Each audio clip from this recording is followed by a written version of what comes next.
Hello, and welcome to the People's Ascension. It is Saturday. That means it's time for some dungeons and some dragons. Though there's few dungeons in this world, and even fewer dragons. But that's the system we're playing. Anyway, it's this week has flown by for me. So I'm excited to play, and I'm excited to see what these guys come up with. Because it feels like just a couple days ago that we were just getting introduced to our newest member of the party, and I can't wait to see more of that. Anyway, just a few announcements and shoutouts before we get started, as usual. Yes, so most importantly this week, I'm going out of order, chronological order, but most importantly this week, I made a new friend, Bravin, over on DM Chronicles, and played a really fun one-shot with a really fun character and a really fun cast, who also had really fun characters. It was a great time. It was a great time. So you can look out for him over on his channel, twitch.tv/DM Chronicles, and over on Twitter under the same name, I believe. And perhaps even look forward to me being on the show again. We'll see. We'll see. I would certainly be looking forward to another episode of that. So I just wanted to thank him and thank any of his followers that are joining us, because I saw a number of follows after we did that episode. So hello and thank you and welcome to the People's Ascension. You can look forward to more of that. Going back into chronological order, yeah, Mondays. Mondays have pretty much been moved to our let's just hang out days, for basically playing XCOM 2 with the People's Ascension. So if you like the heroes here and their quirky allies, you can head on over here on Monday, and I turn them all into soldiers and try not to get them killed. Only kind of successful. Actually, I've been pretty successful this run. But anyway, that's just hanging out. Don't need to talk about that too much. Tuesdays, I am over at twitch.tv/Studio Tembo with my friend Jeff Harvey, playing some Star Trek Adventures. We're considering dropping this to every other week because there's things going on. So we'll see about that. But I am super excited for the adventure to continue. We are in a space station. There's alien robots, alien murder bots out trying to kill us, and our captain decided to come over to the space station despite me, the first officer, telling him to stay on the ship. So now, as long as he survives, I get to tell him I told you so for the rest of the story. Yeah, Wednesday is Wednesday world building, so you can find me back here to discuss further detailing this world. It's a fun time. We're looking at, well, the concept of death and funerary customs in the afterlife through the lens of the cultures of our player characters. Last week, we did Aquila's people, the Goliaths of the Jubli Arak mountain range, which is kind of like Doesn't saying, matter. yeah, that's true, because she's a blood hunter and they're just going to burn her body and scatter them far and wide, because secret blood magic and all that. But it was It a was fun still fun exercise though. to go through. We already talked about Thursday. Friday's my prep day, and then we're back here for some more People's Ascension next week. So that's about all I have to cover. We're affiliates now. We have a little tip jar right down there between who is no longer Omen. I need to change the nameplate, and Tali, but just underneath our sign. So you can throw bits in there, cheer on our adventurers, sub to our channel, throw us some tips or other such donations, and all of that will go towards bettering the channel. Including, but not limited to, emotes and badges and music and character art, and unlocking, more shows and more people to hang out with.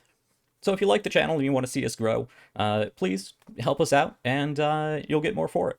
On top of Patreon, we have our Patreon that's down in the cards as well.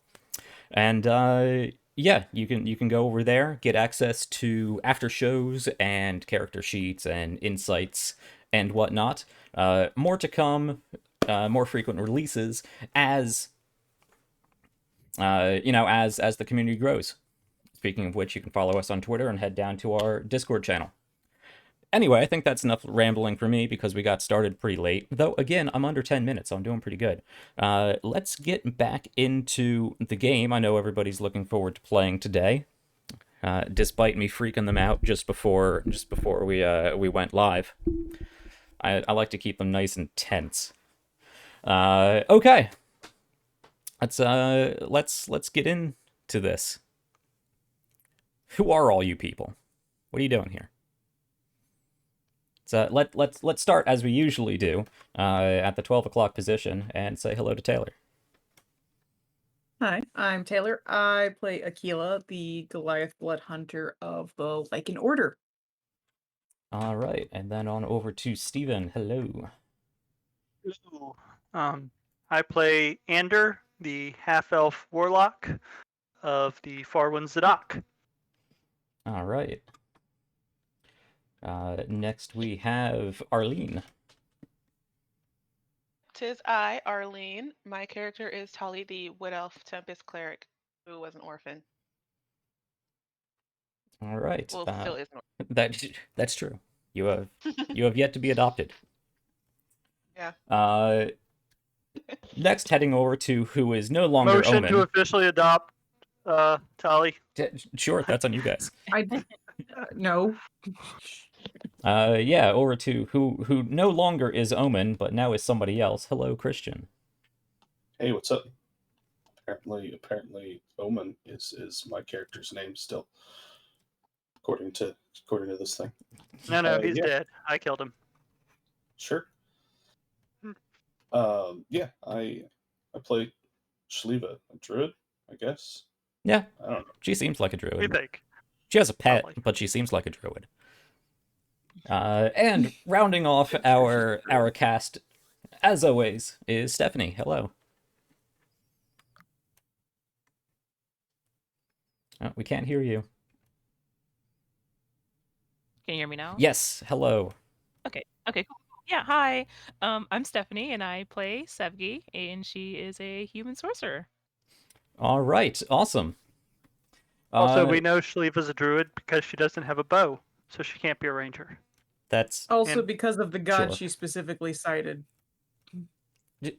sure. Or at least Okay. that's why we're heavily suspicious. Right. Okay. Unfortunately, the nameplates are part of the overlay, so I can't change that until I go in and change the overlay. So the spirit of Omen is still with us today, but Christian is playing Shael'uah. I might be able to fix that on the break. It's a really no, because I'd have to close out the stream and then start it back up again. It's not worth it. We'll get proper recognition next week. Your identity's not that important. Yeah. No, I mean, you're not going to last very long anyway. It'll change. Get it. That's so Okay. mean. I mean, it's probably But true, but true. it's so mean. Like you Let's said be during hopeful, Wednesday world you know? building, it's not morbid if you're used to it, and by this time I'm used to it. I didn't say it was morbid, I said it was mean. Yeah, I think it's True. I think it's still. But it applies to morbid. everything. Okay. So let's start off as we usually do with our recap, and I throw it to you guys to tell me what happened last week.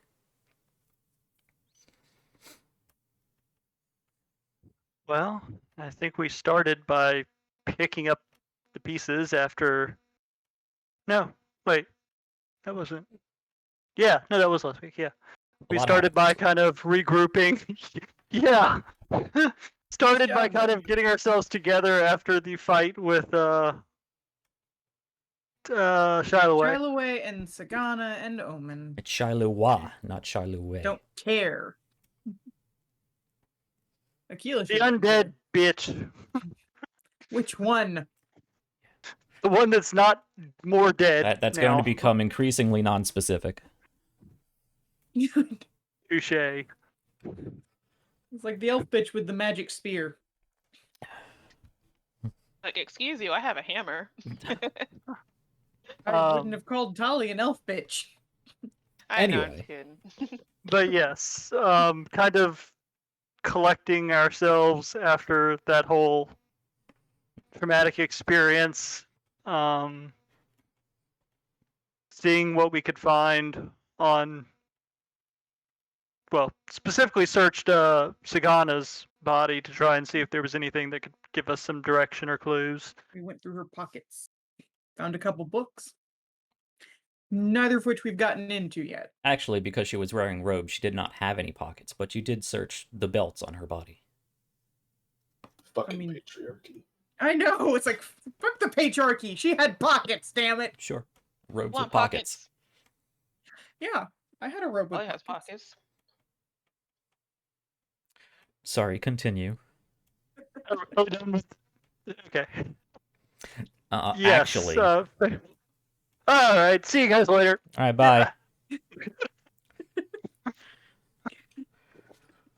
Oh, we can kill him now. We're a little quirky today. As Taylor said, found 2 books. One of them is fairly obviously magically warded. Evocation and abjuration on it, which typically means open this and you go boom. Get wrecked. Without getting rid of it in some way.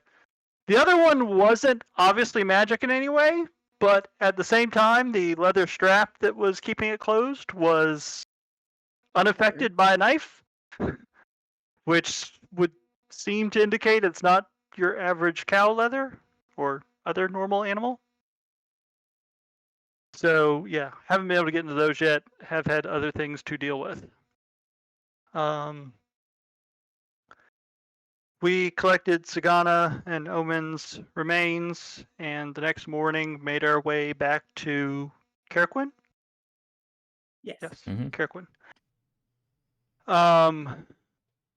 And specifically made our way back to Saramov's home to Yeah. kind of rest and regroup, since there was not time to make our way back to Duepon, which we did And find out. We did yeah. have to make some funerary arrangements for Omen, too. Yes. Though I think it was last week where we found out that Duepon had actually been attacked in the meantime. Yes. Though it still exists, and most of the guild seems to be okay. Yes. Ander and Aquila are definitely waiting for news on some specific people, though. For a couple very specific people.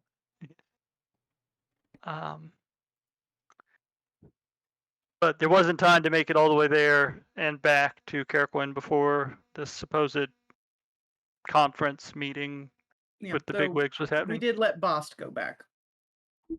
Yes, when we got back to, Carriquin. I was, yeah, Oh, sorry. Saramov. Yeah, like I just said it. Too many names. We got back to Saramov's. Pretty much we let Bost immediately head back because he was concerned about Rennick. Explained what had happened to Saramov. I believe we contacted Malkazir and let him know that, hey, there's this meeting happening. Probably not be a bad idea if you're there, considering your expertise on the matter. Plus, we have a fun new body for you to play with. In Sagana, not Omen. I mean, he's Then we probably spent- interested in getting Sagana back anyway. Then we Seems spent kind most of the rest of the game, setting up Omen's funeral rites, or getting those started anyway, Mhm. which was, Cremation, time, except for the yes. heart. yes, at the time, cremation. The heart will be interred separately, probably back in Duepon.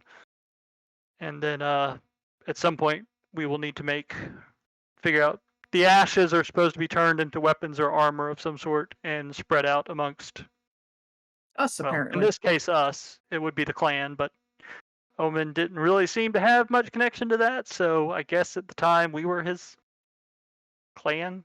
Guess so. Poor bastard. I mean, we did say that we considered him basically one of us. I don't think there was basically to it.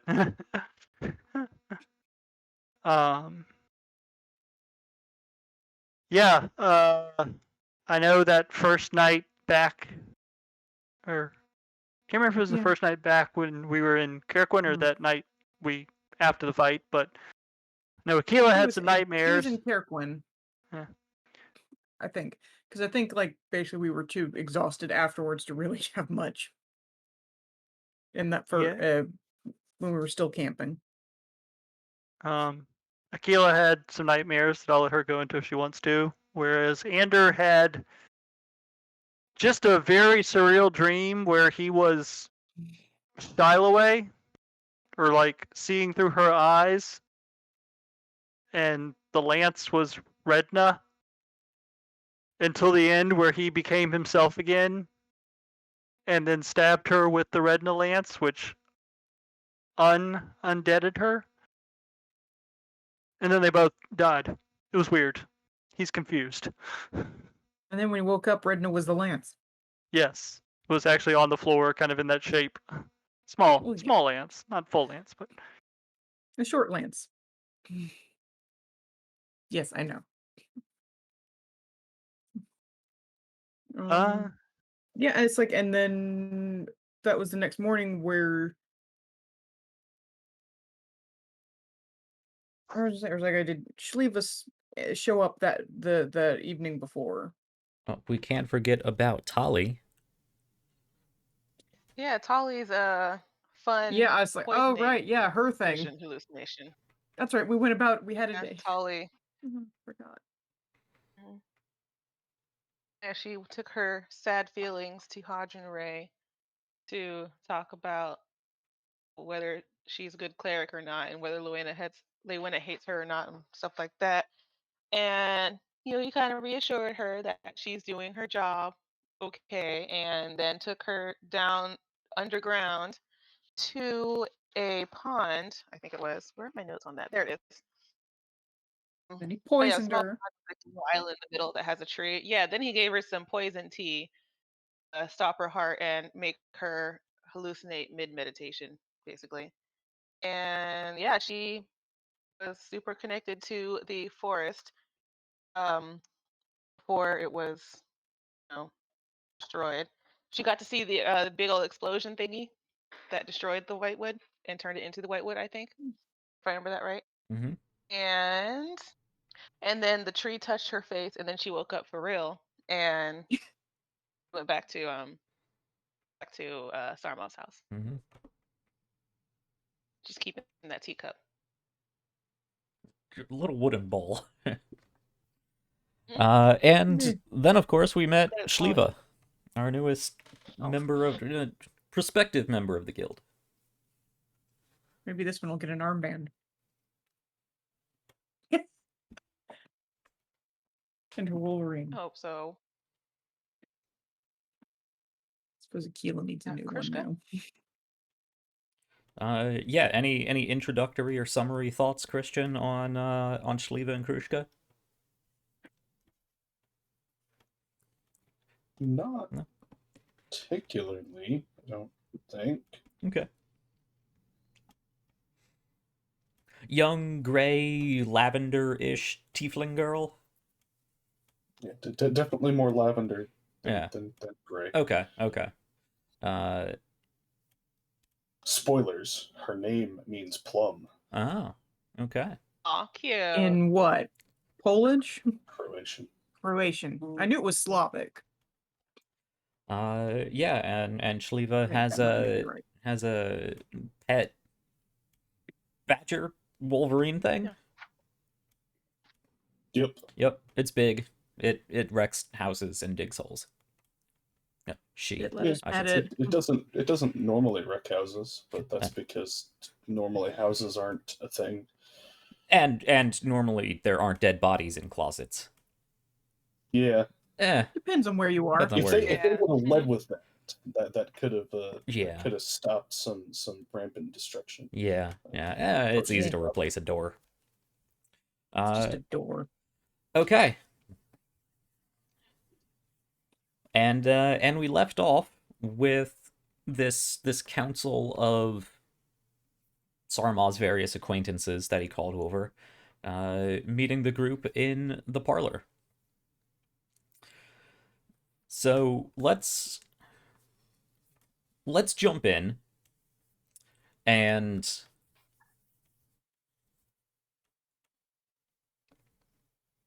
let's actually, if you guys would like to, because it was sort of shoehorned in there at the end. Is Shael'uah attending this meeting? I will leave that to your call.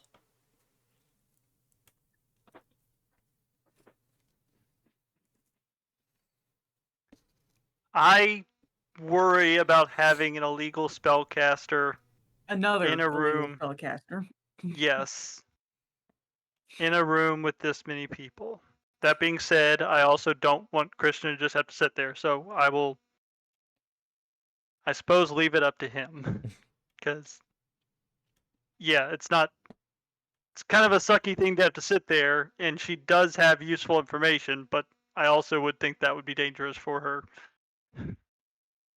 Yeah, I'm sure Shael'uah would have been Yeah, as long as invited, she doesn't like. so it'll be up to you. Yeah. Well, see, that's the thing. I mean, was Shael'uah invited? Would you guys have? The only person who probably came would've- out to see her was Tali. I don't remember if. Would have brought it up. Ollie probably would have definitely invited her.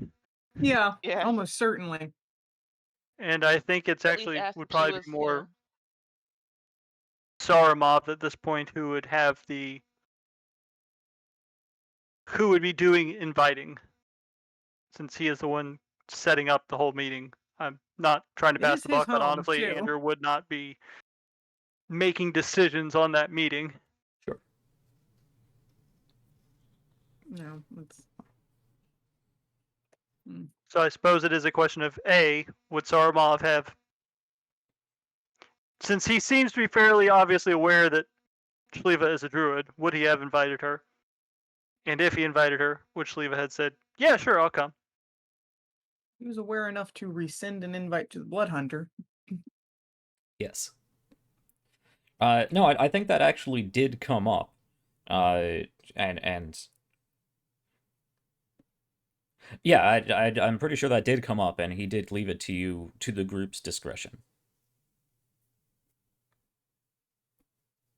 Right, we're continually passing back and forth responsibility over Shael'uah.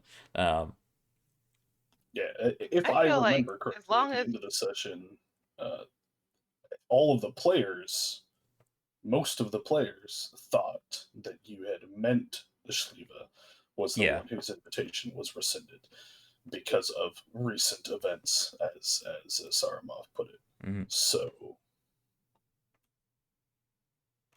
Shael'uah wasn't a part of that conversation. Right. So I will leave.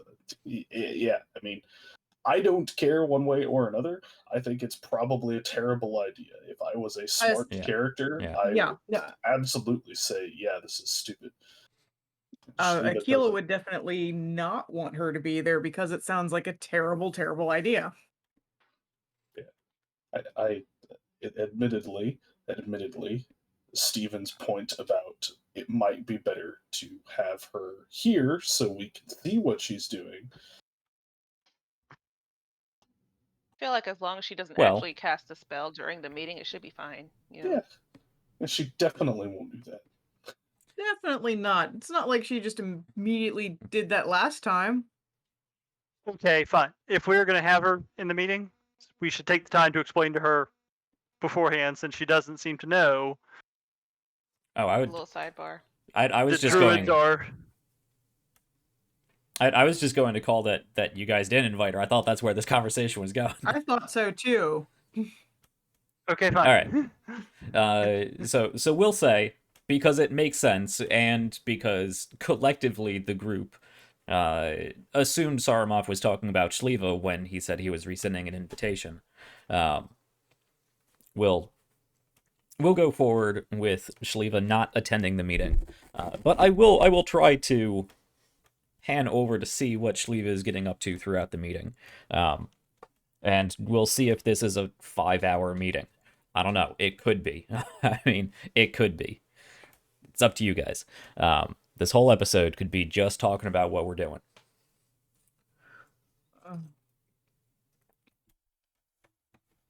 I hope not. Seems pretty cut and dry to me. Yeah. Sure. Yeah. I hope not. Yeah. If For you guys have a straightforward. Let's go cut for and it. dry thing you want to get to, yeah. Anyway, we'll get into what that entails. Right now, then, let's start our game off. So, that being the case, I would imagine that Shael'uah is still outside in the backyard of Saramov's estate. Yep. The rest of the group is inside the parlor. Again, a very well decorated, very comfortable sitting space. Not too terribly gaudy or ostentatious, but definitely a place that has the luxury of, well, luxury and comfort. It has been set up to receive a meeting. Some of the furniture has been moved out. The smaller end table in the center has been replaced with a larger table. There are various spreads of food and drinks of various kinds. A few of the hired help, the servants, have been moving about, readying the place, preparing food, preparing drinks, moving furniture around. There are plenty of seats. There are plenty of reclining couches, and there is a roaring, crackling fire in the whitewood fireplace. And for the size of it, it's not nearly as warm in here as you would expect it to be, but it is a nice ambiance. Saramov and the rest of you are sitting inside this parlor, getting ready for this meeting. So we're actually rewinding just a few moments from last episode when I introduced who was coming. But I think I did give you time then, but I will re-ask again at the beginning of this episode if there's anything you guys want to do or discuss before this meeting.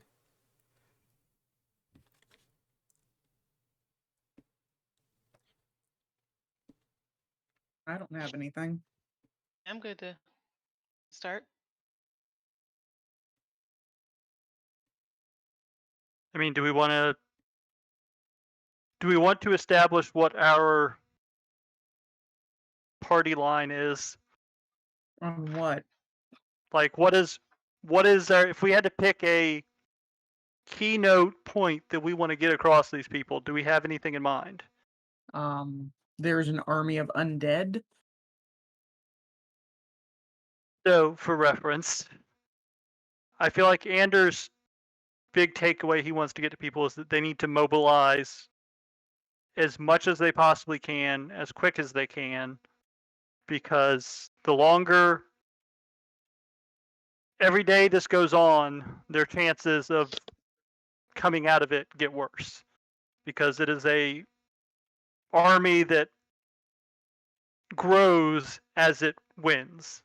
The longer this goes, the more powerful their enemy gets. Whereas the faster they can mobilize and take care of the problem, the better chance they have of actually coming out of this without another bone layer.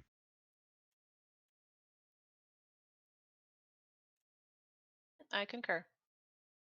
Something to try to spur the people in the room to move, since we all know that Jenavia runs on bureaucracy.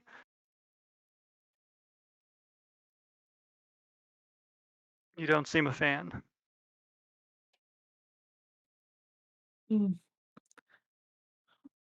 I mean, if we're going to want them to mobilize, they'll need a direction in which to go. We don't. We have that one group that's down there, but then what? I can't give them that. What I can do is instill motivation. Well, Which is, again, it's like I'm not At against least motivating get, them, but defensive. well, yeah, they're going to need to start enlisting more people because this is not a. Because I was saying they're in a more or less peacetime military force. well, that's fair. But like I said, and the idea of the message was get every resource you can and get it moving as fast as you can, which I do think does encompass that in a general sense. Yeah, well, it's mobilization is. Sorry, I'm speaking actual military terms, but fair. Yeah, and like I said, I'm just trying to think of a point to drive home that will cut through bureaucracy. And I think the best answer has is that every moment wasted is a moment your enemy gets more powerful and you get weaker. Well, it's like, this is something that's coming. And, right now, one of the faces of it is an ancient enemy. So someone with definitely an axe to grind. Or a spear, as it is.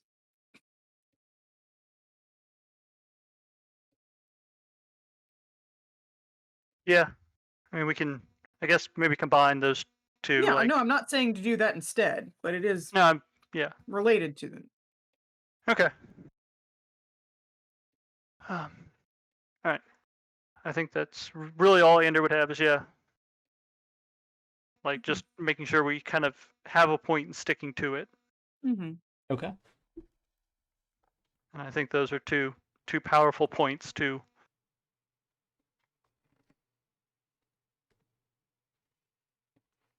All right.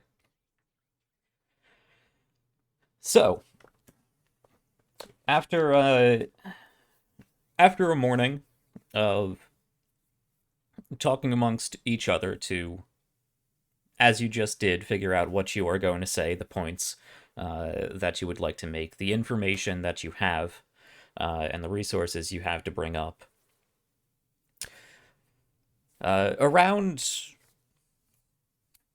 late morning, probably around noon-ish, as described at the end of last episode, there is a small parade of guests brought into Saramov's estate and led to the parlor by servant man, as he has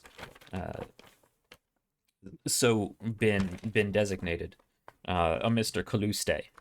His name was Butler Man. He's servant man. Servant man, or butler man, or whatever you want to call him. Captain Frigid. Butler man. So I will summarize instead of reintroducing everybody, because we already did that. Over the next few minutes, it seems everybody was invited around the same time and arrived fairly promptly. Within a few minutes, you get a number of guests that come in who are announced as they come through as an occasion, as a get-together of nobility would usually have. The guests are announced with a small recitation of who they are, what they do, and some of their accomplishments. Or if they don't have any accomplishments of their family. Anyway, you are introduced to First Shield Constans Laurentis, who is a early 30s-ish man. Fairly young for the position of First Shield, if only by a few years, you would think.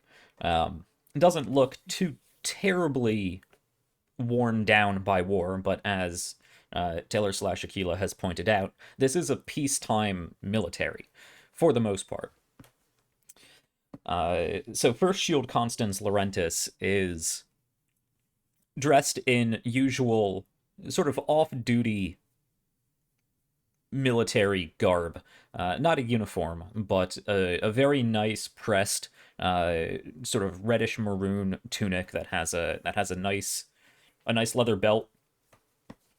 The number of medals pinned to a sash that he is wearing.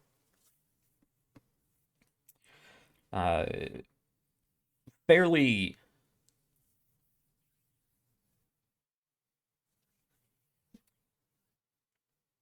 what is the word I'm looking for? Doesn't matter. He's well put together. He's well put together is all I'm trying to say.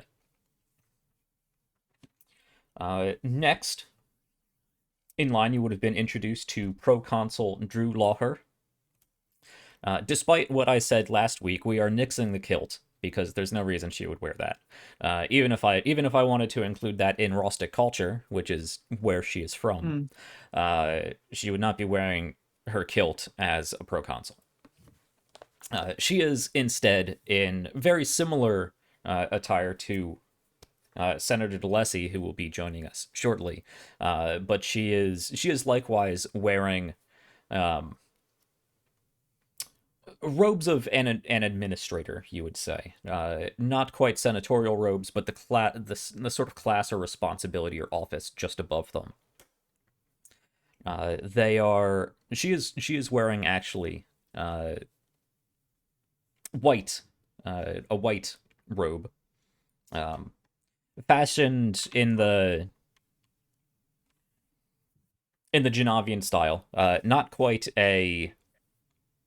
I'm forgetting all of my words today, which is great. It's going to be a lot of talking. Not quite toga-esque, but it is draped around and then wrapped back around and fastened with a belt.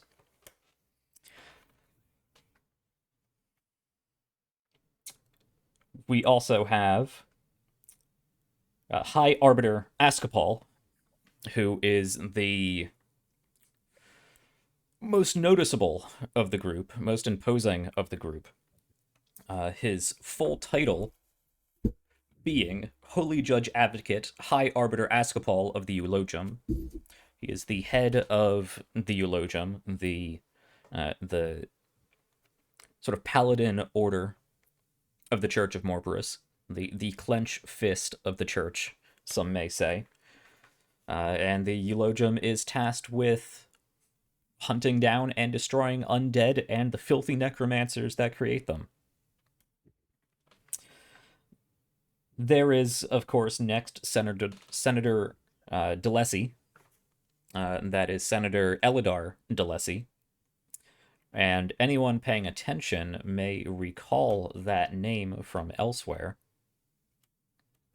But Senator Elidar DeLacy is probably a few years younger than Constans Laurentis. Also quite young for the political position he holds. Quite young for the political position he holds, but he walks with confidence. His hair is cut in an almost military fashion, but a little bit overgrown, a little scruffy, or at least not so much scruffy as purposely tousled, you may say. And finally, you would be assuming that in short order, Malkazir, or at least a representative, would be showing up to join this meeting. It's going to be fun. Yes. So. Very entertaining. Entertaining's probably not quite the right word, but yeah. Eulogium. Necromancers. Well, that'll be fun. Yes, Malkazir being the Archmage of Necromancy. Not good friends with the Eulogium. Not really. I suspect that's quite the understatement. Yes. Okay.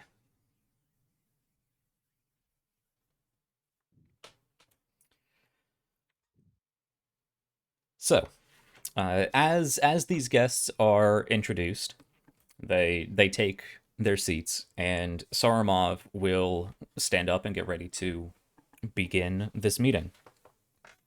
He stands up from his reclining couch. Thank you, everyone, for joining us today. Thank you for taking time out of your busy schedules. I know you all have very important positions. This group here, which is the lead of the organization that I am putting together, have put together the People's Ascension. These are the...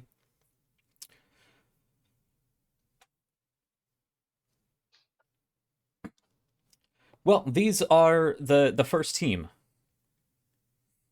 They've been part of a number of heroics throughout the last year or so. And during that time, we've come to a startling and grim realization that I think is needing to be brought to all of your attention, and we wanted to do this in a private meeting so you can all go back to your respective positions and orders and disseminate this information appropriately before we get too in over our heads. It has been brought to my attention, mainly by this group, that there is a war coming. Something we haven't faced in a while, at least not in the homeland. There's a seriousness that comes over Sarmov's face. He's usually quite laid back and jovial, but he does seem a bit more focused today.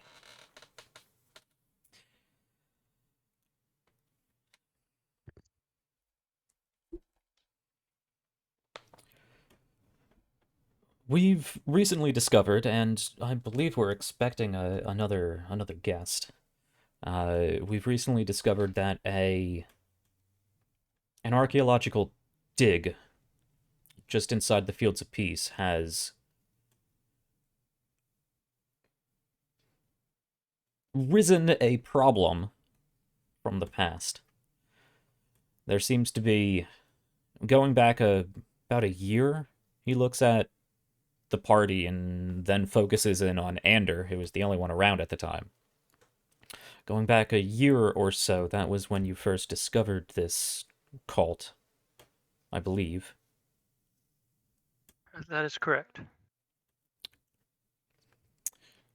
Who at the time resurrected this Andrashadid character. At least put things in motion to do so.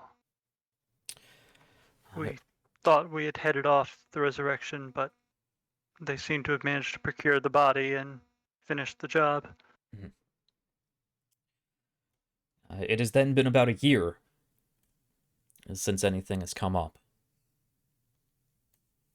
Ascapal is leaning hard back in the seat that he's chosen, his arms folded, listening, but growing increasingly more judgmental.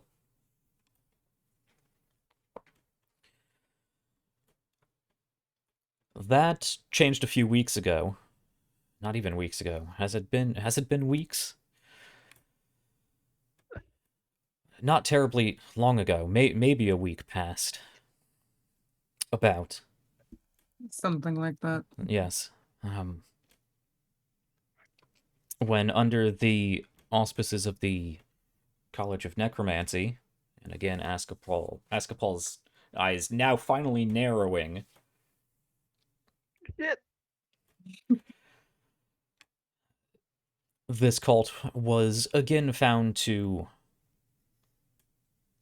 well, be performing another necromantic ritual to bring another more recent figure back from the past.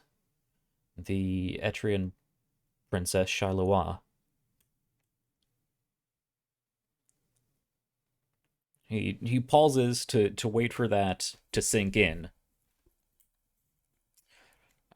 But there's not a lot of reaction from the room. Ascapal, you get a little bit of a stiffening of the chin.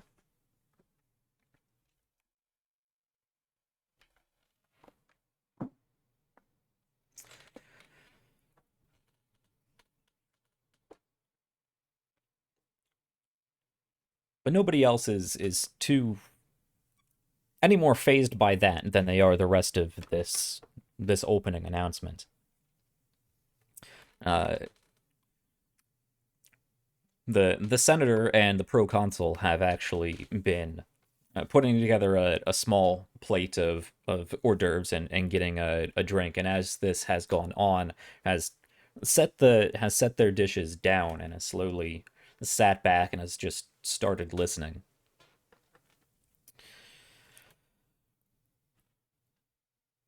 with that, we believe our band here has reported that there is at least one decently sized force of undead under this risen general's control, if not an entire legion within the Fields of Peace. And at this point, Askapal actually slams his hand down on the desk. The drink that Drew Locher had got splashing over from the reverberation of his massive gray hands. That is unacceptable. How has this gone on to a point where they could have raised these forces? Has nothing been done in the year since this was even a suspected problem? Zarmov holds up his hand. We all understand that in hindsight, there's probably things that could have been done or looked into. This has been a cult that has been operating in the shadows for presumably quite a while, but has eluded the attention of not only myself, not only yourself, High Arbiter, but many in positions to look out for such threats. Goes back to folding his arms and leaning back.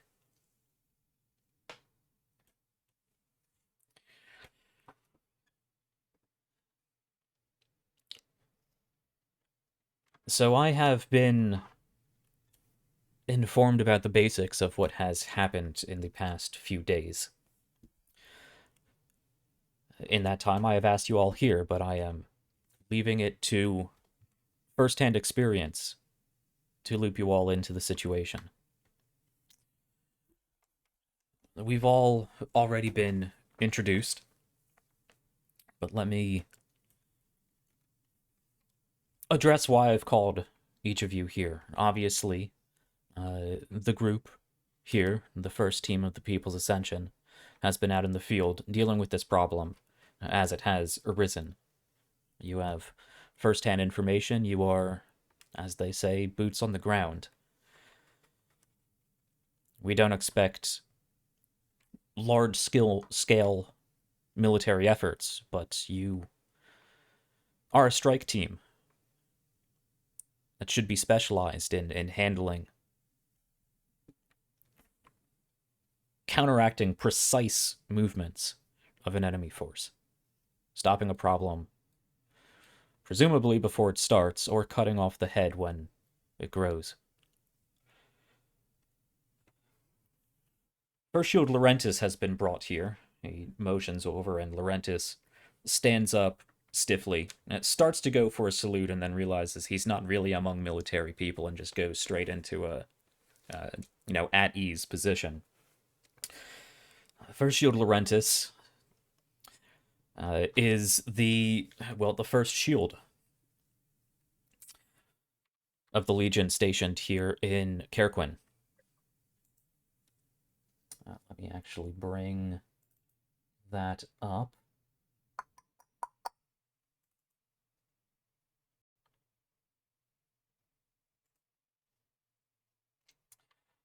He is the first shield of the 17th Legion. Quite an accomplishment for your time, Mr. Laurentis. He commands the soldiers well. He's been on rotation in a number of regions.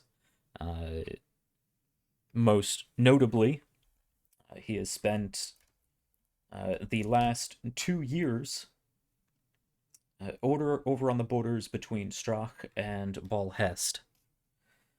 If you are not familiar with the ongoing conflict of, not Balhest, Bardacia. If you are not familiar with the Bardacian conflict, it has been a long-standing problem, and one that has devolved into a sort of guerrilla-style resistance and insurgency.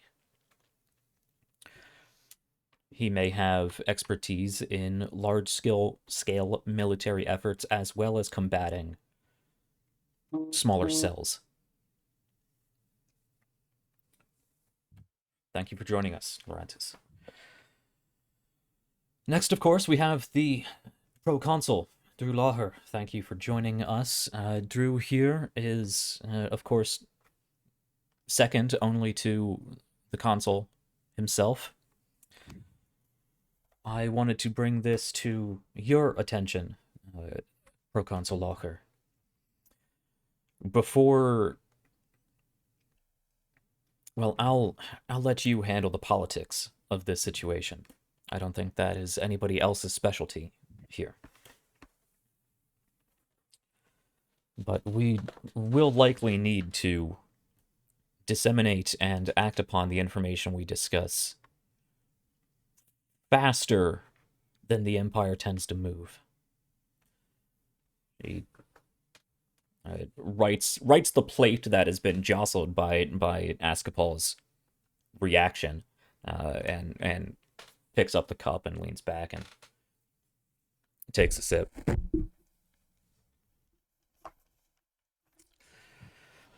High Arbiter, I'm sure you understand why you are here. There is very little that needs to be said beyond that. No, there is not. We need to get on with this conversation so we can deal with this problem.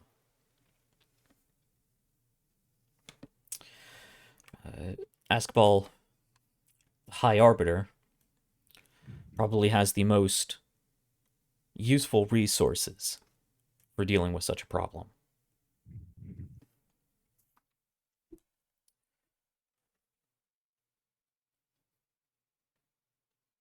I'll leave it to your information and your discretion as to what to suggest.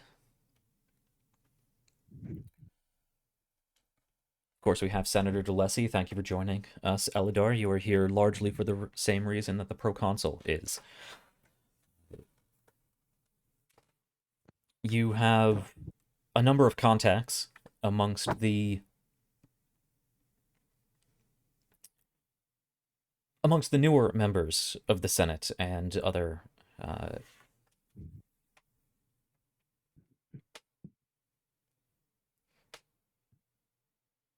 forgetting all of my words. Other members of the higher class merchants and, well, people with money and reputations.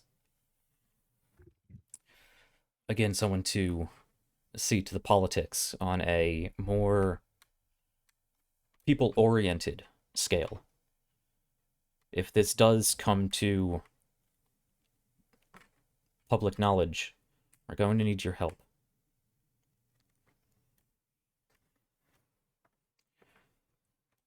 And I believe we are waiting for one more guest to join us. He looks over at Askapol. We have invited the Archmage of Necromancy from Jenavia, Genavium, to join us for this meeting for obvious reasons. He again goes back to folding his arms and narrowing his eyes.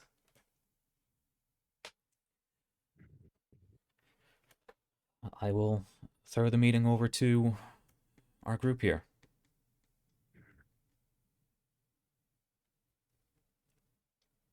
And he'll kind of look around to confirm what if he is to look around the group. Yep. Okay. I guess stand up. Ladies and gentlemen, my name is Ander. I have been with this group since the beginning in Duepon.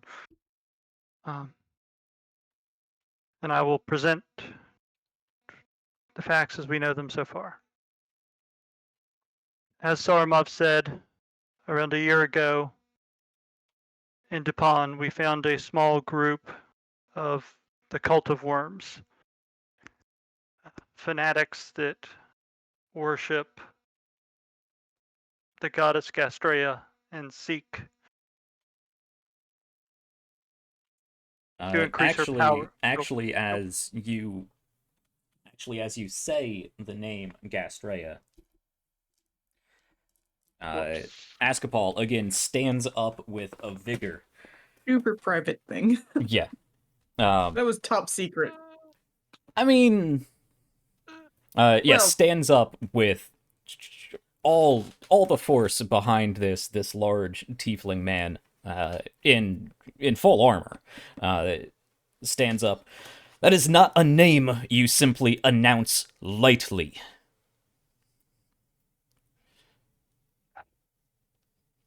All due respect, sir, nothing I'm about to say I'm saying lightly. This is what we've encountered and what we've dealt with has cost me friends and comrades. Some of them that I've had to put down by my own hand after what has been done to them. Slowly sits back down where he was. That is not a name that should leave this estate. Understood.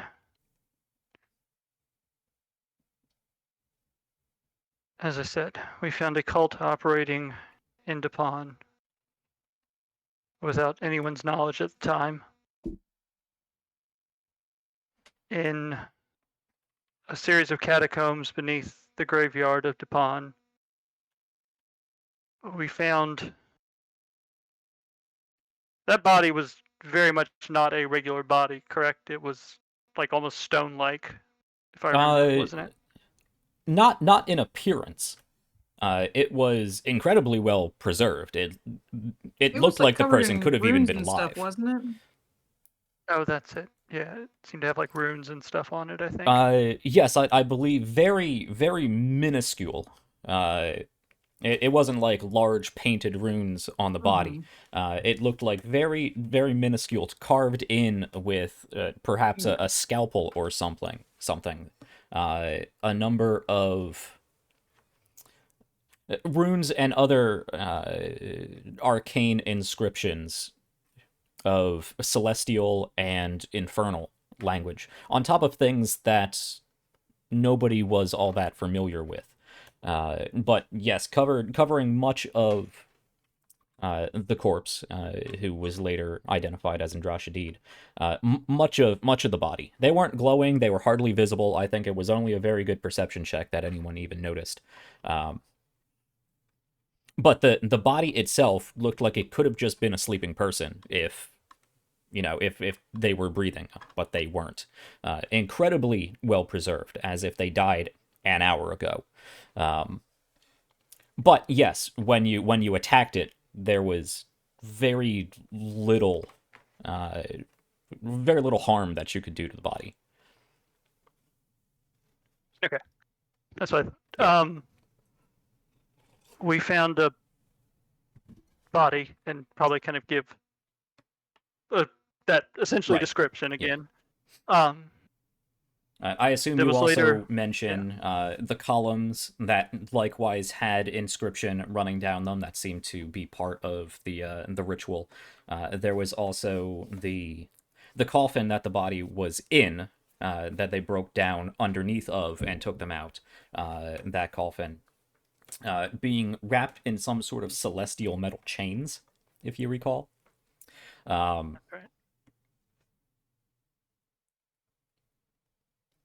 And of course the gravestone up top that you found, where the spirit portion of the body attacked.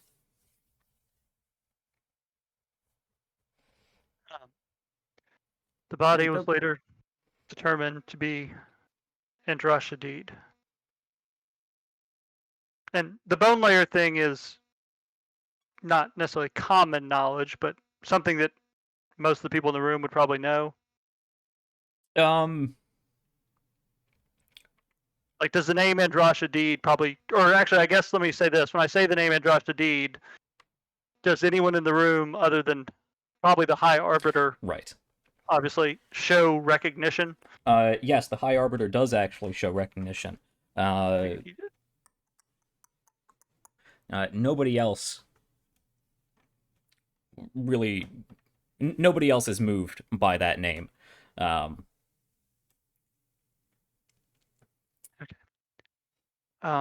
But yeah, you I can don't- see Askpal's hands just clenching. I don't know whether this is common knowledge across the Empire. In our research, as we did not know the importance of that name at the time, we came across information on what is known as the bone layer. A layer of earth that spans continent, empire, where a seeming wave of death swept the land. So named because everything in that layer seems to be bone and death. And it is tied to this Andrasha deed. Askapal does draw a deep breath. You were telling me, for the last year, you've been aware of the most vile necromantic scum to walk this land since the aforementioned Ghastraea. And this is the first I'm hearing about it.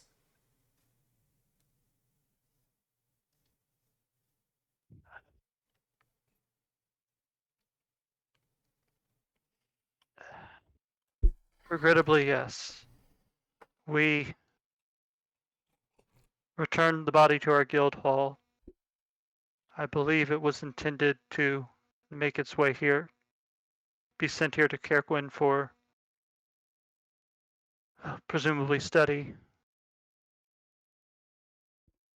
On the way, I don't believe I ever received full details on this situation, but needless to say, it did not make it.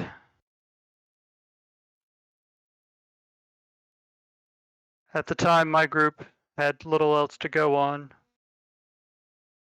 and we were waiting on any further news or evidence to follow on the subject. Can't give necromancers time. It means Fact, we're I am already very becoming- behind.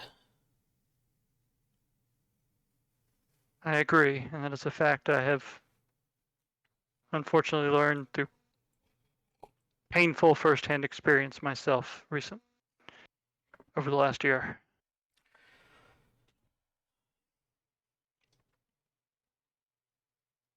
We have also determined that there are 7 artifacts. Or nope, 5. Sorry. Akio just kind of like kicks him probably. 5 artifacts. Just to clarify, it was originally the original evidence was somewhere between 5 and 7 possible artifacts. I believe it was Malkazir who gave the more direct number 5. Just to put it out there. Okay, that's it's like, where the hell did I get number 7 from? Cool. Yeah, well, again, it's like I got 5 because that's what Malkazir said. Yeah. We found a tomb in Race that housed seemingly some sort of ancient warrior.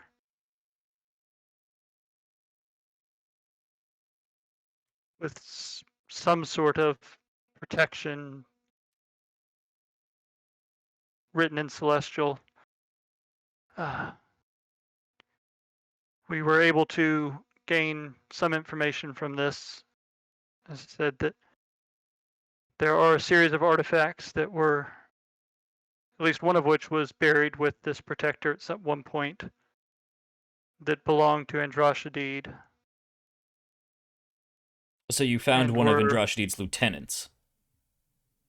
No. No. This seems to be someone who had a hand in defeating him before. He seemed to be a guardian intended to keep the artifact away from Andrasha.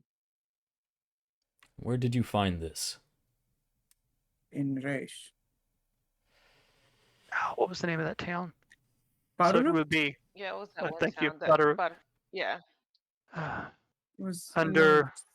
in the cemetery outside the Barurut. Hmm.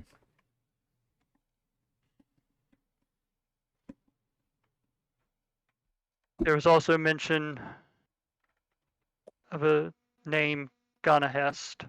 Mm-hmm. We have not been able to track down further leads on that, but Ganahest and these guardians were seemingly instrumental in the previous defeat. Yes.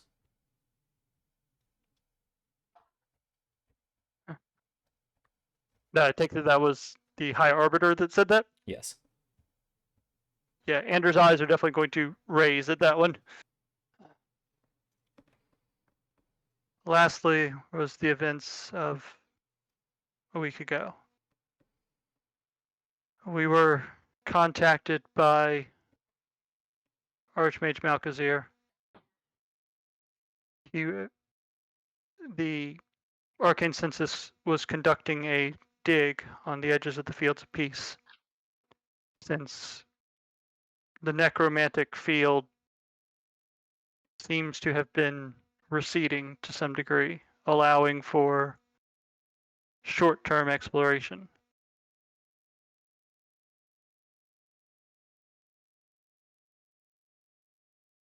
Actually, to refresh my memory, how did he find out about the Cult of Worms and everything going on? Or is that just that he just knew that? I don't think we conveyed that to him at any point, did we? Yeah. Oh yeah, when we were trying to find out about Ganahest, that's how we found out. Yeah. Never mind. Yeah. Yeah. Sorry. I keep forgetting stuff about that because I wasn't actually at that meeting. Right. Yeah, you guys were yeah. you went to a library and were That's looking right. up information on That's the right, Bone because Layer, because we made Andrashidid, some Ganahest. specific inquiries. Yeah. He had some sort of alert for when specific keywords were searched for that he was notified. Fantasy Google alert. Yeah. More or less, yeah.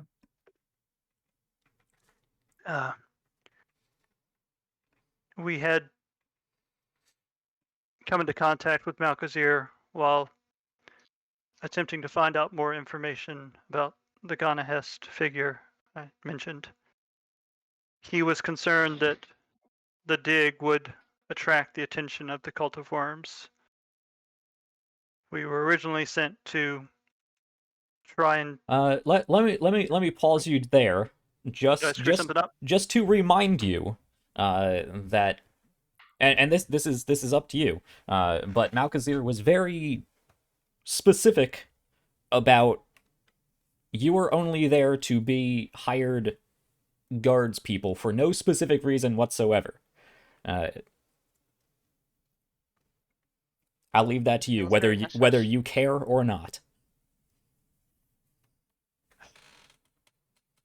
That was the reason he told us to tell people. He did mention his concern about the Cult of Worms during that conversation, did he not? Oh, that was his concern. He didn't want anybody else knowing that he even knew about the Cult of Worms.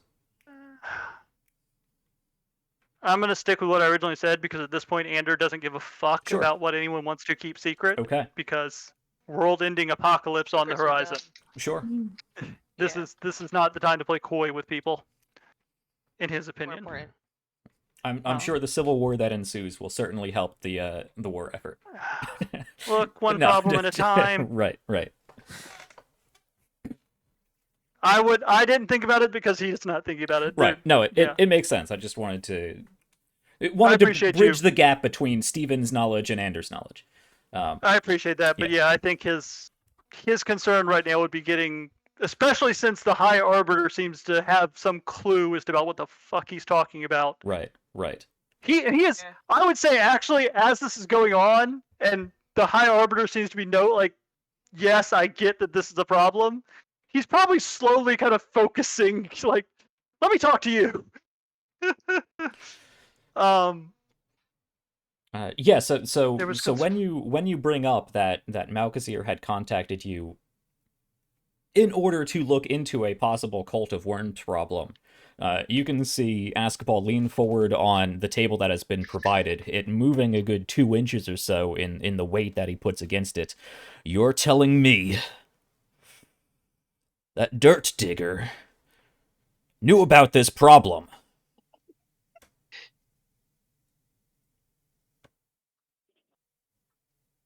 That's not traitorous! by our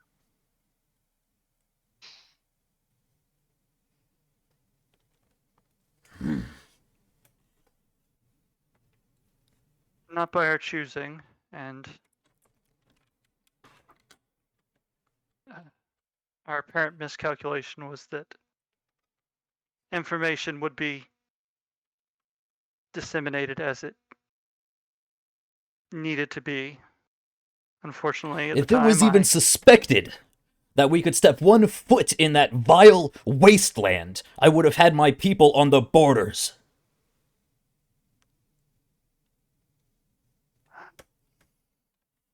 My apologies. That was the first we had ever heard of the Fields of Peace being explorable. And as I am finding, the arcane census does not seem to be very willing to share information. Wizards like secrets. Even if it means the end of the world, apparently. They think they have it all under control. They don't. A necromancer probably would stand to benefit the most from this sort of situation. We found There's eventually. suspicions. He looks directly at Aquila. What is he up to? Present. Not at present. But that doesn't mean it couldn't happen. You're right. We eventually found that a number of members of the dig were actually part of the cult of worms. Seemingly even those that the census and Malkazir had vetted.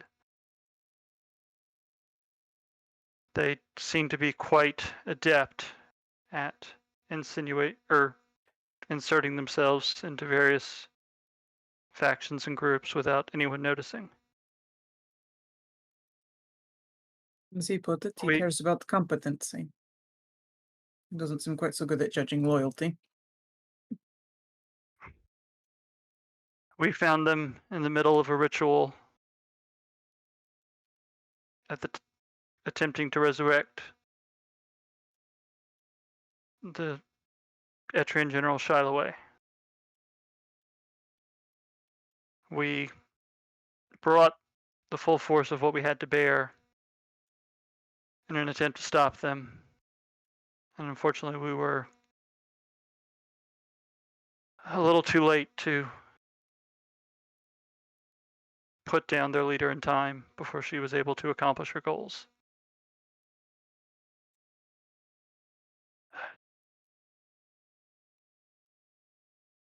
Yeah, he turns to Sarmov at this point. This was a task for the eulogium, not for these. Continue. Which brings us to the situation as it stands now. There is at least 2 forces that we have identified. The one being led by Shael'uah, which consists of former soldiers of hers that seem to have been preserved and entombed with her and brought back. There were roughly 400. A mixture of largely. I keep wanting to say hoplite, but that's not quite right. But soldiers with some mages and undead griffin riders and some corporeal spirits and flaming skulls. Those seem to be soul-bound to her. This is when Laurentis sort of pipes up. Almost no. So there's a whole cohort of undead about. He looks over to Askapal. That's not terribly concerning. We have 10 times as many troops in the 17th alone. That's not all there is. You've never fought undead, have you, boy? No, not particularly. They're already dead. How hard can it be? My arbiter's point is actually what I most wanted to drive home about this. The problem is that it's not just about destroying your enemy, but they get stronger with every battle if they are not defeated. Every kill they make is a new soldier in their ranks and one less in ours. But there's also a seemingly larger force originating from somewhere within the fields of peace. We were not able to get close enough for an accurate assessment of its actual strength, but Was large enough to be observed from a distance. Quite a distance. Several miles.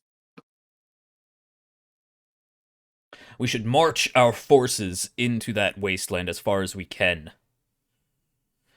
We can only stay there temporarily. They can wait us out. That is right. With all due respect, High Arbiter. We can't fight a battle in that terrain.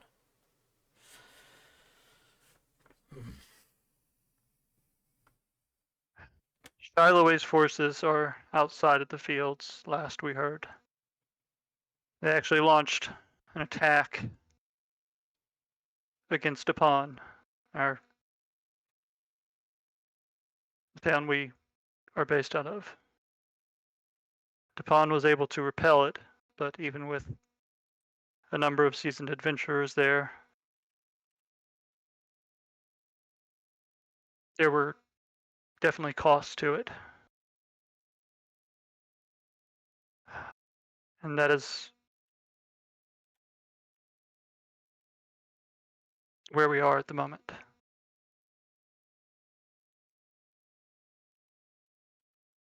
So we've had a whole cohort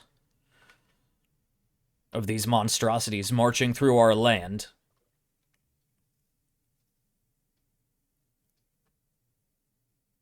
Where are the legions, boy?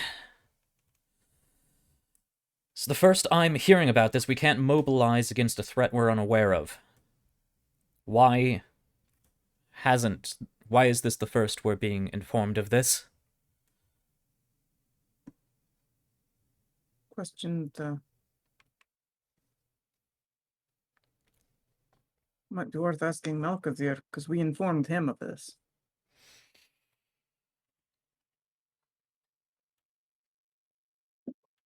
As I said, traitorous.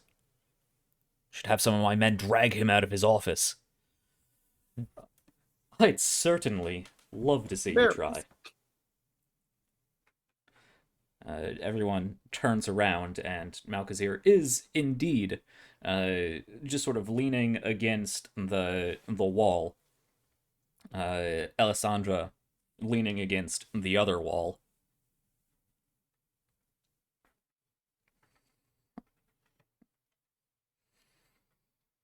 Aquila, even you are taken aback by not noticing their presence. Yeah, that is very surprising. With your 20 passive perception. And advanced hearing and sense of smell, yeah. I mean, that's all wrapped in, but yeah. I know, but it's... I agree. We have... Askapal stands up fast enough it knocks his chair over. I will not be in the same room as this traitorous scum! Those are slanderous accusations you're throwing out there, High Arbiter. I thought your order was known to be judicious. My order is known for being direct. We bring judgment. And I've judged you a long time ago.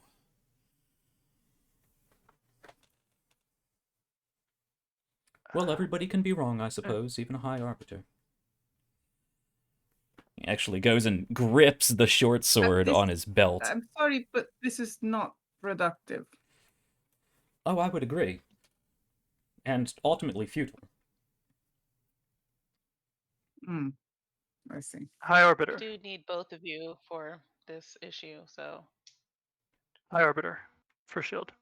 I agree that we have made tremendous lapses in judgment as far as who has been informed and who has not. I apologize for that, and if we manage to survive this, if you want someone to blame, have it me. I've been dealing with this the longest. At the moment, though, infighting is probably going to just bring us closer to defeat. The enemy we are facing does not have the problem of conflicting viewpoints, differing values of what is and is not just. It is a unified force, united under the single goal of wiping out everything. I don't claim to be the most knowledgeable person in this room. Between you and the Archmage, oh,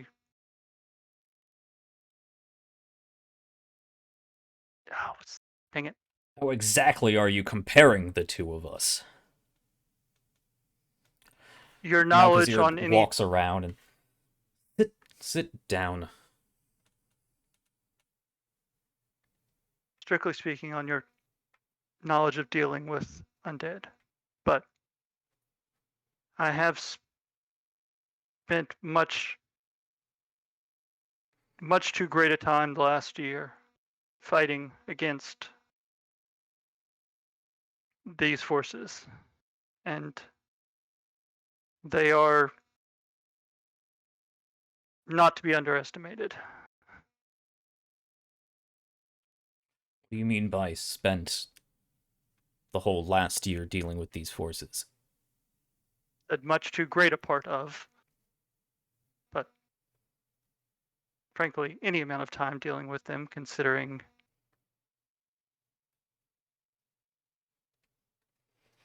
what we've seen.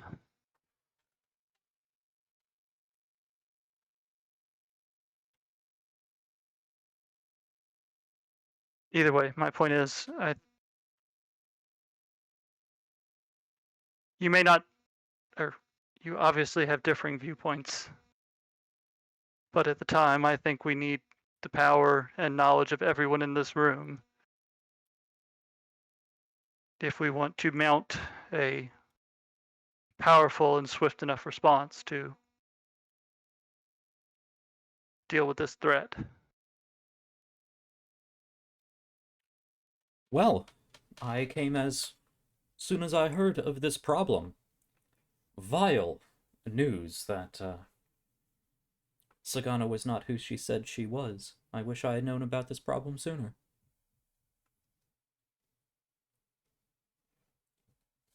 Askabal rights his chair with force and sits down and grips the armrest. Of course, myself, my colleagues, and the arcane senses will be at your disposal for dealing with this problem.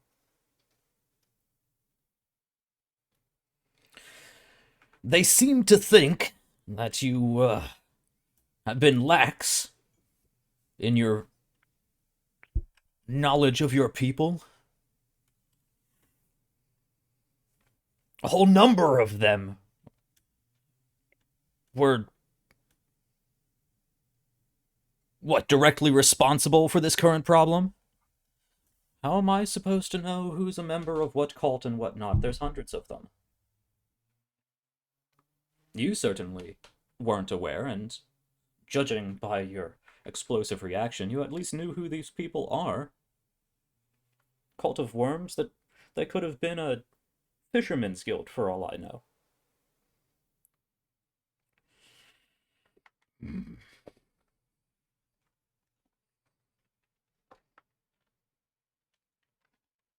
They're just sort of glaring back and forth. Or Askabal is glaring at him. Malkazir's he's over on one of the reclining couches, just.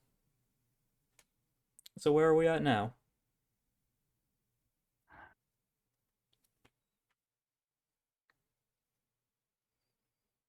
Now we are at an enemy who has taken action. As I said, they have attacked upon. And we need to. What was the what was the place that Shael'uah mentioned? Because I can't remember the name. Trigema.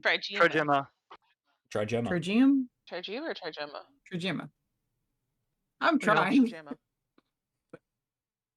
We also received word last night that there seems to have been some fighting around the town of Trigema. Once again, with help, they were turned back, but I think once again, just barely.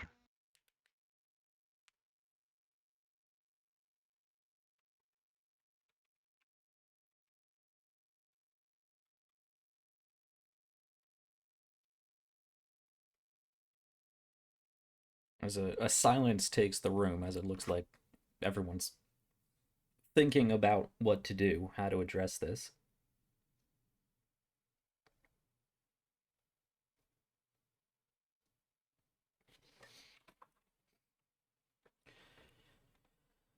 Laurentis will speak up.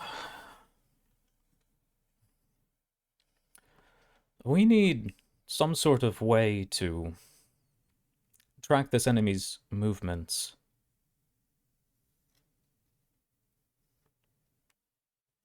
There's only a few legions still stationed in the homeland.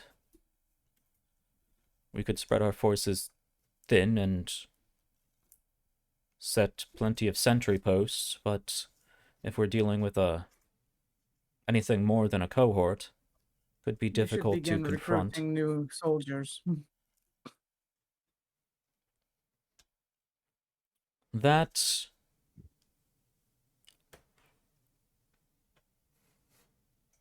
is certainly a possibility. It will take time, but more importantly, it will take a direct proclamation of a problem. People are going to figure out there's a problem eventually. Yes, if two towns have already been hit, it may already be a large enough problem. The refugees from goddamn Duepon have already been making their way here. They're probably Many of them would have been arriving yesterday? The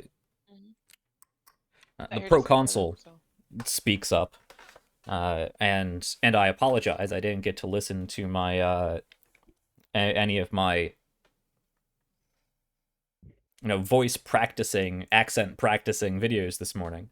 So this is going to be terrible if I even can get into it. I used to be so much better at voices, and I don't think I don't feel like I can do it on camera. I don't know. It's no different than not being on camera.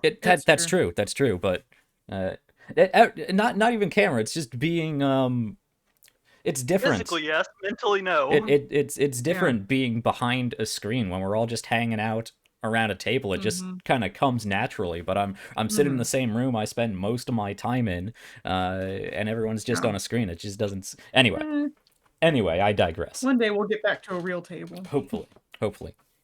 Definitely. Eventually.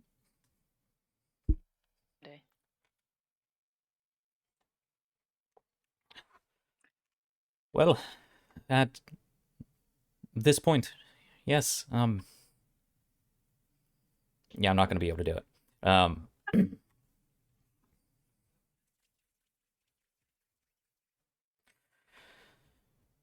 At this point, if there's already a whole town's worth of people,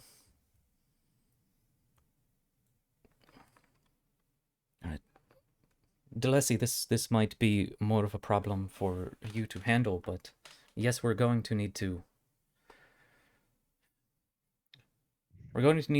stop any rumors from spreading.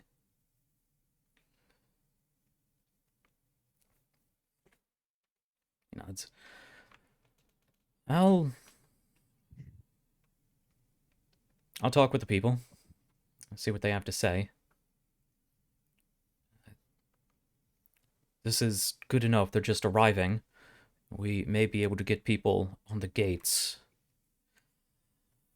He stands up and looks over at Sarmov and looks around, and Sarmov sort of claps his hands, and Caluste comes from the hallway. Yes, sir. And the senator will turn back. Could you fetch me some parchment? I will need one of your runners. He looks back over to Sarmov to deliver a letter for me. I'll keep it discreet, of course, but we should have a welcoming party to see to these refugees, as you call them. Make sure they are not causing too much commotion, and that they see to the accommodations that Carquin can provide. Sarmov will speak up. That seems reasonable enough.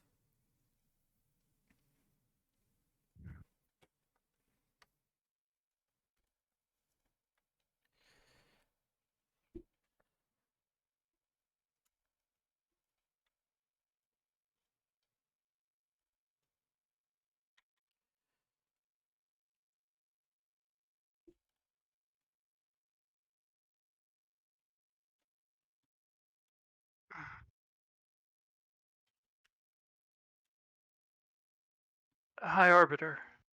Mm. When I mentioned the name Ganahest, you seem to have some recognition of that. Is there anything you can tell me about what you know of the subject? While the military action and grander response by the Empire is obviously out of my depth and ability, one of the things I was thinking that my group could hopefully help with is attempting to procure whatever these artifacts were and keep them out of the hands of the undead. Ganahest seemed to be linked to that in some way. We don't know much about the man, presuming he was a man. He seemed to be the head of whatever opposition opposed Andrashadid. It is claimed that the gods had forsaken the people of Eos at that time. It was him alone that was able to draw on abilities previously only bestowed on us by the divine.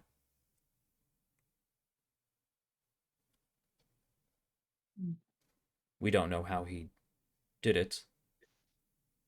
He's more myth than history. Well, technically, wasn't Indrashadid more myth than history up until now? Indrashadid left evidence across the entire land. Well, Ganahest, or whatever of the many names we've found that likely denote the same person. Very little about him survived. But he was mentioned by the soldier in that tomb we found in Race. Mentioned by name.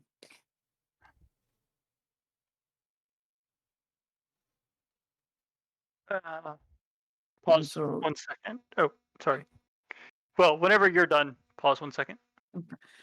so that is someone who seemed to more or less have been a contemporary of his, since he was one of the ones charged with protecting the artifact.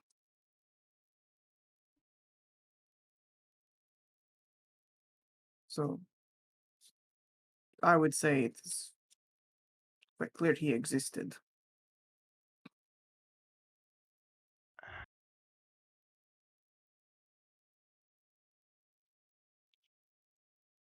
He's just sort of staring at you as if waiting for you to tell him something he doesn't already know.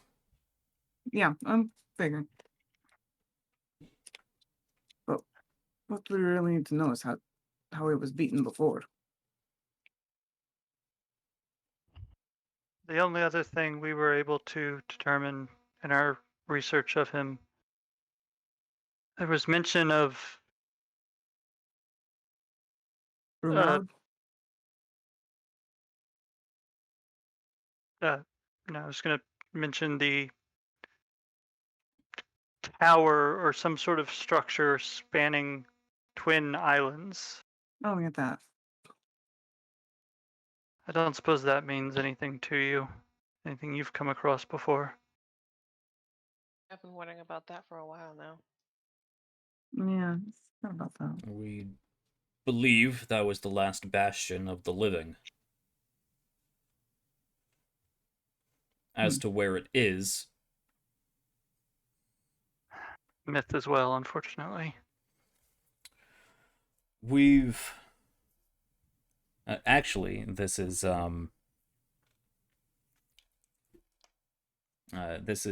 Malkazir who speaks up. Well, if the Empire placed as much importance on ancient history and archaeology as I have been arguing for the last couple hundred years, we might have a better idea of what lies in our dirt. Askball leans forward and is about to say something when he stops himself.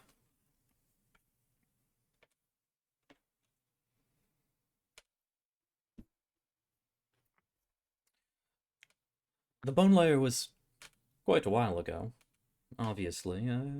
I believe somewhere between 3,000 and 5,000 years ago. Roughly, of course. Topography changes quite a bit in that time.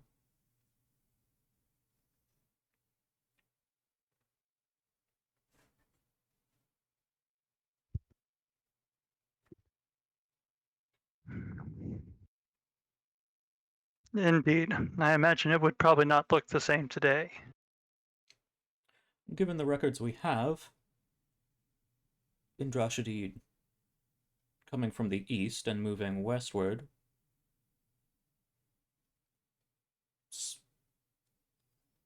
closest you'll likely find any surviving remnants. Alistia? Perhaps? Rost? Hell?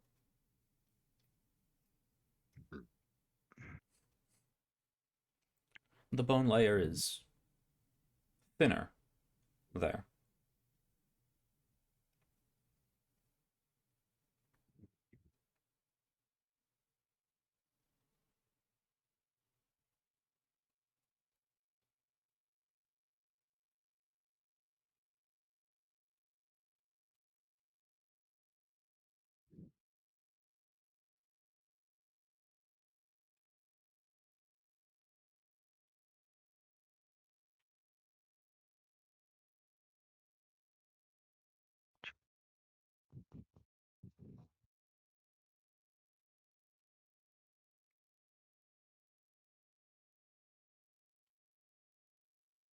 Anything I don't else? know if we have time to chase myth anymore. If we were informed of this last year, perhaps we could work towards stopping them before they started. But they've started now. They're bringing the past back from the dirt. We need to get ahead of this.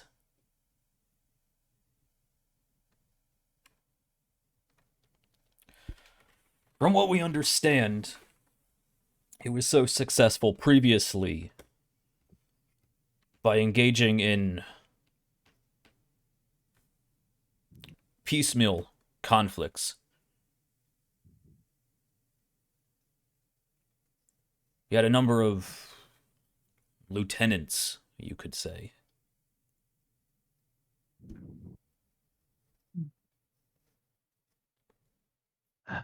Yes, there. I actually meant to mention this earlier and forgot about it. Yes, we did.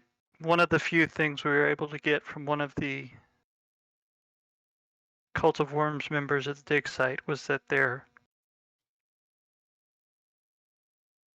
Shael'uah was not either the only one at the time or the only planned general he seemed to be planning on bringing back. Specifically, I think it was along the lines of all we got was she wasn't the only one, but He's not the only target for raising. yes, the logical conclusion is that Bringing back the enemy, the Empire's enemies.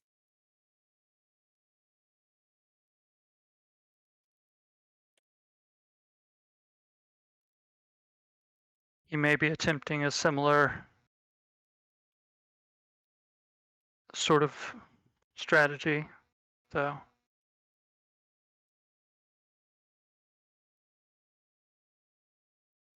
It does take quite some time to put together well, I suppose in his case, an army of the undead.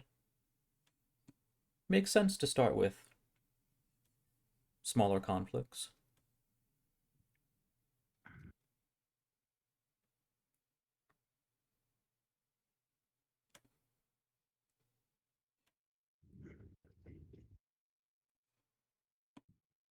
Much more difficult to track. It's easy to see an entire legion marching on a land.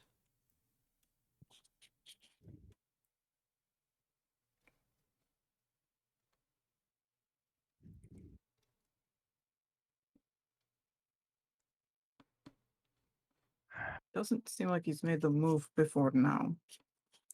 And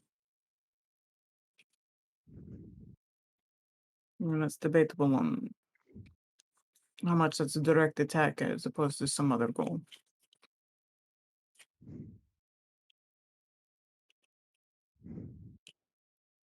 Oh, I'm sure he wasn't planning some sort of empire toppling war with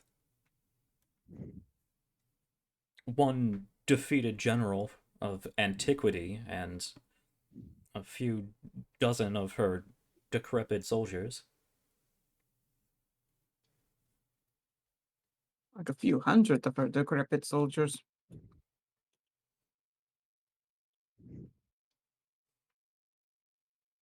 I mean, certainly the Legion has them outnumbered, but the undead don't fear dying again. They don't get tired either. Or hungry. They don't have supply lines to worry about like regular armies. They don't We necessarily are at need a a numeric. disadvantage. Huh? We are at an advantage in some points and a disadvantage in others. This is Laurentis speaking. Yeah. It's like they don't need to be numerically superior necessarily. But we're not dealing in numbers where morale and supply lines are necessary yet. Yeah. I think that's the point he was making. Mm. It's interesting to me that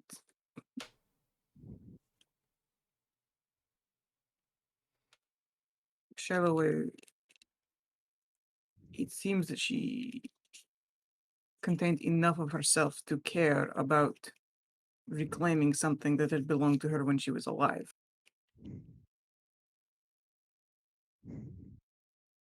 What use is a powerful ally if they're nothing more than a mindless automaton? Well, there's mindless automaton, and there's acting on your own personal desires. There's quite a few degrees between those two things. Oh, I'm sure a leash was present, whether you saw it pulled or not. I'm sure there was. When we first saw her, it seemed that she was going to Neos Noah, but she never showed up there.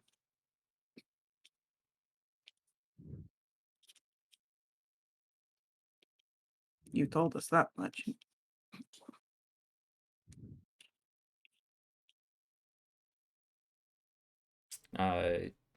Ascapal does turn and look between you and Malkazir at that statement.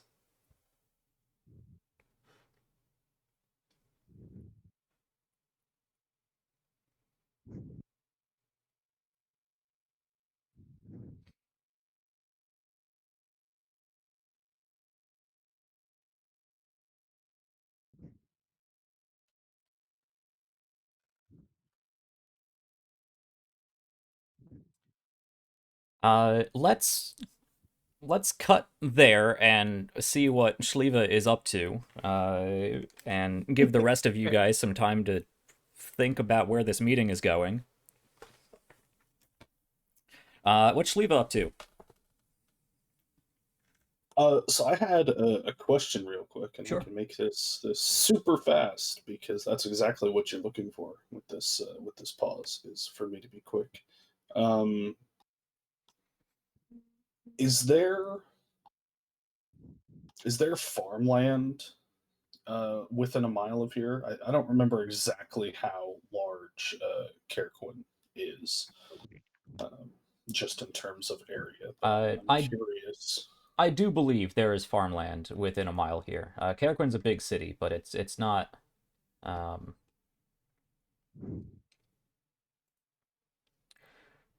think it's about 0.8 square miles, if I remember correctly. Okay. Let's see. No. For the sake of what you were doing, yes, there is farmland within a mile of where you are. Yeah. So what Shael'uah is going to have been doing for at least part of this time. First and foremost, I think I mentioned this when Tully had come out this morning to check on her. But Shael'uah and Krishka had filled the hole in the ground back up, and now, as it was put, there was a mound of earth where once was manicured grass and such. But I will have at some point cast plant growth to try to convince the grass to grow back over the spot that has been dug up. Okay. Um, I feel like that's something that you could easily just do with Druidcraft. Sure, but this is more fun. Sure. So what, pray tell, does plant growth entail? I assume it involves growing plants. Yes, in fact. Good guess. Just post it in chat for. Yeah. That doesn't do at all what I wanted it to do. Oh no, there it is.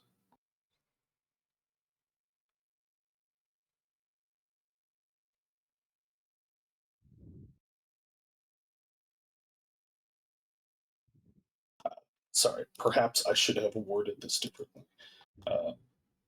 In order to communicate with these plants, I would have cast Speak with Plants prior to give myself the ability to communicate with the grass and whatever else is in this garden. Okay. So which, Hmm? which I can also display if you want. Speak with plants is it's simple enough. You get to speak with plants. Okay, so it looks like if you cast this spell over 8 hours, you enrich the land. Cast. So I guess it turns it into a ritual, which takes 8 hours to perform. Pretty much, I imagine it's a lot like a.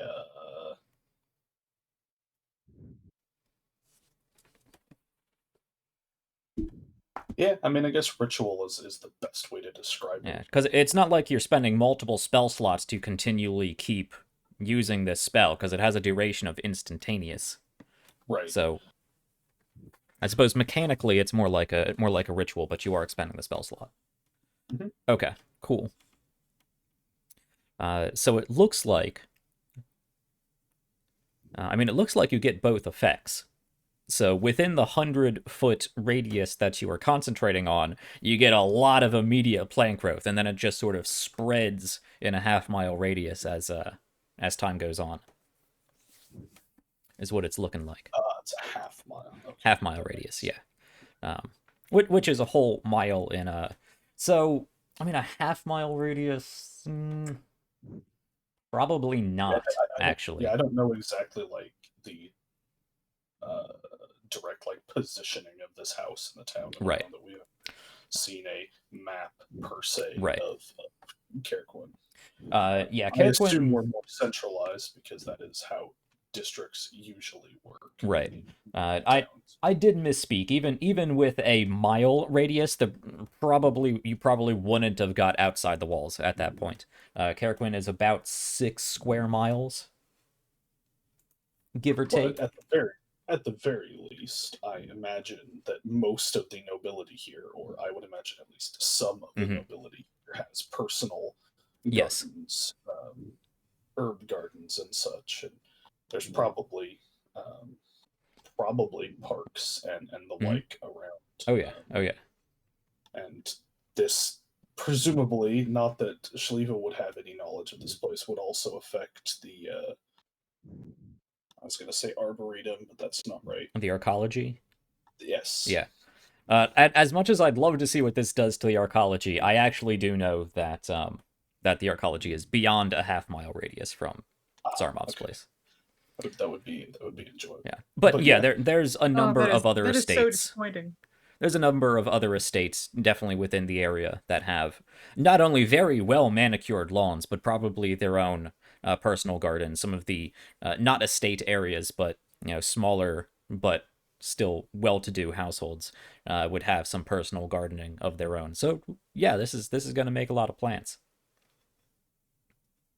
Yeah. So essentially, Shael'uah uses Speak with Plants to convince the plants in the immediate area to try to regrow themselves over the area that she and Krushka disturbed the night previous, thanking them for letting her stay, and then proceed to, I imagine, in a fairly simple ritualistic.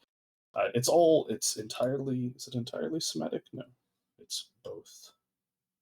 Yeah, it's verbal and Semitic. So there's probably, and I don't know the exact nature of this, but I imagine that Shael'uah would be asking for Judas and Ericus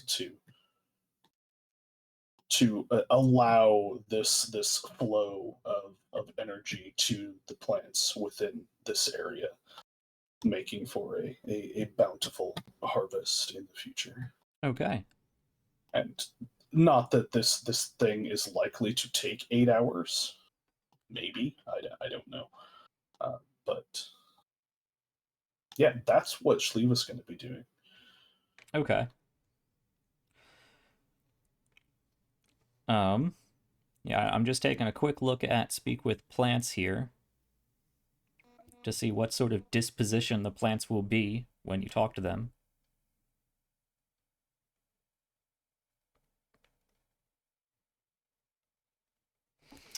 So let me ask you, Shael'uah, when you dug this sleeping hole for yourself, did you do so in one of the more open grassy areas, or did you go to like a flower bed and dig up a bunch of flowers? Did you displace a It probably shrub? would have been an open grassy area. Okay. I don't imagine.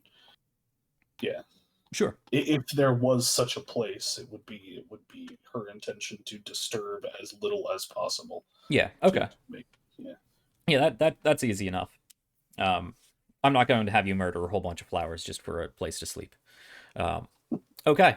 Yeah. So you cast plant growth, or you cast speak with plants, and there's a breeze of wind that comes over you as every blade of grass around you sort of wiggles a little bit and bends a little bit in your direction, and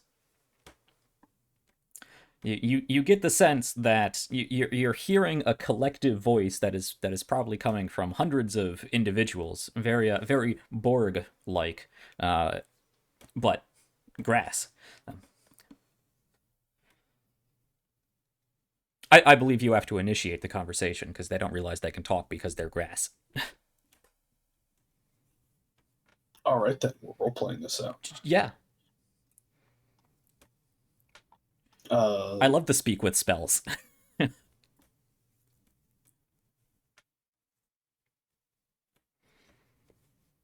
So yeah. Hello everyone. Can you hear me? Here. We can hear. Hearing's new. I'm sorry I dug some of you up yesterday. I hope it was okay for me to stay a while.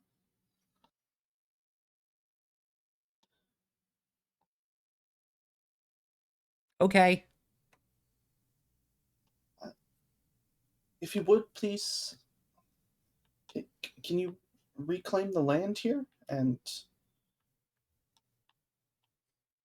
I'm sure you'll find the extra space to be nice. Oh, yeah, we'll get right on that. It'll probably take a few weeks. I wouldn't say weeks. It'll take a few generations.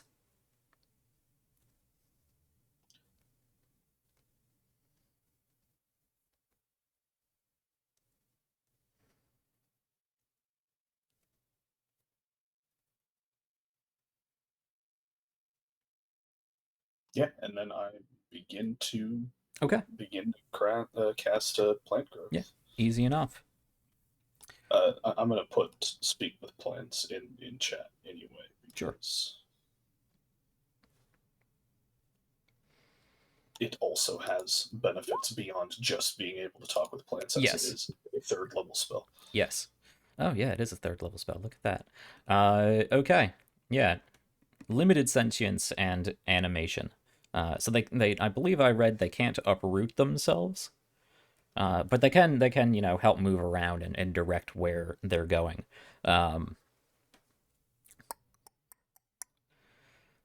Gain information. So if you have any specific information about the previous day pertaining to creatures that were around, or weather or whatnot. You can ask those.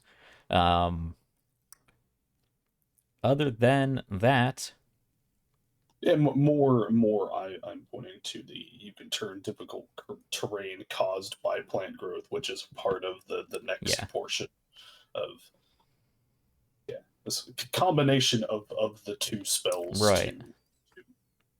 Yeah. So it's not your intention to make a completely overgrown area. No. Okay. Okay. Yeah. Over the course of, actually, I believe we saw that plant growth is instantaneous. But we'll say it takes it takes 15 minutes or so, which is rapidly faster than growing grass usually takes. But in the time it took, or in the space that you made for yourselves, it takes maybe 15 minutes for grass to start budding back up through the sand through the dirt that I assume you had Krushka put back more or less into the area. It's not as flat as it was before. There's kind of a mound to it, so it's a nice flat garden path that just has a person-sized bump in it now. But it takes very little time for the grass to grow over this mound, and in that time you see the well manicured bushes that flank this path begin to get a little bit thicker. They're starting to get a little like gnarly with branches like sticking out all over the place. And then you convince them to, here, wrap yourself up like this and make yourself look pretty, and they do so. A few more flowers grow in some of the flower beds around, and you can keep concentrating on this spell for the rest of the day, and it'll spread.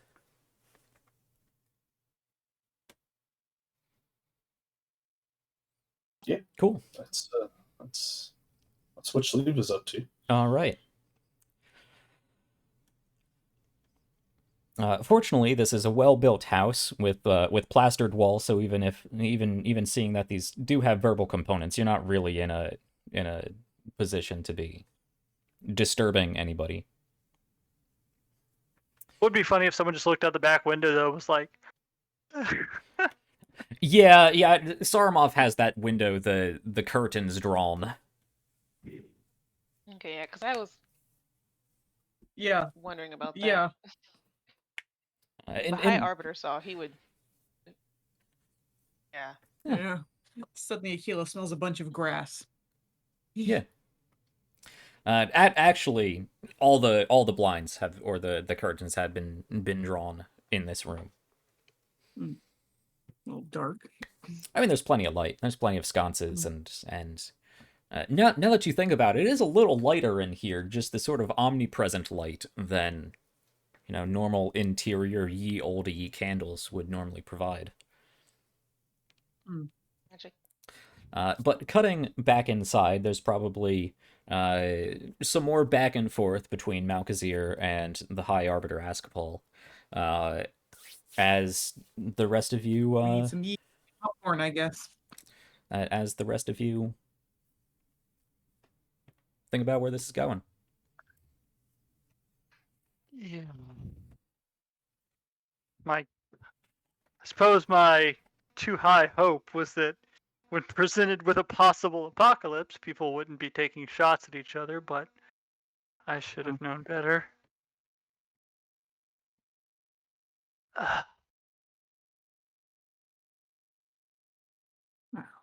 When the threat still seems distant, they are.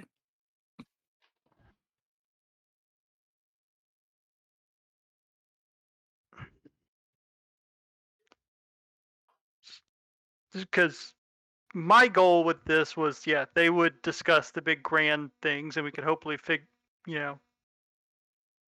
figure out something for the small strike force to do. Yes, let's focus on that last bit there. Well, that's what when I was poking into the Ganahest thing, I was trying to kind of get there. Okay.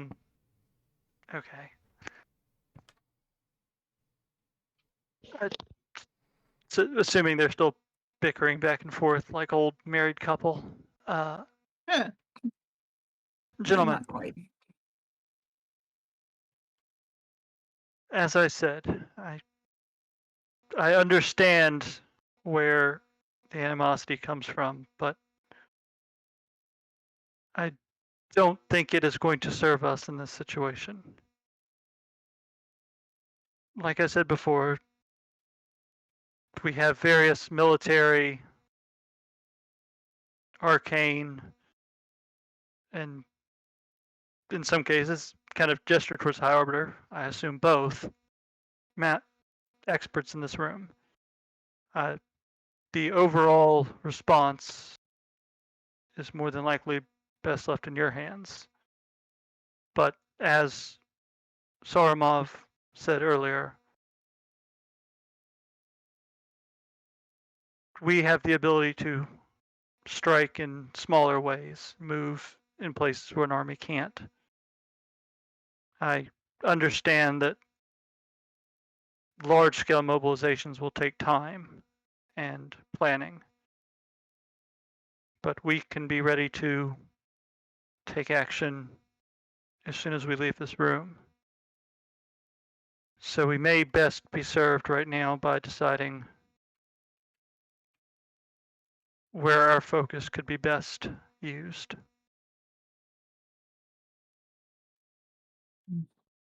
Agree. Actions need to be taken.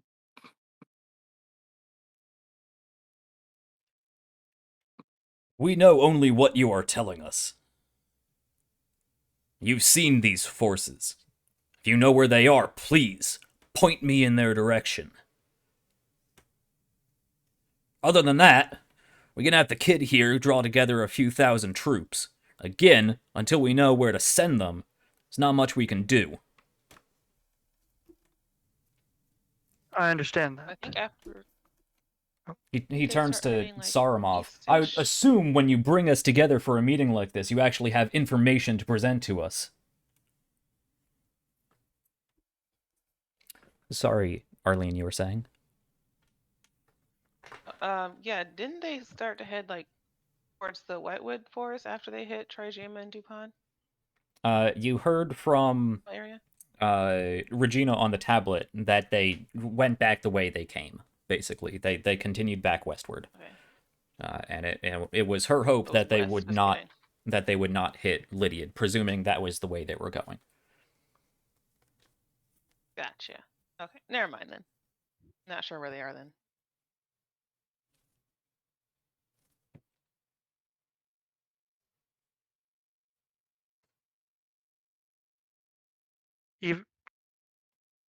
If I knew where they were, I would definitely point you in their direction.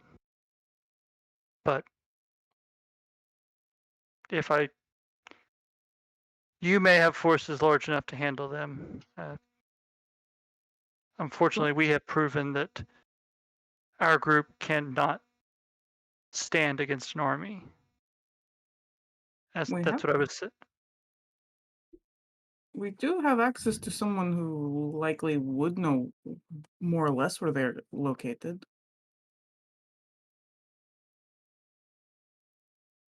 Sagana.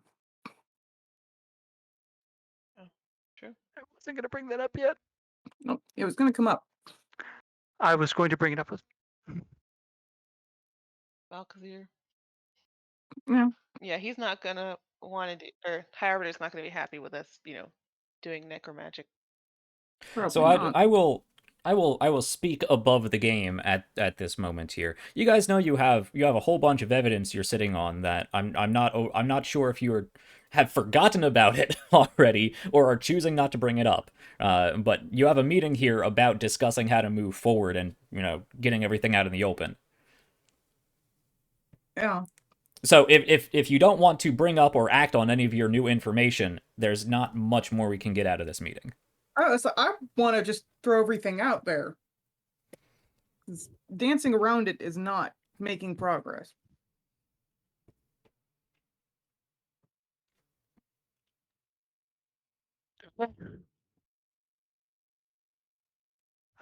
Yes, speaking it. I had planned on actually grabbing the what? I was motioning we were going back in the game now. continue. Oh, okay. Because I assumed you were talking in character there. No, that's why I said actually above. Oh, I thought you were motioning downward. Sure, we are out No, of the sorry. game again. Yeah, I was at one point going to actually bring out the books since Malkazir was supposed to be here, but my big concern right now with some of the things is that either the High Arbiter is going to decide they're unusable because of what they are in the vein of Sagana, or is just going to take them. And you think Malkazir's not going to take them?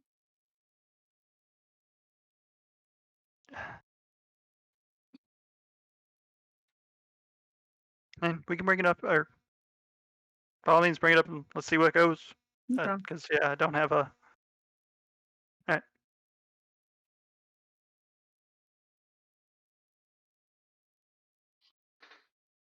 So I guess you pick up where we do have Sagana. Yeah.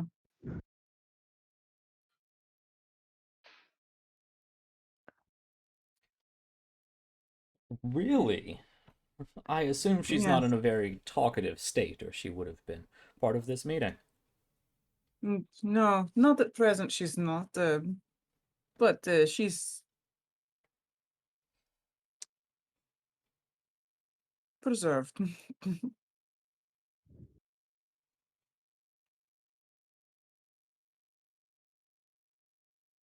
Well, Tali, go get her. What do I gotta get her? Saramov will put some Pardon hands me. up and wave 'Cause I was wave Caluste back in. Could you please fetch us the corpse we are keeping in our closet? Normally people just have skeletons in their closet. Very well, sir. Now that Askabal is continuing to be very rigid and looks over at Saramov. A moment later, Caluste, who is probably in his mid to late 50s, and another younger servant are coming in with a body shaped wrapping that they bring over and place down on one of the couches in the far corner of the room. Oh.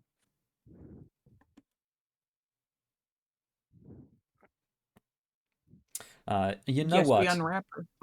Yeah, you know what? Actually, it's about that time, if not a little earlier. Yeah. Let's take our break here before we get into any of the new stuff. Yeah, I've been trying to coax you guys into actually dealing with the new things you had available instead of rehashing everything we've already talked about. I wanted But to bring up Sagana sooner. Well, so the two issues were, yeah, with Sagana, as he is bristling, the High Arbiter was not going to be happy about questioning a corpse. Man, he wasn't going to be happy either way. And I had actually planned on bringing Malkazir in on the books, but the problem with that is that if they are written in something weird, we're either going to have to be like, oh yeah, go take these and go find someone to translate them, because I can't just sit there and go, yeah, give me 1 second in this room. Yeah. I Like, mean, I need those books in private. yeah, I mean, there's a risk either way. It's just the more information you present, the more options they may be able to bring back to you. But if you were expecting just to sit down and have 5 people tell you exactly what to do, that's not how this meeting was going to go. I wasn't. I was also trying to figure out how to diplomatically phrase a few other things. Yeah. Because I was trying to RP it out. Right. Cool. Yeah, let's take a break. You guys can continue to try to formulate how you're RPing going forward, and maybe talk amongst yourselves as to what you want to share, what you don't want to share, and we'll pick back up in about 10 minutes or so. Okay. Yeah, so it's been sort of a recap episode today, which is good. I see we've had some Coriel, thanks for showing up. Always good to see you again. Congrats on the baby. And a number of new people in that I see. So Yeah. I hope you are I hope some of this is not too esoteric for you. A little bit of recap, but also a lot of proper nouns that probably could go into more detail. Anyway, Watching Jack argue with himself. yeah, watching I me know. argue with myself. I'm trying to keep it to a minimum, so I'm not just playing this whole meeting out by myself, which is why the other three people in this room have been a little bit more quiet. That and I can't just drop into a Scottish like accent. I can't do it. I need to practice, and I didn't get my practice in this morning. Once I get into it, I could stick with it, but I didn't get into it this morning. I meant to ask, what part of the Empire is Scottish? I mean, I'm using the Scottish like accent for the area of Rost. Whether again, which we discussed on our Not Wednesday world actually building. Scottish. Yeah, but I don't just copy and Ross paste did that. culture from the real world into my world. Sorry, that Yeah. was too direct. I meant what part had that influence Yeah, in it? the Because I hadn't seen that before. The accent is Rostic. In my world, it is And- not dwarves that and are rustic. always Scottish. Thank you. Yes, but it's I a good appreciate accent. that, honestly. It's a good accent, so it is definitely being used somewhere, and that somewhere is Rost. Anyway, Cool. yeah. Let's take our break.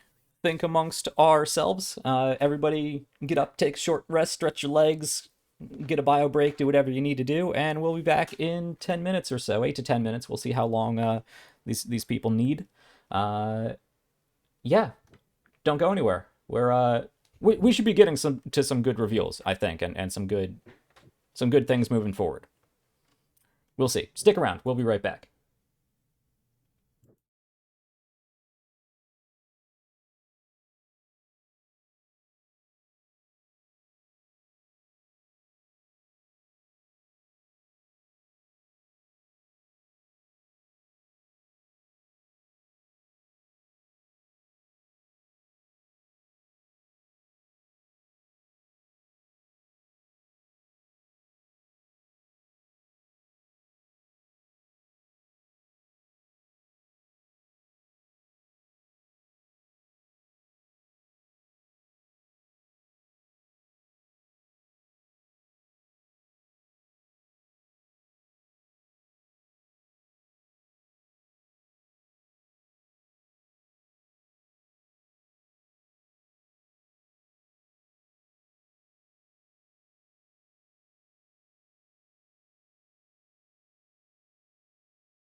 Hello and welcome back to the People's Ascension. We are back from our break for part 2 of today's episode, which is largely a recap and figuring out what to do going forward episode, with a number of new NPCs, a few of them being much more talkative than the others because they actually have experience in what's currently going on, kind of, sort of. Undead. So. Let's jump back into this. So to set the scene,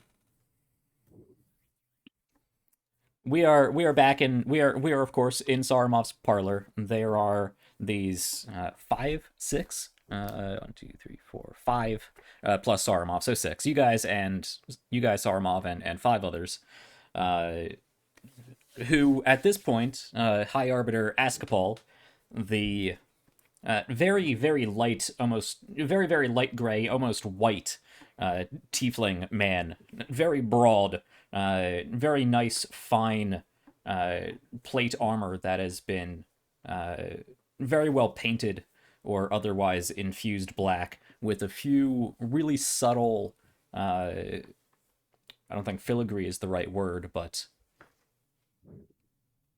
added decoration to his armor in a very sort of opalescent deep purple, very, very nightshade like color. He has these really long upward pointed horns. In my head, he's really awesome. Somebody should draw that for us.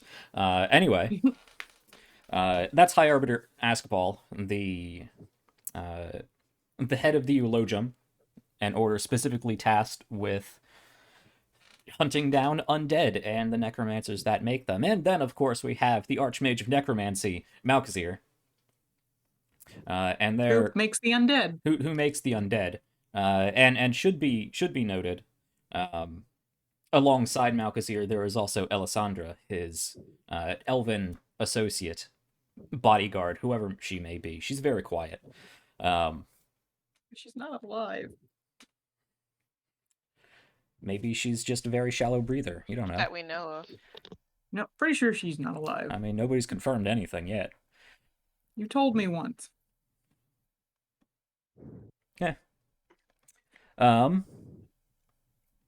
There is, of course, First Shield Constance Laurentis, the first shield, which is basically the most important Centurion in the first cohort of a particular legion.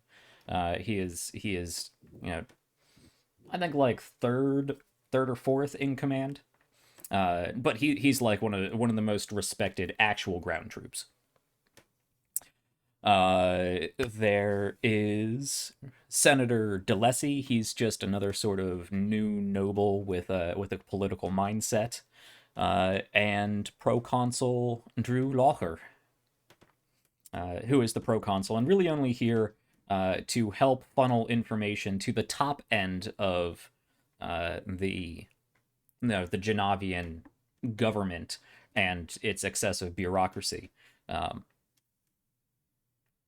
without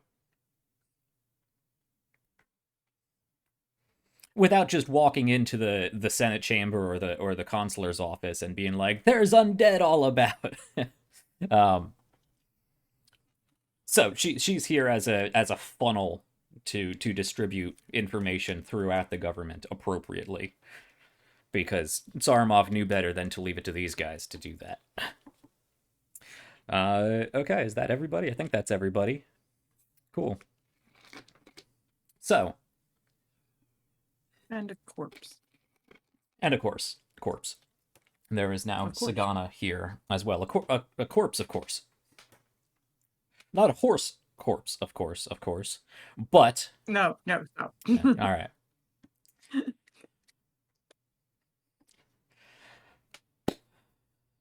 Yes. Let's jump back into this. Sagana, what seemed to be the head of this necromantic partition sect of this cult. Yeah, cell is a good way to put it. Mm-hmm. She was the one leading the ritual in Shael'uah. Nope. I've been resisting correcting you the entire time. It's not Shael'uah, it's Shael'uah. They mean two totally different things in Elven.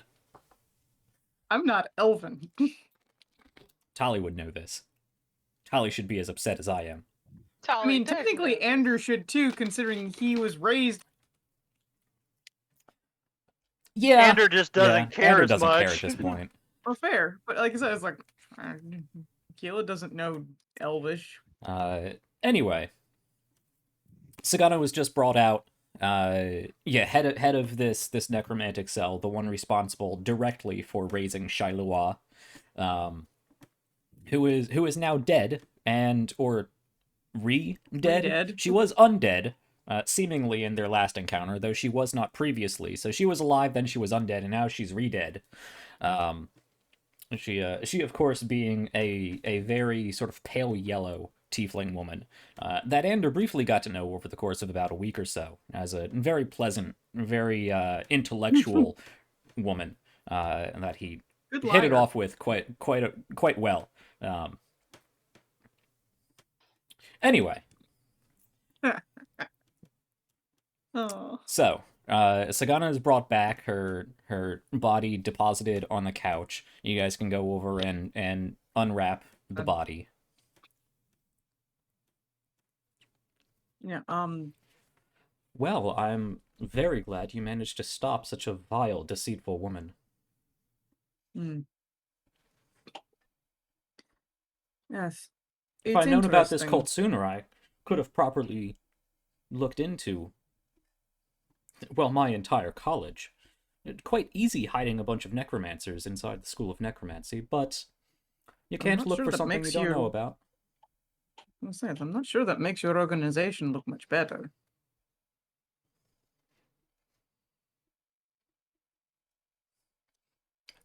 But as I was saying, it is interesting.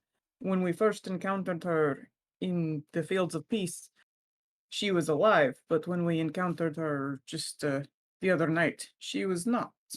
She had been killed and raised again. And, go over sort of what I had noticed about how, she was a more aware undead, how it seemed that she must have been raised very shortly after dying. And, through some sort of ritual, and, talk about the marks in her hands and the sort of marks around her neck and her shoulders. And, the things that I had sort of noticed about it last time. So, specifically, the marks around her neck looked very much like rope burn. Yeah, that's I did around her neck and around her shoulders going down underneath her arms and whatnot. Yeah.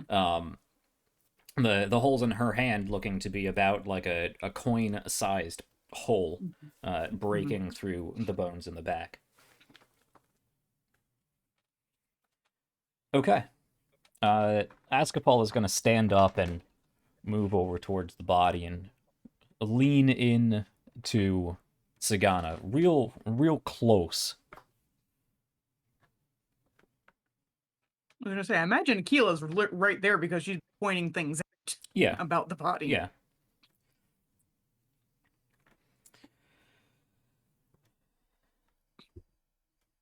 Sit down, Ascapol. She's dead. What more do you want to know? Looks back. I want to know just as much as you do, if you don't already know it already. There's this sort of gray flash that just sort of reverberates off him real quickly. Of which one?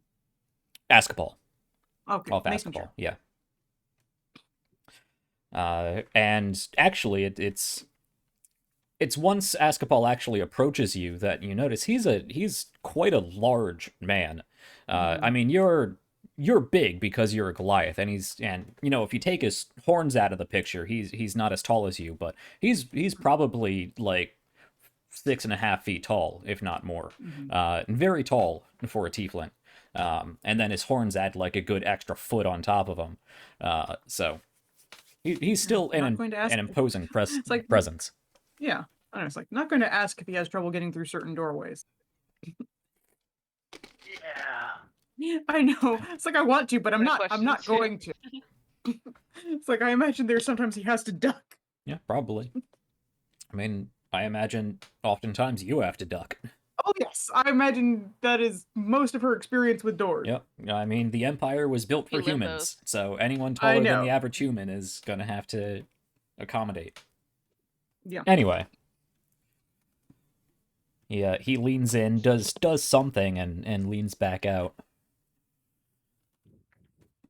Well, this is no Okay. mere corpse walker. Don't suppose I have any idea what he did. I don't think you've ever seen it before, and you haven't really traveled with a lot of paladins. You traveled with Tunoris. Yeah. Yeah, you may recall Tunoris, though it would have looked different. Roll a religion check. Gonna get. This isn't one with advantage because it's not about it.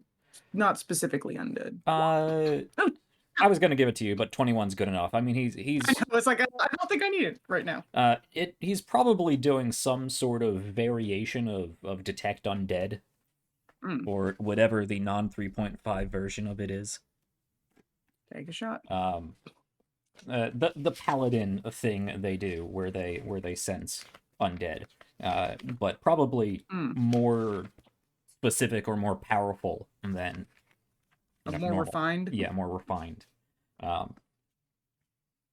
There is definitely an aura about this guy that is not your average, traveling paladin adventure. No, I never would have guessed. Nah. What is that they can do? Divine sense. Not in his position, Yeah.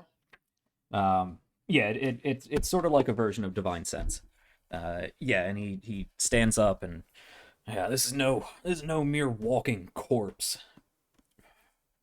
But it's not a lich. Something in between. No. Yeah. He leans down again and grabs her wrist and holds it up. Grabs her by the hair and lifts her head up to get a look at the bruising on the bottom of her throat and her arms. I mean, I'd be excited if it wasn't Sagana. And then just sort of like flops her down hard. Turns back to Malkazir. What do you make of this? Oh, I certainly wouldn't want to offend you by practicing my vile art in front of you.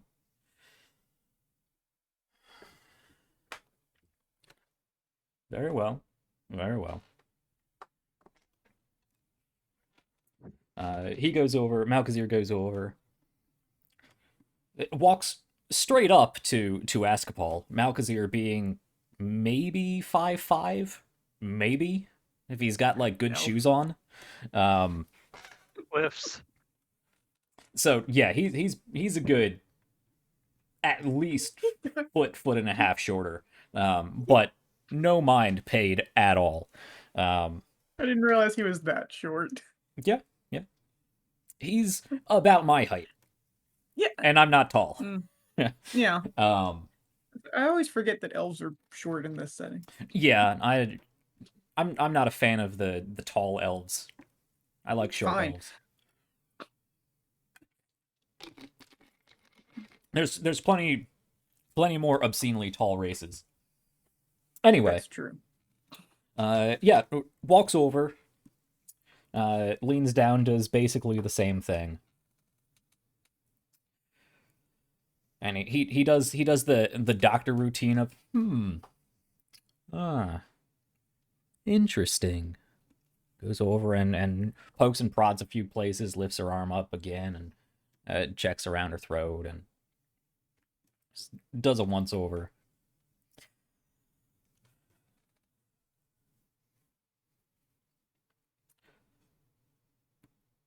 Well, Only because we're talking about the very topic that we're discussing, ancient necromantic practices. If I had to guess, this is some sort of old ritual. A bit more... less refined than some of the techniques I have refined in my time. But very peculiar. There's a... I would suspect, before she was re-dead, there may have even been a spark of life left in her. Or at least not far beyond. We should look into this more.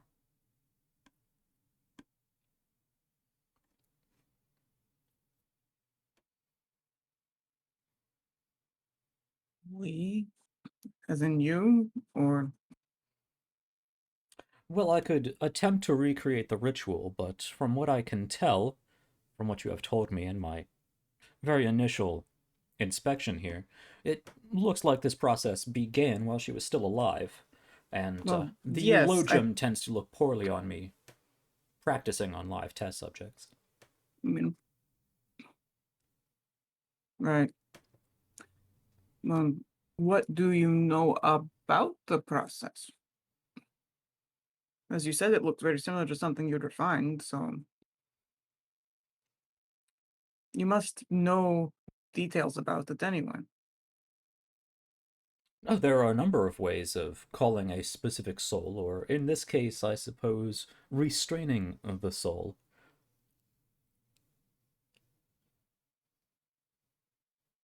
Shael'uah did seem to give her orders. Restraint is a bit more, I don't want to say difficult, but it does require some foreknowledge of what is happening, which is frowned upon. But it does seem as if when Sagana here was killed, there was not time or means for her spirit, soul, whatever you want to call it, to depart from our mortal coil. And in At least what I not completely. assume is a very brief amount of time, was corrupted into what we would otherwise use to animate intelligent undead. A practice, Mm. again, that is unfortunately frowned upon.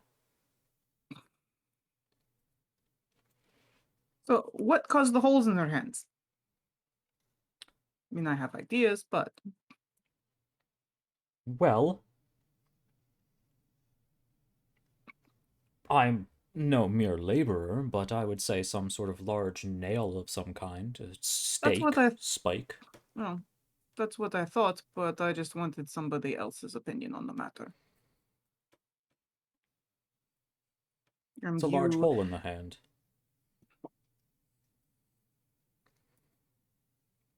just couldn't give him a compliment, never mind.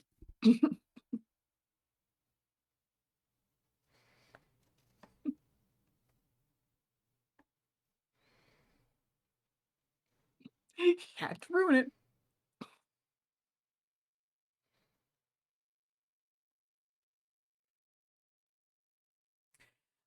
There is tale on this subject, since we are openly discussing it, that during Andrashidid's time, there were those who were spared, if you want to call it that. Converted would likely be more appropriate. Mm. Cities of the dead, as it were, and, well, the mindless corpse walkers, as Askabal here so politely put it, don't make great conversationalists or citizens. I'd imagine this new kingdom, princedom, that Andrashidid was working towards, and may now be working towards again, had its own undead civilization spanning. Now that does get messy and difficult to deal with if you're working with spirits that are forced back in a shell posthumously, to use a very appropriate term. So you're insinuating that she went through this willingly. Oh, yes. That's what I was. I mean, honestly, I expected that, but it is good to have confirmation. But you're saying that this is an older form of it, so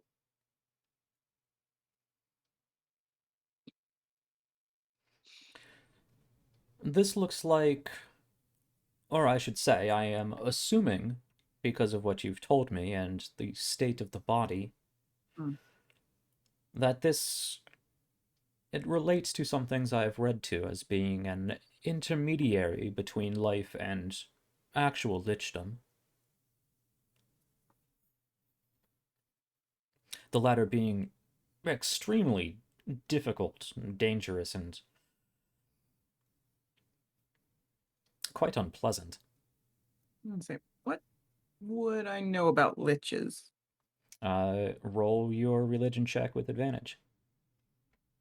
Yay, advantage. Hopefully, it doesn't just completely screw me up. 19? Mm-hmm. Okay. I mean, you understand because you are a blood hunter, because you are a querent, that they are rooted in mythology, but just like many other things rooted in mythology, they are actual things. Yeah, But we've encountered plenty of things yes, rooted in mythology. But liches aren't.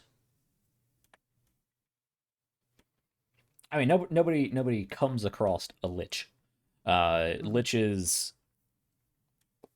There's a whole process to go about it. You don't know what that process is. It involves one or more arcane instruments that help bind the soul to a particular body. Some actually being able to preserve or recreate a body given enough external materials into an appropriate form.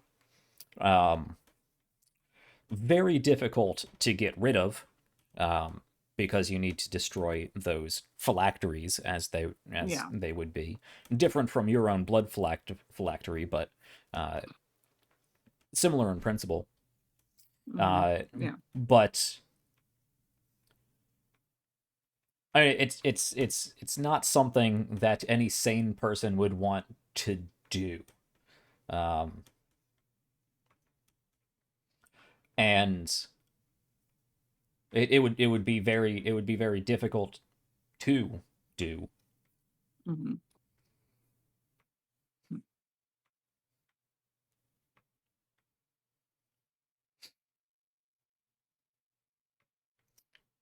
I mean, because I'm going to guess, Yeah. while liches are considered legendary, they're not necessarily super common knowledge. No.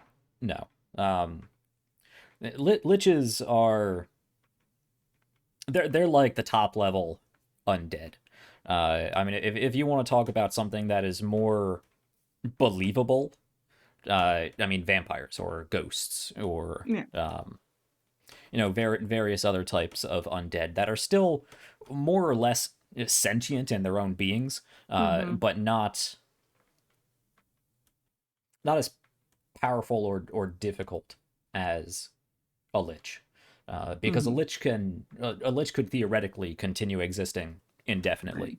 The body would eventually deteriorate because the body is undead, and it would continue to decay without constant infusal of necromantic energy. I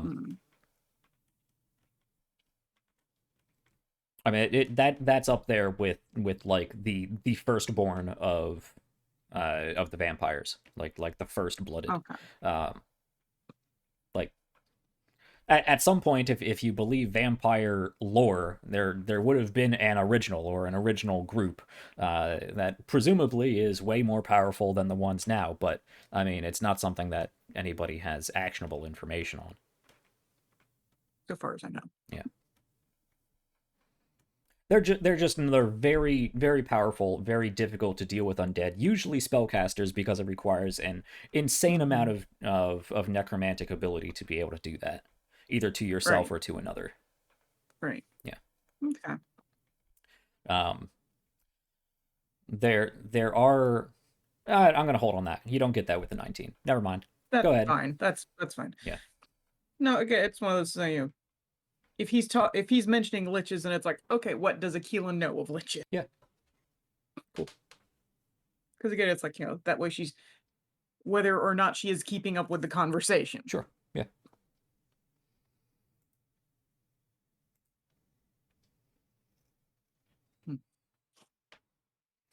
Well, what I was getting at is that there was likely a whole metropolis or more of necrotic individuals like this. Sometimes, in theory, jokingly referred to as necropolitans. He smirks at it. So, do you suppose that there were any that could still be around from that time? Oh, from Indrashadid's time? Very unlikely. That was quite a long time ago, as far as I am aware. Well, yes, but there were someone who brought him back. He didn't come back on his own. Well, you know how religions can be very difficult to stamp out. I'm still working on religion, honestly. It's overrated if you ask me. You see him sort of tense and shake his hand out.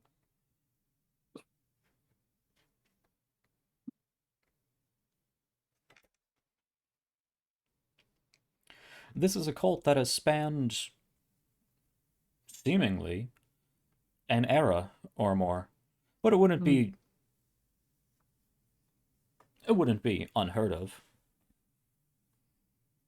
There are others that have lasted time and civilization. Yeah.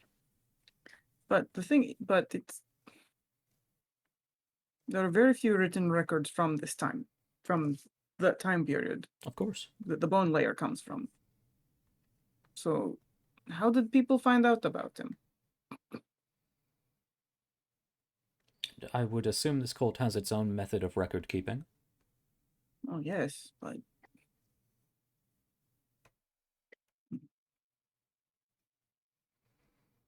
Askapol, I assume you don't share your most secretive, apocryphal texts with the layman. Make your point, wizard. My point's been made. I get what you're saying.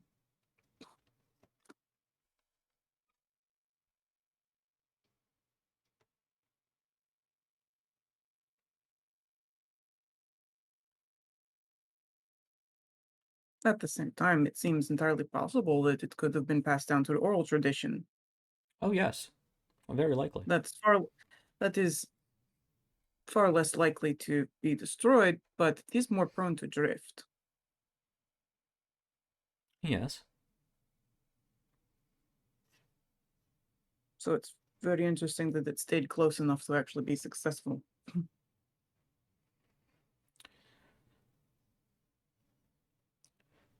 The arcane is surprisingly flexible once you understand the nuances of it.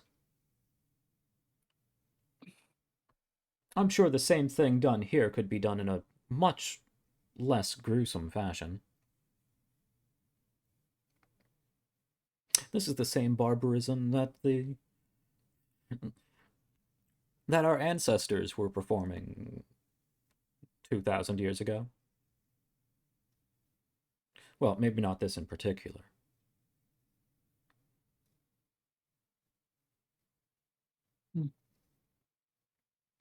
Could there be individuals from that era?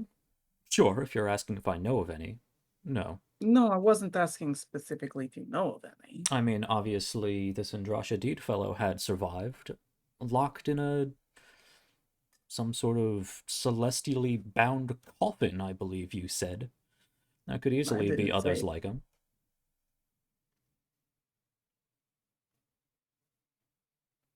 I didn't say it. I never saw it.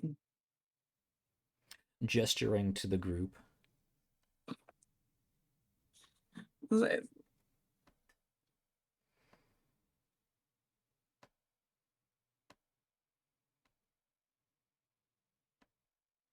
I think you're muted. You're muted. Sorry. Yes, I am. What was that last line again before he gestured to the group? Celestial bound coffin, I believe. Yeah. Those were the chains. Well, yeah.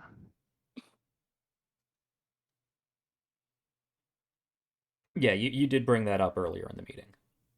Yeah. Okay. I thought. No, wait. Yeah. Okay. Ugh. Brain. Still, it's people performing older forms of magic or older practices. Oh, certainly.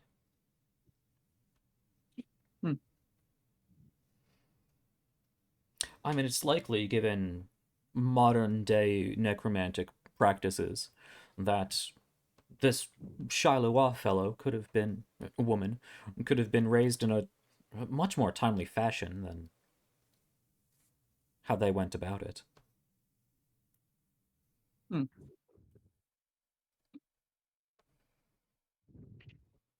So, how sort of advanced would the magic, the practice need to have been for this process? What specifically are you asking me?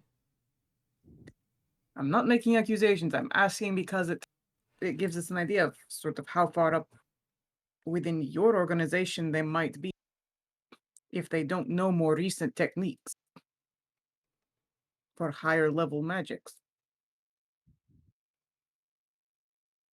Oh, Sagana here? It's doubtful that she would have been able to perform, as I said, a more refined version of this. Well, I wasn't asking about her specifically, but whoever performed this.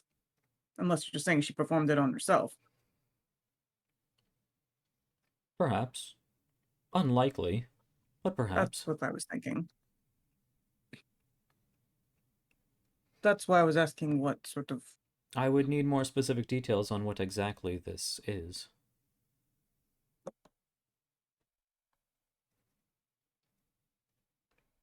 But given the appropriate materials, desire, permission,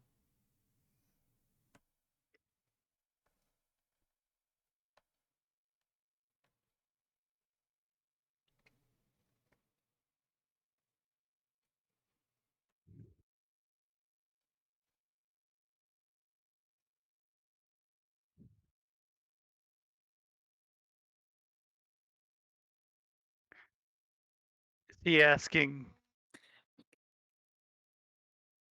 Who's he looking at when he asks for permission? he's just, when he said that, he looked towards Askapal, but Yeah, Okay, I know that's who. That's exactly who he looked toward. How's he looking? he's containing himself. Okay, but no, he's not happy.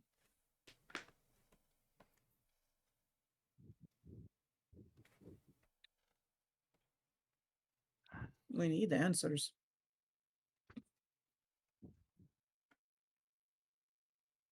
And we need the means of tracking undead activity.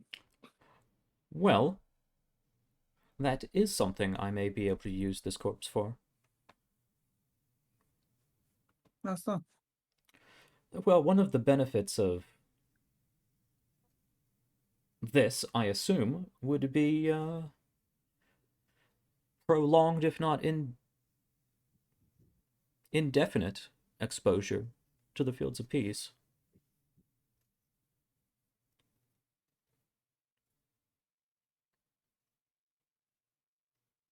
Well, that doesn't really help us track it. No, I assume you would not want to be in a similar state. Not anytime soon, I'll be honest.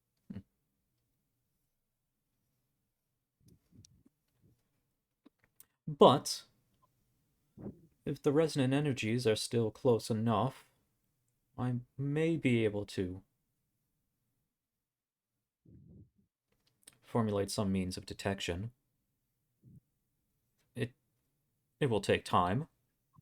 That is probably the least surprising thing that you have said.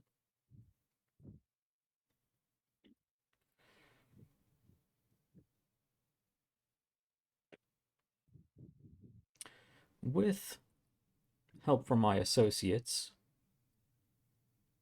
if the concentration is large enough, we may be able to pinpoint necromantic energies as they pop up, but by the time we detect them, well, they'll already be there. We're, of course, talking either very, very highly concentrated forms of necromancy, much like I assume Shael'uah is in such a state, or very large quantities of necromancy, an army or so. Individual practitioners, No. But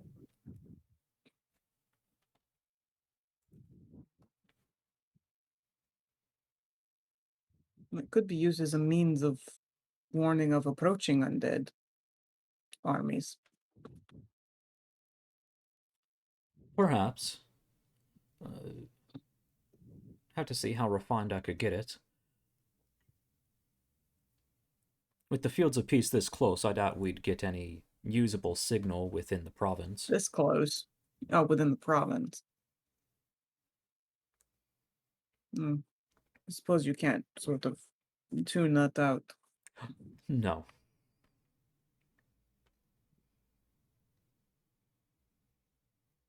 That's unfortunate, but But if something like it does mysteriously arise somewhere, I will certainly be able to Yeah. tell you where and when. Unfortunately, that doesn't help us get there faster. No. I don't know. Need something that we can really take action on.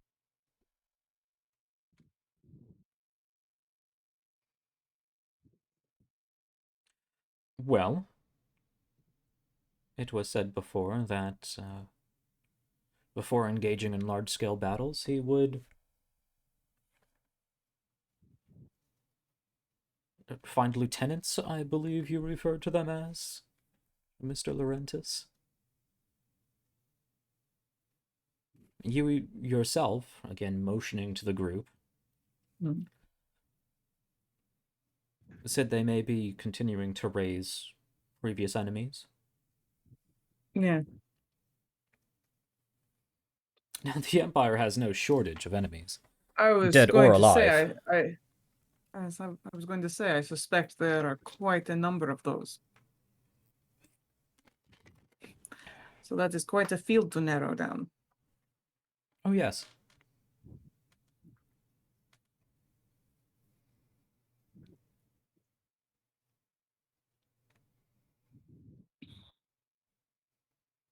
Did you find anything interesting on our deceased trader here? Glance over at Ander.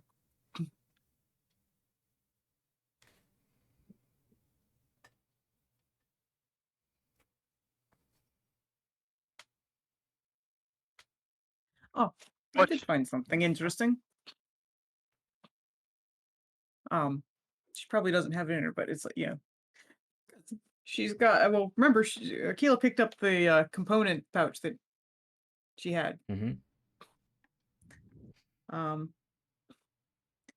Like you said, there's that like mason jar size thing full of the greenish yellow fluid in the partially formed skeleton. Mm-hmm. That's the thing. It's like Akila would probably go get that and bring it back. It's like, what would this be used for? Interesting. A fetal skeleton. That is quite morbid.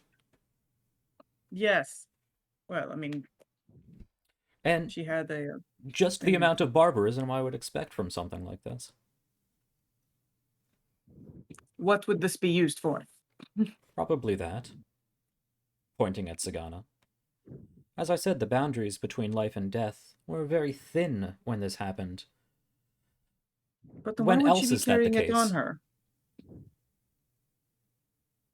To make more? To continue the practice? Maybe it was a focus of some kind, a phylactery even. Though, his eyes flash. No, I would think not. Most likely a component. You would think not what? That it's not a phylactery. Oh. Phylacteries are magic.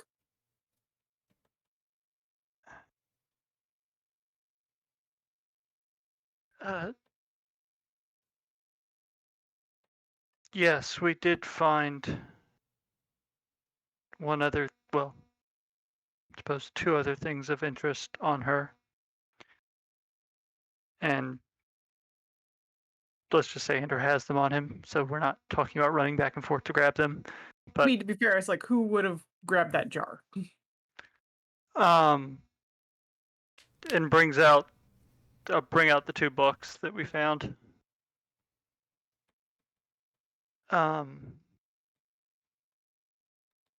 Point at whichever one is warded. Mm-hmm. One of them is obviously warded in some fashion. I'm guessing some kind of protection spell that blasts the target or something if they attempt to open it without the proper whatever. Oh, I would This assume one- one of these is a spell book. That would be my guess too. Either way, it's As probably best not to blindly try to peek in arcane practitioners' notebooks. They do tend to be quite well protected. hence why it is still closed. The other one is more interesting in a way. Not magical in any sense. Seems at first glance completely ordinary, but whatever it's made out of is not any kind of normal leather. Tempted to cut through the strap and, well, I don't claim to carry the best dagger ever on me. It should have been more than capable of sawing through a leather strap on a book, but it didn't do anything, right? Like, No. didn't notch it, didn't, yeah. No. It had absolutely no effect on it. As I said, we like to keep our books preserved.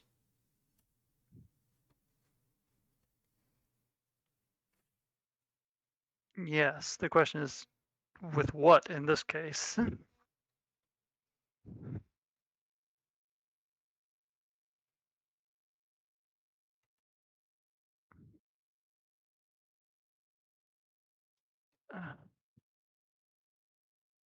Well, as for the warded one, I don't suppose anyone in the room has dispel magic on them, do they?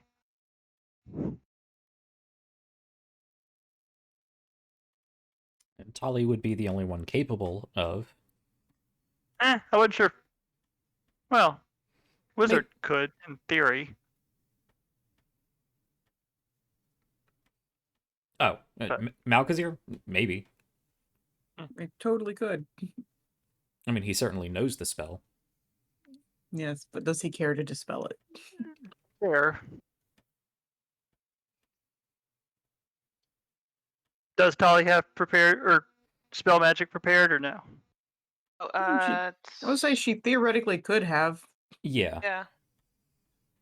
Yeah, I totally have it prepared. I thought Well, about it's because, you know, this morning. is... Oh, See again, here. I mean, we're not in the heat of combat. We're not on a typical adventuring day, so there can be some leniency on what you had prepared. But you did know, going forward to this meeting, that you had information Yeah. locked behind something magical. Yep, sure So. did, which is why I probably prepared it that Sure. morning. All right. Exactly. I So, tried to so prepare yeah, it, I can but Oh, right. outside. I wonder if I even have it typed out. Well, I guess it doesn't matter. But yeah, I can go ahead and cast the spell magic on both the books. I can try. Should Well, it's only on one book. Yeah, true. well, let's probably take it into the back garden to do that. Let's not take it into the back garden Oh, where the right. druid is. Either way, doing it right here is probably not the best idea, just in case there's any kind of backlash. I don't know how this works. I just know how Jack works.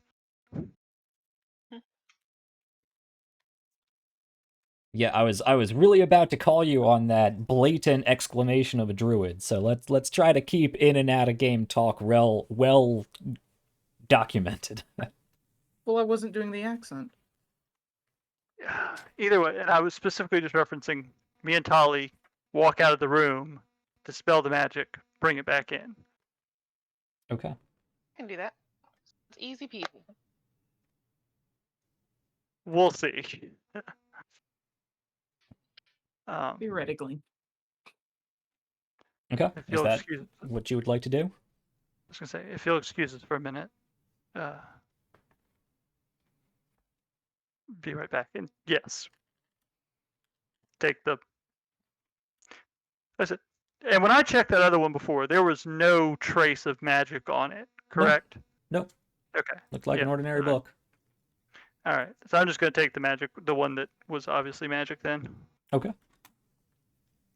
Tali, you are casting Dispel Magic. I sure am. Dispel starts with a D. Yes. What's the range on that? 120 feet. Oh Jesus. Yeah, It's so I actually mean, quite large. you can be a ways away. Yeah, I was gonna suggest we stand back a little ways. 120 feet away. Tali, Yes. let's see here. I figured there'd me. be a roll for that. I was gonna say, does it require a roll? Depends on the level. Like if it's a spell of 3rd level or lower, it ends. But if it's 4th or higher, I have to make an ability check. Yeah, go ahead and make your ability check. Yeah. Cool. Let's do this and hope for the best. If my What ability is? character sheet would work right. It's a wisdom check. Oh, A D20 plus that makes wisdom. sense. Yeah. Come on. Okay. Well, since this thing is being dumb, I might have to roll. Oh, my roll 20 is acting up. Why are you dumb? Why are you like this?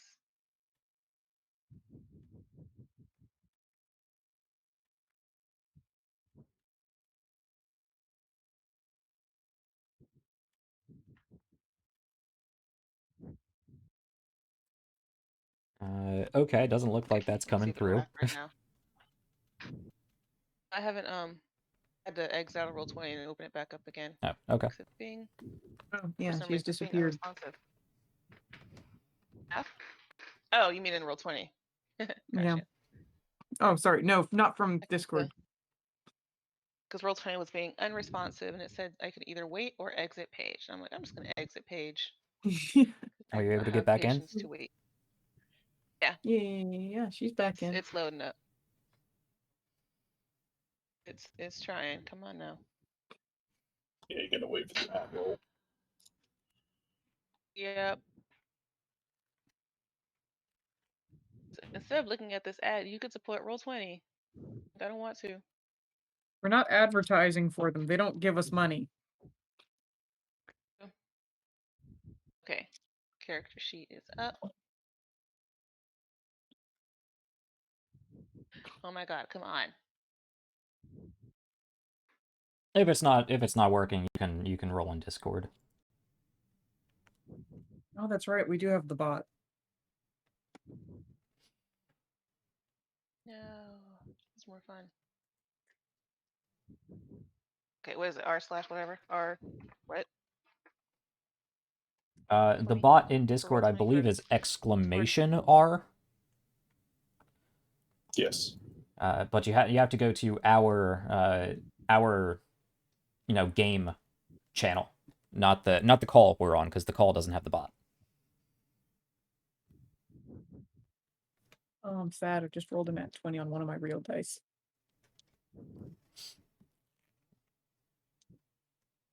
Yeah, I know. If we want to get back to using real dice, I'm gonna have to break you guys back into that on a one shot, because all of the dice are gonna be like, "Thank you for picking me up. Here, have all the 20s." There's a 17. Yep. D12. The space is Tali, right. is are any of these options working for you? Oh, there's another nat 20. Come on. It's a You're not- space after the R. Okay, that's what I thought. Mm, Doing this wrong. Put a space and it's not doing it.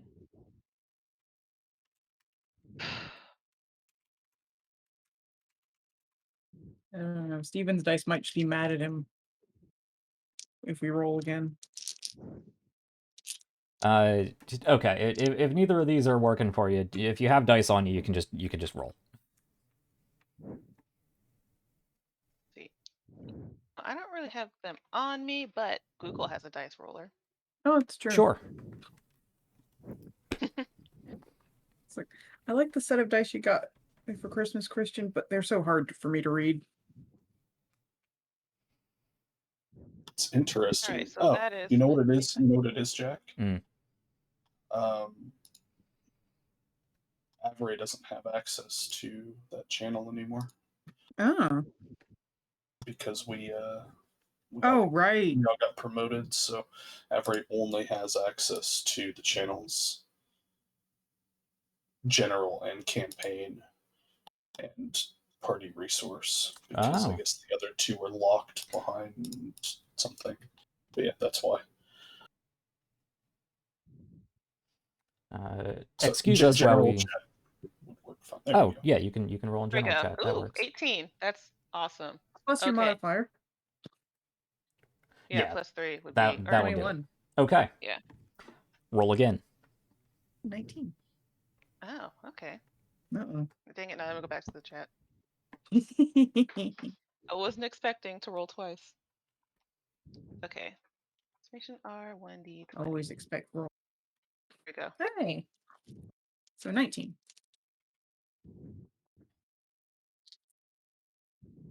Okay. Okay. And one more now roll time. 20 wants to act right. On what? Okay. On you. 1D20. Okay. Oh! Not one. Yes, you channel your divine energies and beseech Lewena to disperse the magical energies that are on this book. There is a breeze about you.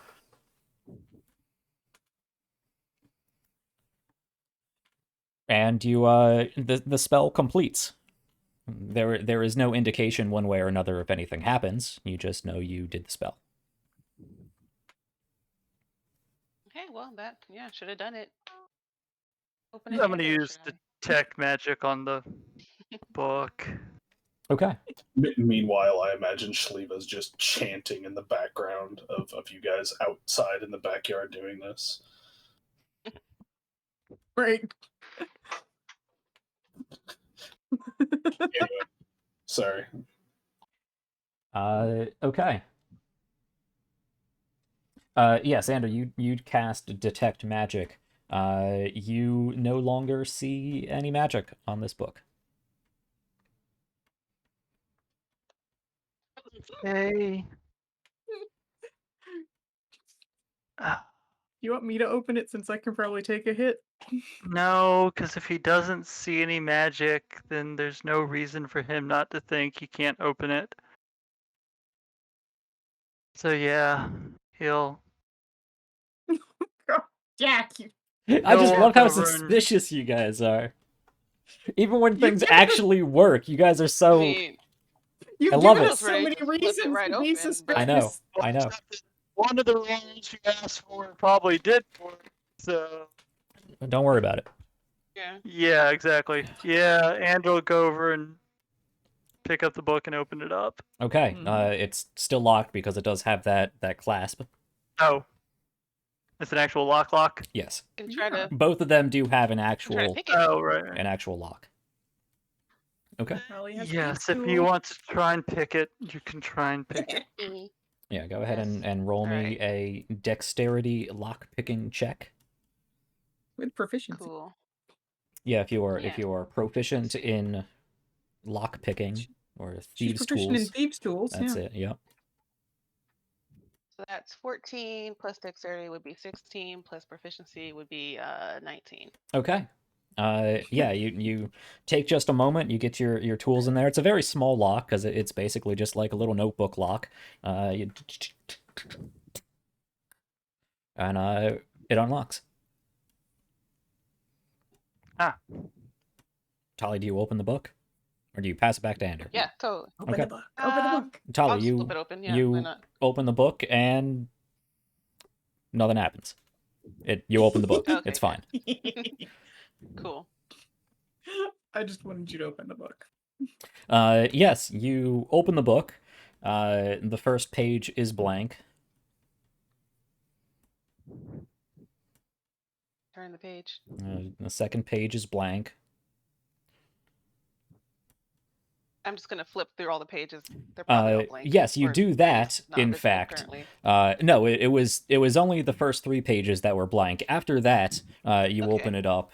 Let me bring up Tali's sheet here and see if you have the information in there. I think I went back and plugged relevant information into all of your character sheets. What? Yeah, because for some reason Roll20 will open, but as soon as I try to click my character sheet, it just like crashes. So I don't know what's going on. With it. Yes, there is writing in this book, but you can't read it. So I passed to Ander.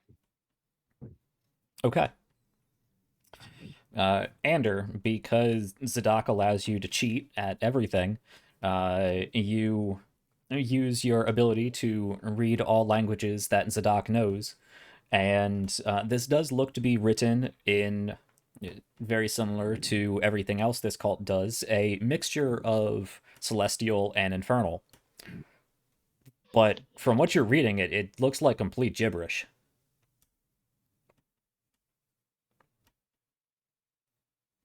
You can understand what each individual, letter means, but none of them are making any sense. The words they're not real words. Not real words like in a spell, not real words, or just not even They're not like a spell book. they're not runic symbols. They're alphabetical symbols. They just don't fit together to form any words you're familiar with. Huh.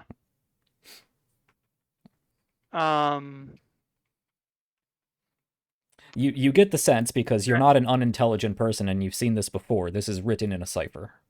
That's what I was gonna Okay. ask next. If I need to make a roll or something to figure out if it was some kind of code. Oh, good, another one.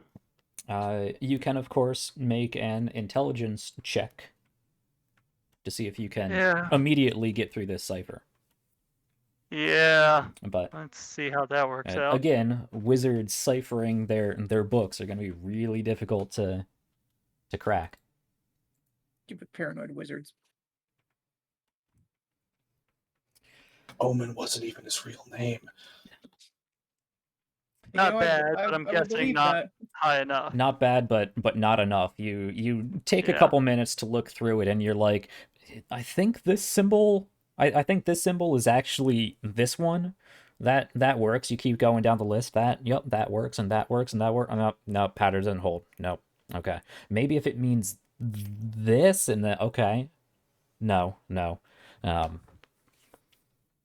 I'd have Talia Can try to I- Yes, when we get back, I specifically said I didn't bring that one with me. Sorry. Can I know you said they're alphabetical symbols, not runic. So is that like conclusively it's not a spell book, or can I determine whether it is or is not a spell book, or if it's just some kind of like notes or something she's written? you cannot make that determination. Okay. Alrighty then. Because it's just as likely that this cipher could have been used to replace runes. So. Okay. I wasn't sure if a 16 got me enough to even get a generalization. Okay. We'll head back in then. Okay. This is a very well done cipher. On par, if not more complicated than the what Omen put together. Okay, yeah, you can head back inside. The book is dispelled and unlocked, but you are unable to immediately read it. That 16 has turned off sure. check magic before I walk back in, just in case. Sure. air. Just like with Omen's spellbook, you can compound levels of success later on.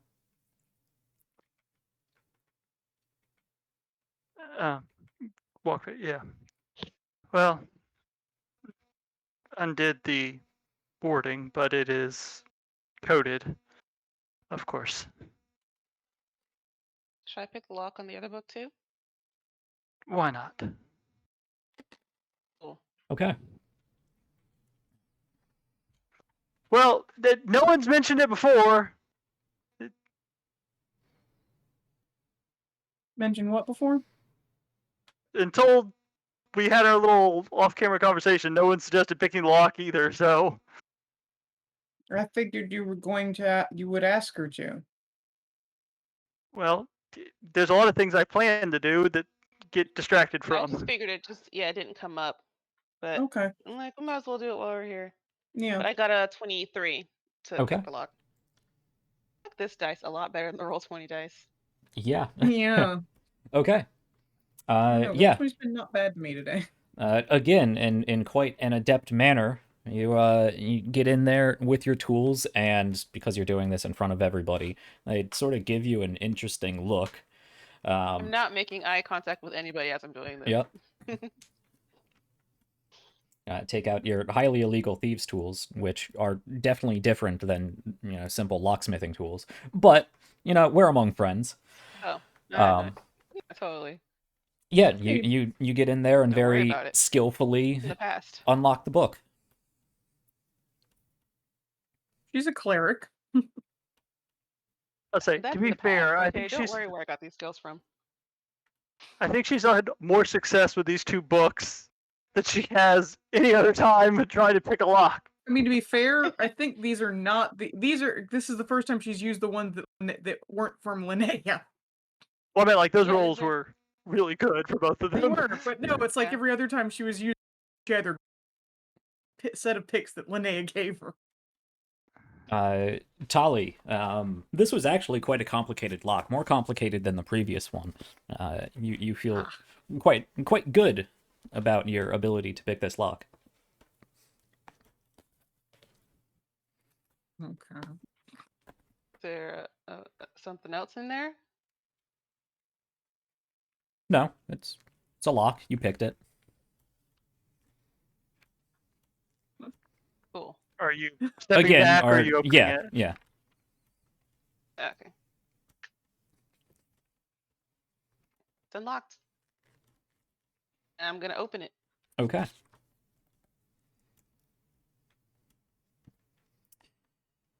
And hope it doesn't explode.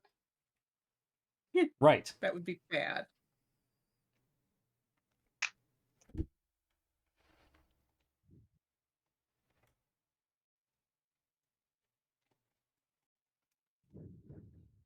I need. God damn it. Oh no. I knew it. You were Yep. worried about the wrong book. I need everybody in the room to make me a dexterity saving throw, including all of these random NPCs. Goodness. Okay. It's good to know you, Saramov. Yeah. You've lasted so long. I know. I was like, yeah, I'll probably just That's Yeah, even she- can, with I Ascension. was gonna say, can I take an automatic fail on that deck save to protect Sarma? You can. I'll give that to you. Okay. Okay. then Depending I'll on, do I that. mean that I will say that. Is there a feat that allows you? There's something that allows you to do that. Either a feat or a fighter maneuver or something. I'm not. Yeah, I'm not Especially either of Chris those being things. fighters. So. Yeah, there's a battle master maneuver that lets Battle you do master. something you can do. Well, I'm not Yeah. either of those things. Let me see what the precedence is. Say Zadok allows me to cheat, and yet it never seems to work out when it really matters.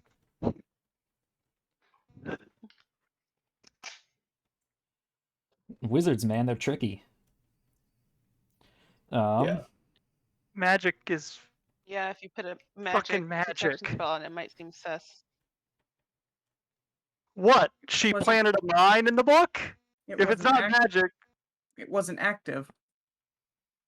I'm No, pretty no. sure Christian knows what I did. Yeah. Of course you did.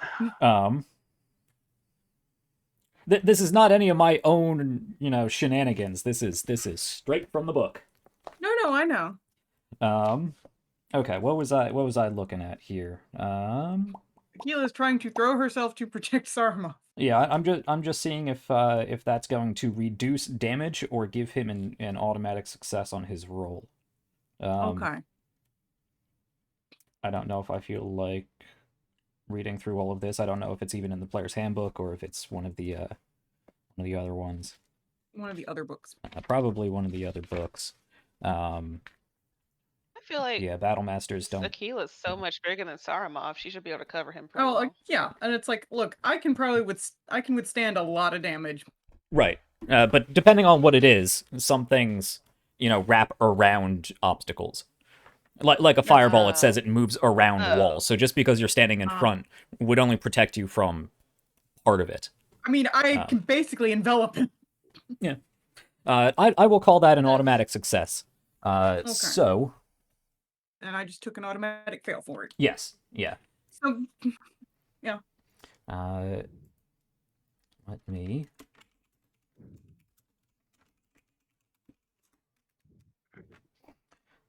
Yeah, this was something I had prepared for last week, and I didn't have it pulled up this week. So, what am I looking for here?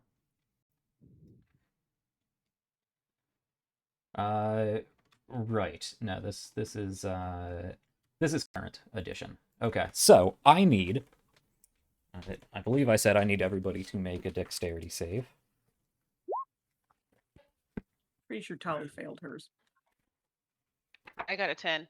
Okay.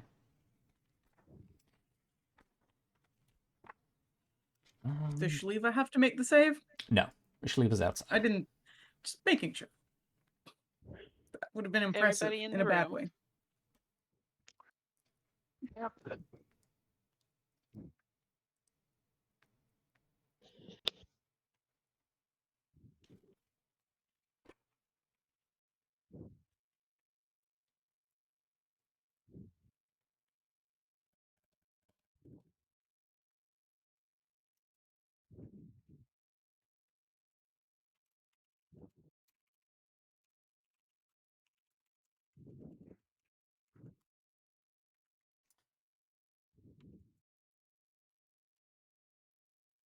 Oh, come on. Okay. Let's see. We have Vander. Tali rolled in the other chat, right? You got a 10. Okay. Yep. I got a 10. Akila's taking an automatic failure. Tali, we need you as well. And I'm going to roll for Sevgi. We need Sevgi, He also- not Tali. And I will roll for everybody else. Let me, because I got distracted. Sepki did not roll well either. Yeah, this one is actually something fancy. Okay. Fancy spell.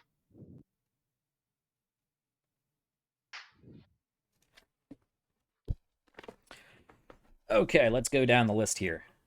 Saramov gets an automatic success. Mm-hmm. Auto save. And the DC on this is right.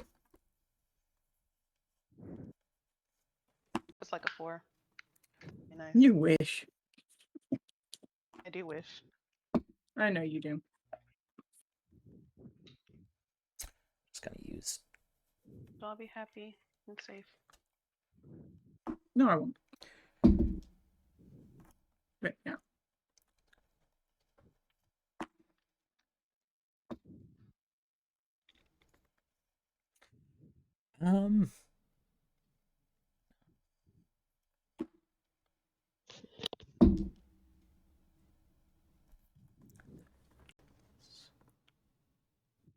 Always the one you don't expect.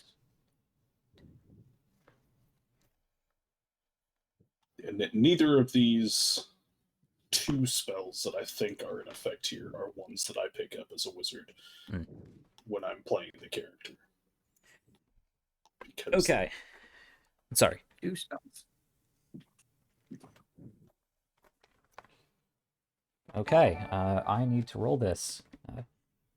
Fear DOA, thank you for the follow. Howdy, howdy, and hello to you too as well. And I see we got Hard Knock Dice here. Vermilion Hydra, yeah, we are flooding with new people. Thank you everybody for joining us, for checking us out. Yes, we you Give just us a follow. you just Like that you just name, Hard tuned Hard in. Knock Dice. Just in time for the Yeah. party to get blasted by a very magically trapped book. Ew. Turn off with a bang. 66. Yep. Okay, let's go down the list here. Did Sevgi roll? Yeah. Yeah, She rolled the other in the guy. I rolled in in Discord. Discord. Oh, Roll okay. 20 kind of messed up on me as well. Okay. Yeah. Neither of those are going to do. Okay, so Tali, Sevgi, Aquila, of course, Ander. That's all of you guys. You all failed and take 20 points of force damage. Stone's Endurance. Okay. Saramov gets an automatic success because you dove on top of him, probably knocking him over in the process, and are laying on top of him, trying to be as protective as possible. Yep. Smooshed. I'm not gonna crush him. Not crush. Smoosh. Not doing that Just a little either. I'm squish. protecting him. Just a little squishy squish, you know. It's fine. Yeah. No hug.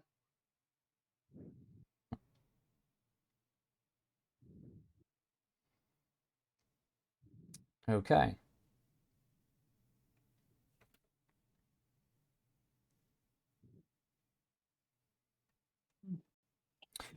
So, as you open the book and you flip to the first page, which again is written in a language, Tali, that you don't understand, but you do see the writing on it, and as soon as you recognize the writing, you're like, "Hey, what does this say? Oh, I can't read it." Oh, boom! And a force wave comes expanding out. It's not fire or any other elemental effect. It is simply a pure arcane force that blasts out, emanating centered on this book. It knocks a number of things in the room all over the place. All the plates and cups and hors d'oeuvres, and any books open hors on the d'oeuvres? table. Sagana's body went flying.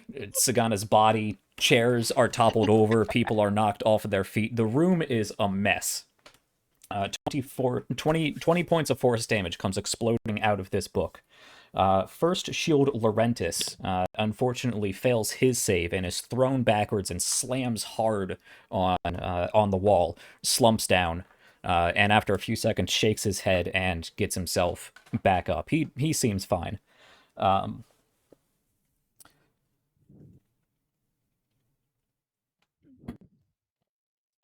Just like Aquila, Askapal actually manages to catch what is happening, and goes and tries to protect the proconsul. And him doing the same thing, he fails, but he does protect her. She is still caught with a little bit of the blast wave, as both of them are knocked back. Actually, more of the damage probably being applied by Askapal's bulk as he slams into her as the force wave propels both of them backwards. Same with Aquila and Saramov. Saramov and Lawher would take 10 points of force damage. Senator DeLacy failed the check and didn't have anyone protecting him.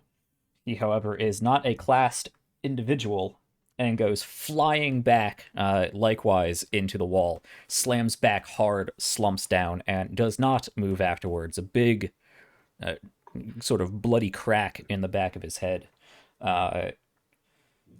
Elisandra, who is there, does brace herself and is thrown back a bit. She sort of skids a little bit, topples back over, and then in a feat of acrobatics, almost does a backward somersault sort of flip thing, kicks off the wall and lands back on her feet. And Malkazir, the force of the blast just passes right through him. His hair doesn't even move. I knew it! Yeah. Man! I knew he wasn't actually there. So, you gonna go heal that one guy?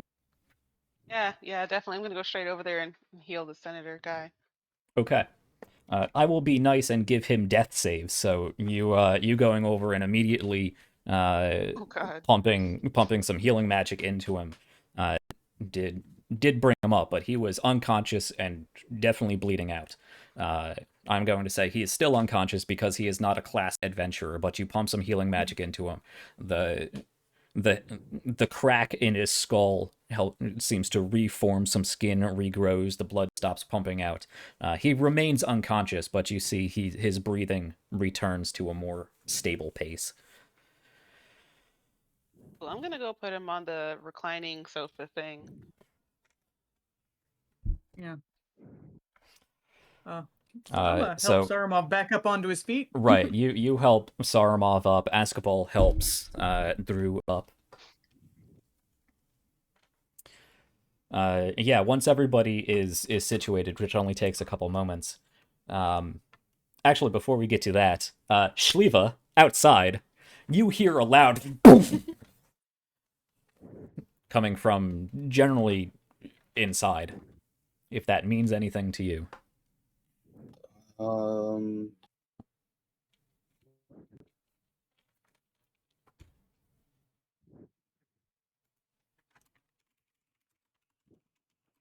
Does that affect my it's not really concentration, but does that affect my my concentration on plant growth? I'd say as long as you don't cast any other spells that require concentration, you're good.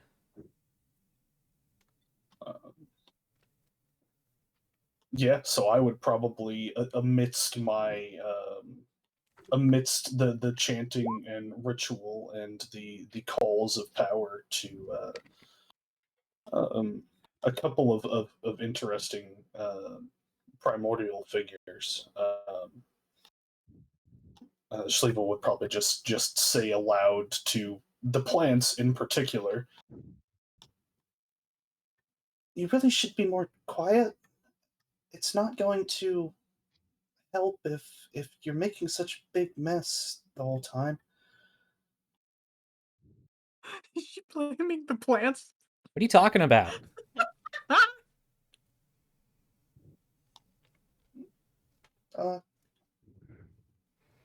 It sounds like it's okay. Carry on. Okay. I love that, blaming the plants for the noise. Carry on what? We don't really do much. Loud grass. Real loud grass. You will someday. You won't grow big and Ah. strong. We try to grow big and strong, and then the knives cut us. It's not very nice of them. We're used to it.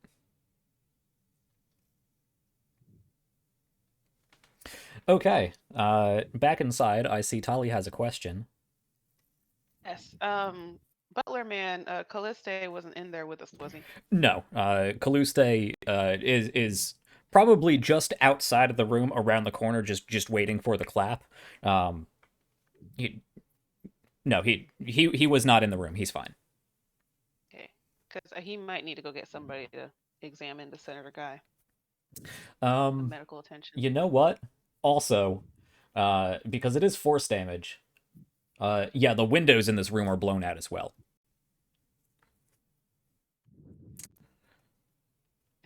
Which probably would have changed so much money. Which may have changed how Shael'uah reacted to that, but I still like blaming the plants. That was funny and cute. Now we Okay. can actually be talking to the grass.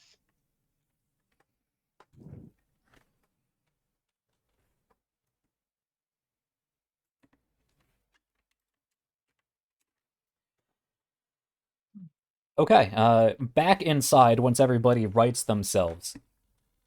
Askapal gets up, helps Drew get up, and starts marching straight towards Malkazir.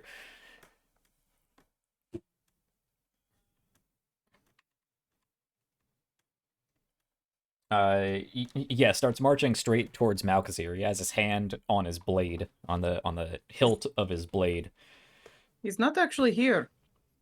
You can say that as he walks forward.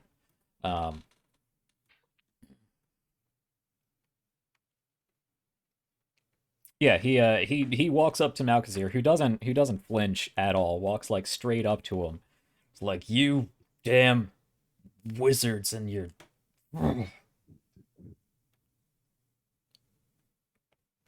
looks back at probably Tali first, because you're the one that dealt with it. But back amongst the group. Thought you said this didn't have any nonsense on it. Not on the outside.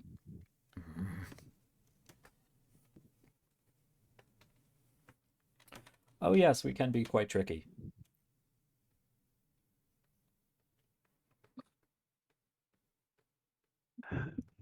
Should probably get medical attention for the senator.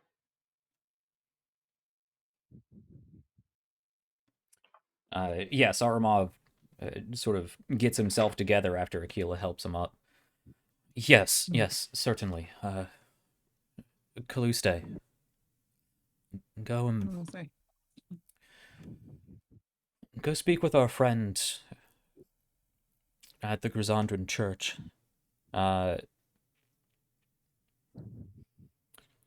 Be discreet. Yes, sir. I can also put cure wounds on like anyone that needs it. Flash will allow me to do so. You should just do mass healing word. Yeah, the proconsul looks a little rough. Like pretty rough. She could definitely use some healing. Though actually no. As Askapal was helping her up, he used healing hands, lay on hands to. She's fine. Yeah. Yeah, that's right. You didn't notice in the commotion. You look over at Drew Locker, who you would suspect would probably be quite beat up, and she looks fine. Her hair is tousled. She's dealing with what just happened, but there's not a bruise on her.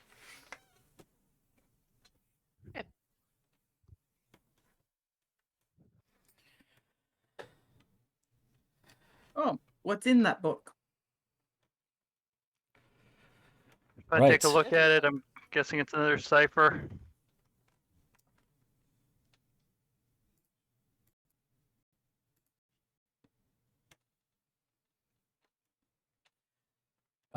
This book.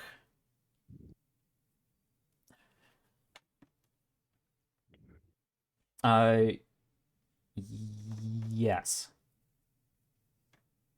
You look at the page, it is written very similarly as the previous book in a combination of celestial and infernal.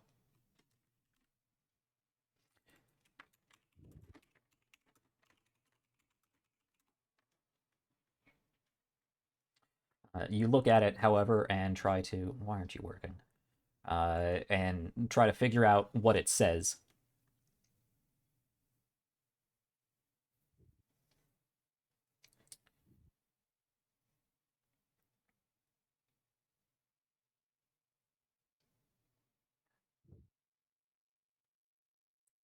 Yeah, and you... It doesn't make any sense to you. It doesn't seem to be written in the same cipher. You can see a definite difference to them. Damn paranoid wizards.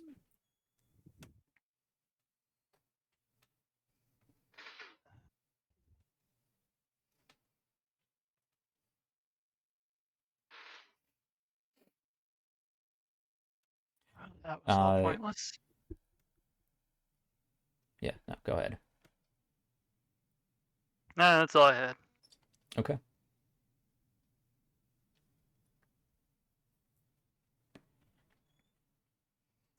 Make another intelligence check. 12.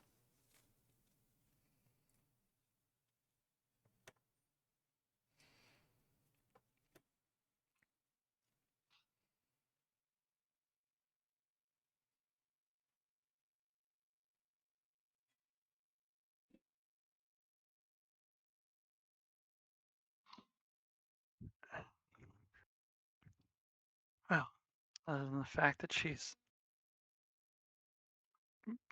well, I don't know if more paranoid than the other wizards. Nothing to be learned in these at the moment.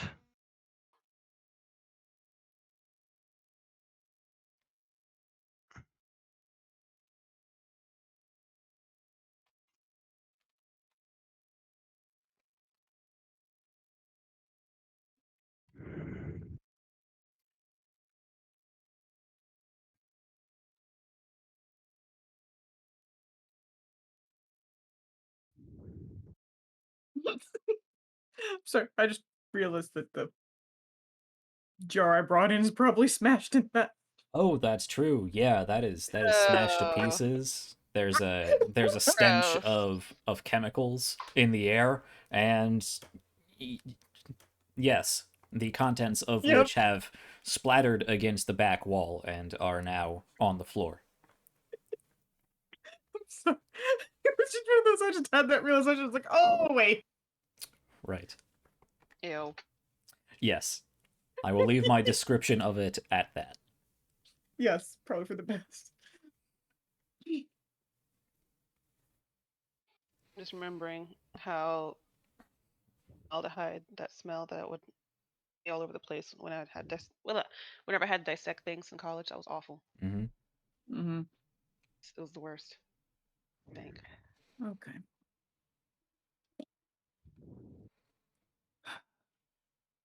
So,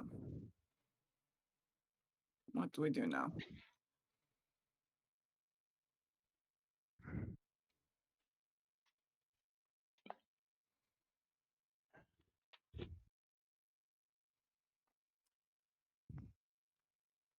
Well, that was certainly something. Suppose I should give her credit. Or perhaps not, she is dead. Malkazir will go over to that book, which is still right where it was. The blast emanating from it kept it where it was.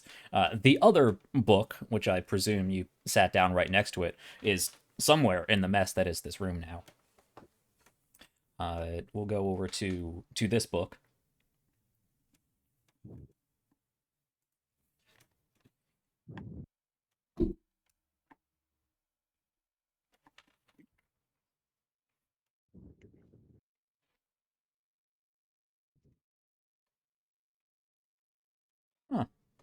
Interesting.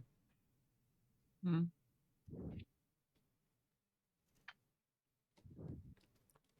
You read I it? was gonna say, I don't Sneaky, suppose you care to sneaky. share.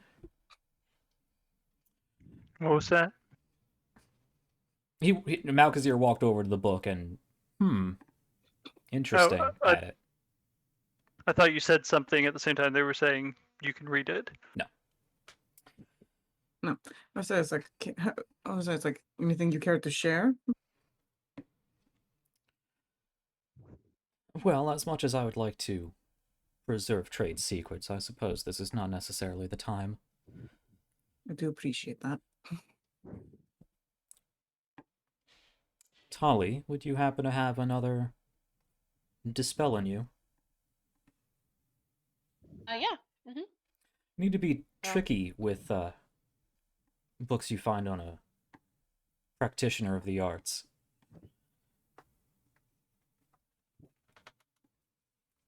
I'll cast guidance on myself this time. Okay. Yeah, before I cast Dispel Magic. You cast guidance on yourself and you dispel magic. You do not have to roll because this is only a 3rd level spell. Oh, never mind. Well, I was well, it's you- a cantrip, so I guess not. You do get the sense that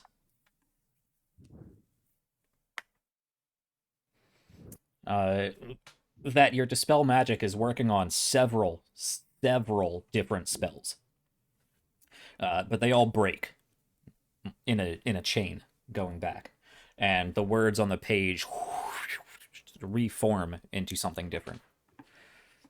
Still written in a language, Tali, you cannot understand. But Ander, you can see the words reform on the page and put themselves into a proper order. The first page being a table of contents of what looks like a spell book. Oh, so that must be what that nat one was earlier.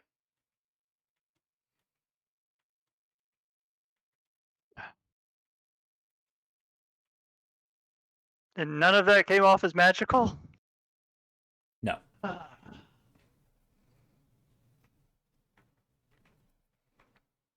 Alright. So this one is the spell book. Of course.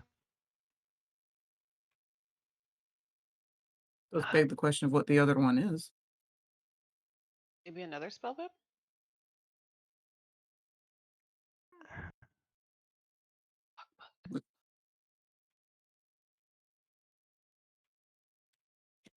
You have any more dispel magics? Let Oh, me wait. see. Spell. How many But I spells mean, do that- I have? I think I have 3 level slots. If it didn't require a check on that one, shouldn't it have automatically worked on the other one?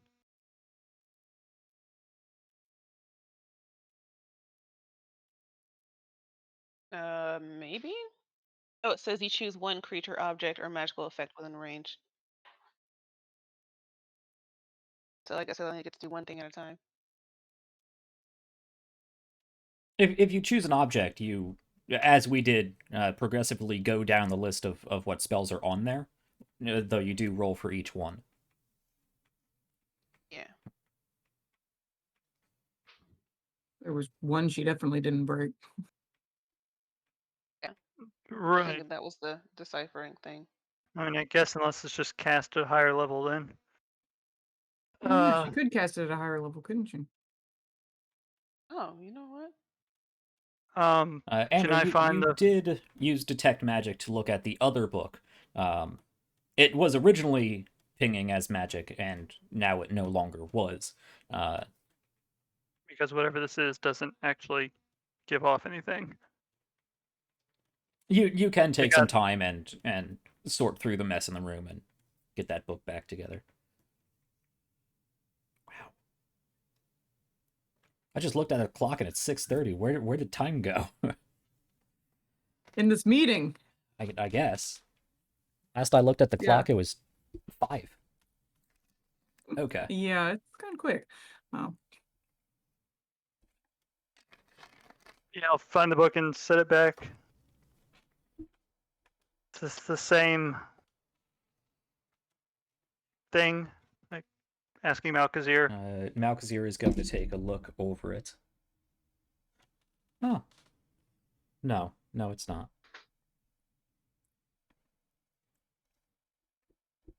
That's good. Is it something that she cannot dispel then? Oh no, this is not magical in the least. Okay, that's what I thought you were saying, but Complicated, but give me a few minutes. I believe I can work this out.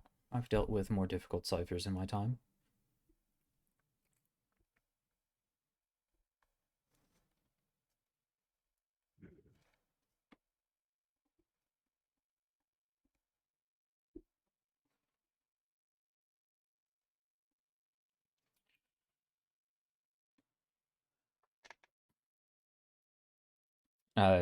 Sarmov will stand up.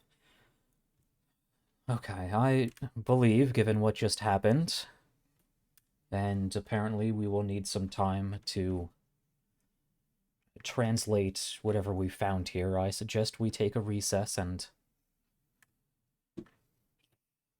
step away from this matter for a little bit.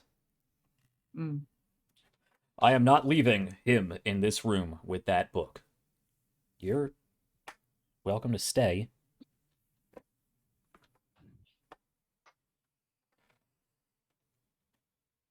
Askpol goes around the table and stands just over Malkazir's shoulder. Or whatever worth that is. yeah.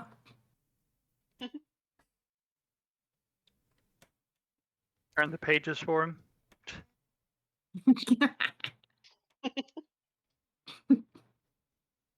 No, he has Alessandra for that. Mhm. Okay.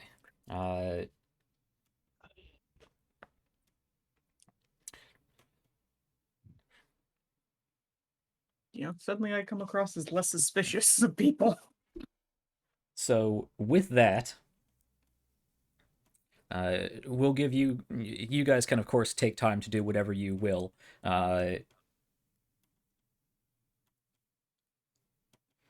The first shield is going to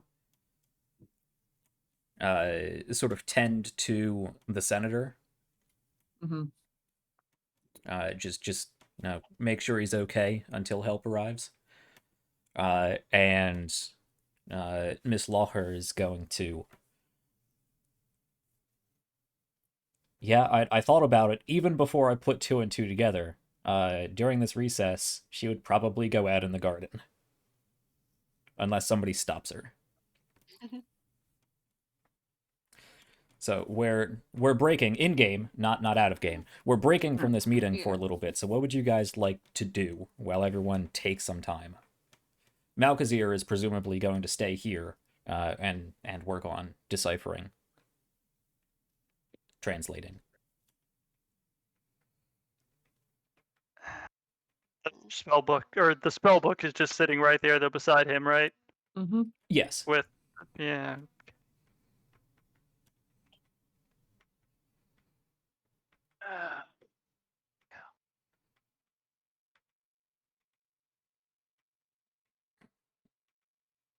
Talia would probably help monitor the senator. Okay.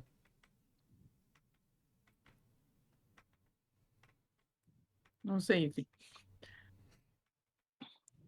No. Um.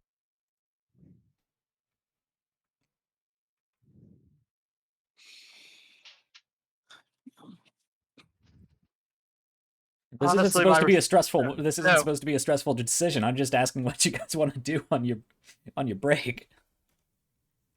Everything and- stressful.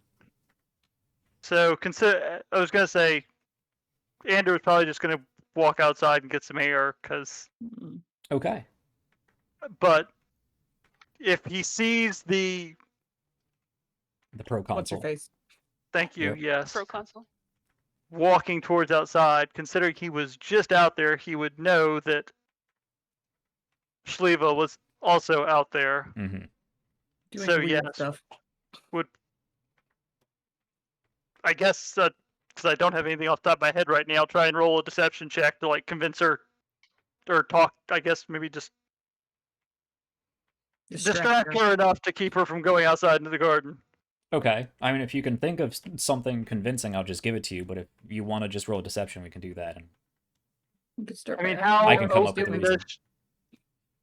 Yeah, well, I was trying to just figure out how open or hostile she seems if he walks up to her. Is like, are you okay? Oh, yeah, Considering, I'm fine, more or less. I was a little out of it for a sec there, but Askaball saw to me. I suppose I'm all right. I was just going to go outside and get some fresh air. I'm so sorry about that. I thought we had checked that, and there was no hint of anything on that book that would have done that. Oh, I don't claim to know anything about fancy magics or anything. Apparently, we're not very good at it either, it would seem, but Don't be too hard on yourself. It's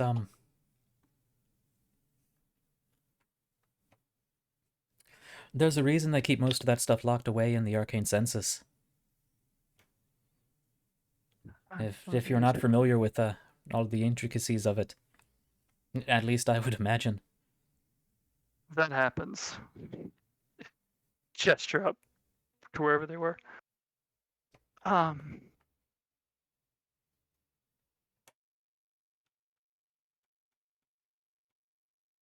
Do I know where the kitchen in here is? Sure.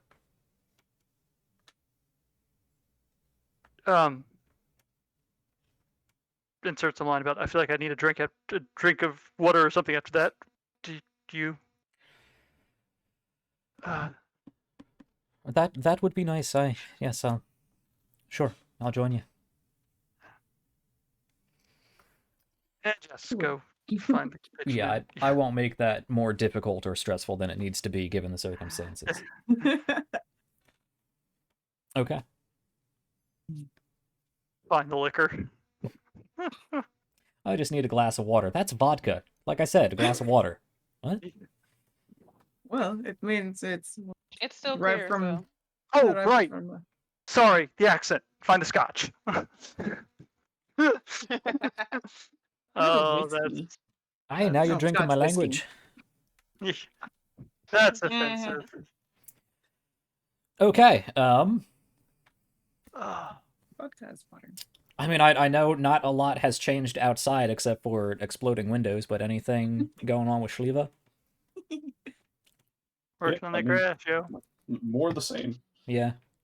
Even with you being excluded from this meeting, I expected to have get through it. I don't know where the last 2 hours went, to be honest. Okay. Alcazir and the Arbiter bickering. I suppose I Yeah, didn't feel like it went that's on part that of much.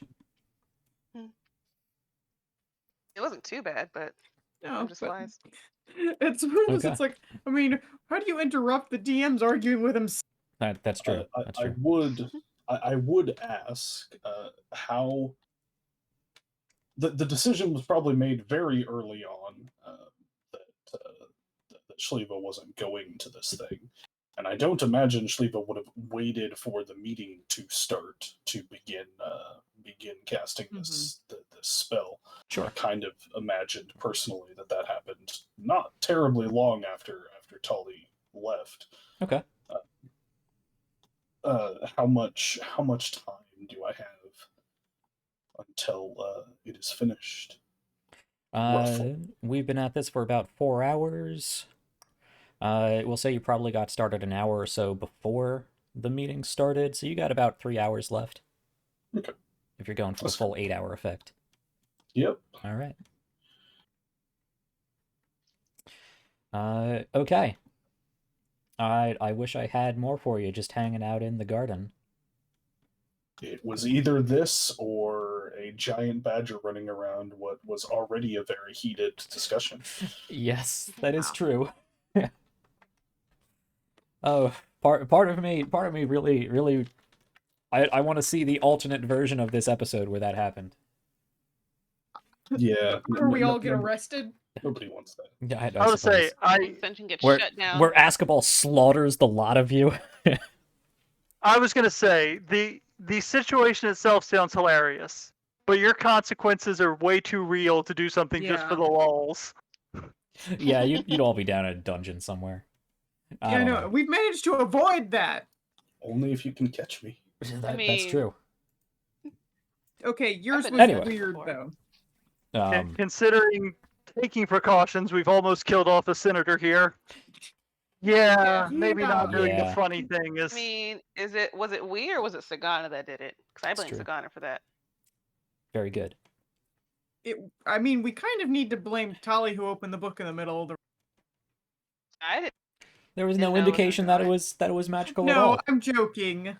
I'm not serious. Don't worry. Anyway, we can get to this in our after show, where Ander berates me for using magic when I said there was no magic. No, I'm sure there's a valid Well, thing I mean, behind it. it's like when he's done traps before. That literally Ping just until went they're down. active.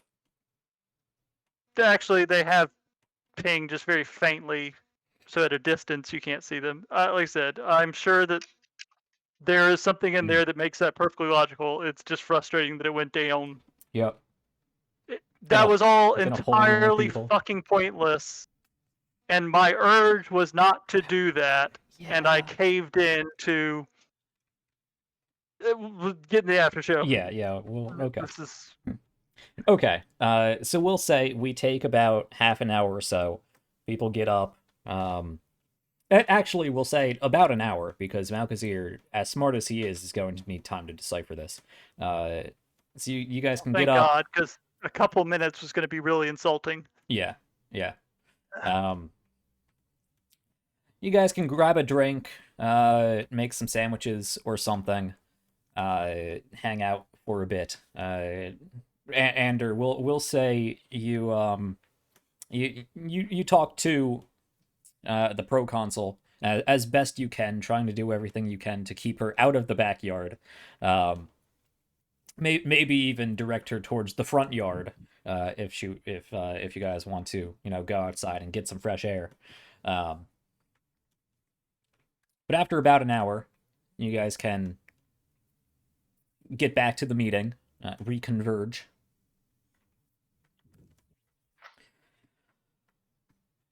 Well, So I think I got it. Nice. what was it? Oh, quite a fascinating read. Really, there's still parts of it that are more complicated. Things that will probably require more specific insights. But it looks like we are dealing with a journal of some sort. It looks to be written in a few different handwritings. This is likely some sort of book that has been passed amongst their organization. But we have some very interesting new pieces of information here.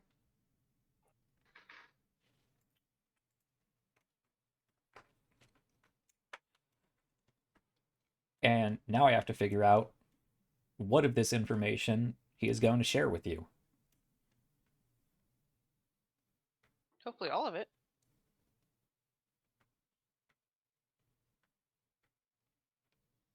Well, if not, hopefully I can eventually decipher the book myself, unless he's already had. Are both the books still on the table? Yes. Okay. Well, that's right, because what's his face was the High Arbiter was in there. Right. That wasn't going to happen. Yeah. They are both there. Okay. I was thinking he might have had his assistant out. Can't even name. Spirit them away, but no, that Right. wouldn't happen with the High Arbiter there. Nope. Take it. Okay.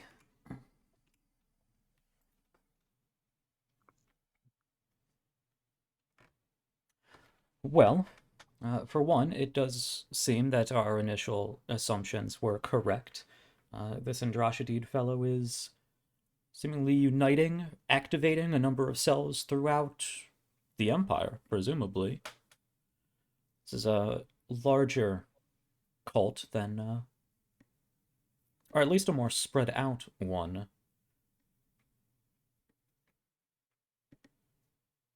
Seeming to establish a spread out but isolated power base, looking, as you said, for worthy lieutenants. there's some mentions here of possibilities we may be able to send you to investigate and deal with. That would be good.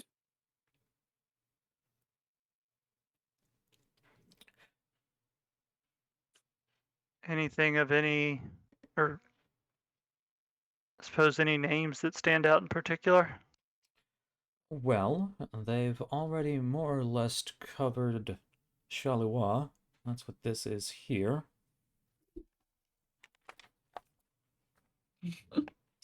Props.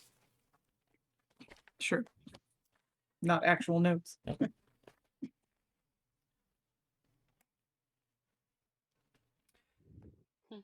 As far as within our own province, there are likely even more of these entombed soldiers that they may be able to continue to raise. We could look out for other potential dig sites.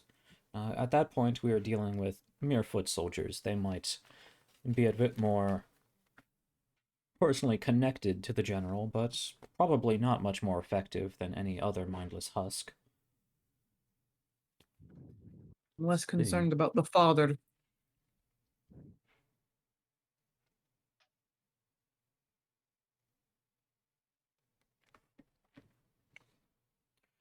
There is reference here. Oh. Well, isn't that a blast from the past? The Chief of Thousands. I would certainly cause some trouble. Put up a good fight the first time. So does that name Who's mean the anything chief to of him? thousands? Anybody who is proficient in history can make a history check. All right, Ander. Hey. Well, okay then. Right. So Yeah, he knows exactly who that is. the It's chief. just I know. one of his second highest behind deception. Yeah. No. So apparently, this is something he had a great interest in.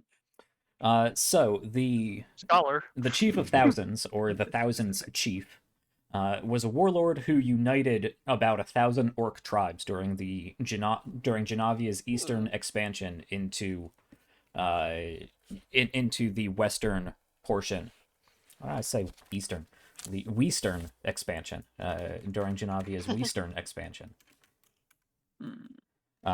Western expansion, pushing into what is now Strock, but previously was its own nation, and into Bardacia, where they have since had problems. But the Chief of Thousands that conflict was about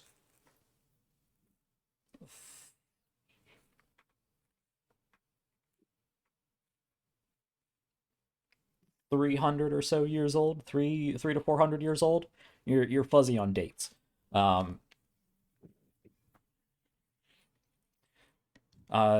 in order to resist the Empire and to claim new lands, taking advantage of a three-sided battlefield, at least a three-sided battlefield. Actually, with your natural 20, you would know a little bit more about the political landscape of that era, even though your play style would dictate that you wouldn't. But by that time, Bardacia was fracturing into a number of its own individual polities. So it was more than a three-sided battlefield. There was the Imperial forces, there was the Bardacians, there was Hastarov and Vilaskov,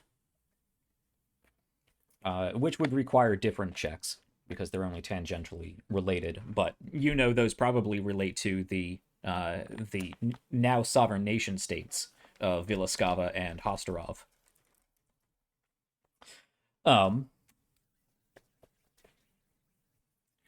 Yeah, so the Chief of Thousands was an orc chieftain who united a whole bunch of tribes, not all of them, but a lot of them, and was able to put up enough of a resistance to the Empire, given their spread forces, that they became so much of a problem that instead of trying to put down this orc insurrection, they decided it would be easier just to give them Strock, the land that is now Strock, and it was the Chief of Thousands who, I don't want to say negotiated, but was at least militarily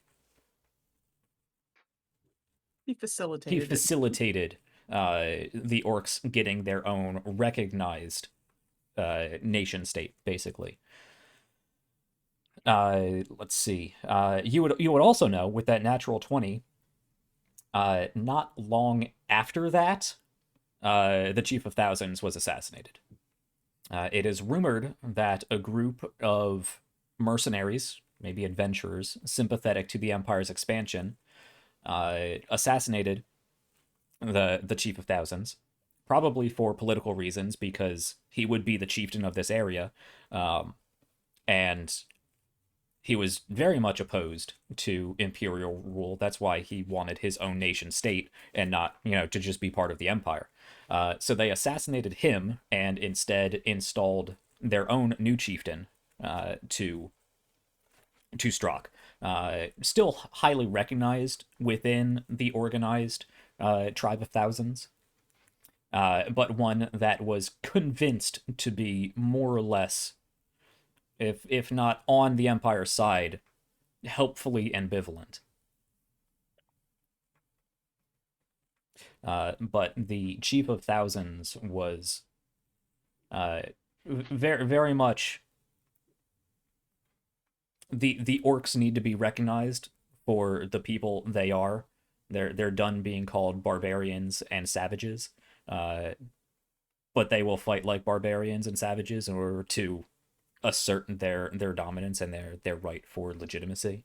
And after the Treaty of Thousands, that was a huge concession for the Genavians, and one that they probably would not have undertaken if it wasn't for the plan to take him out and put in a sympathetic ruler, because they've never really caused any problems. They are their own sovereign state, but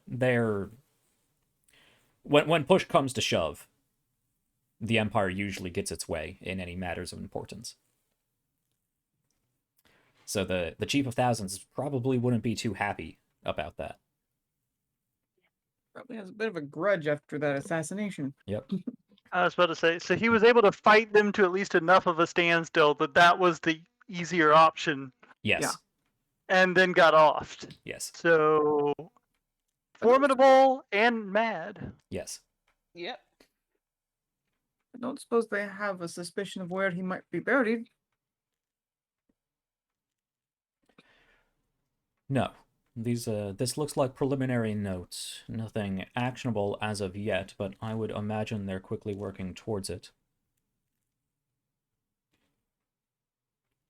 All right. But Probably. it is a figure of legend. Heading to Strahd, you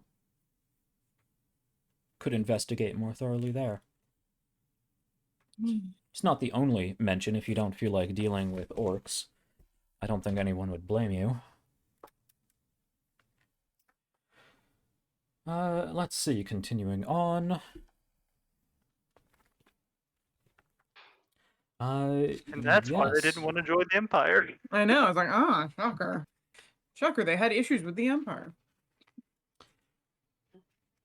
Yes, of course, it should shock nobody that there are plenty of various resources at the bottom of the Altemian Sea.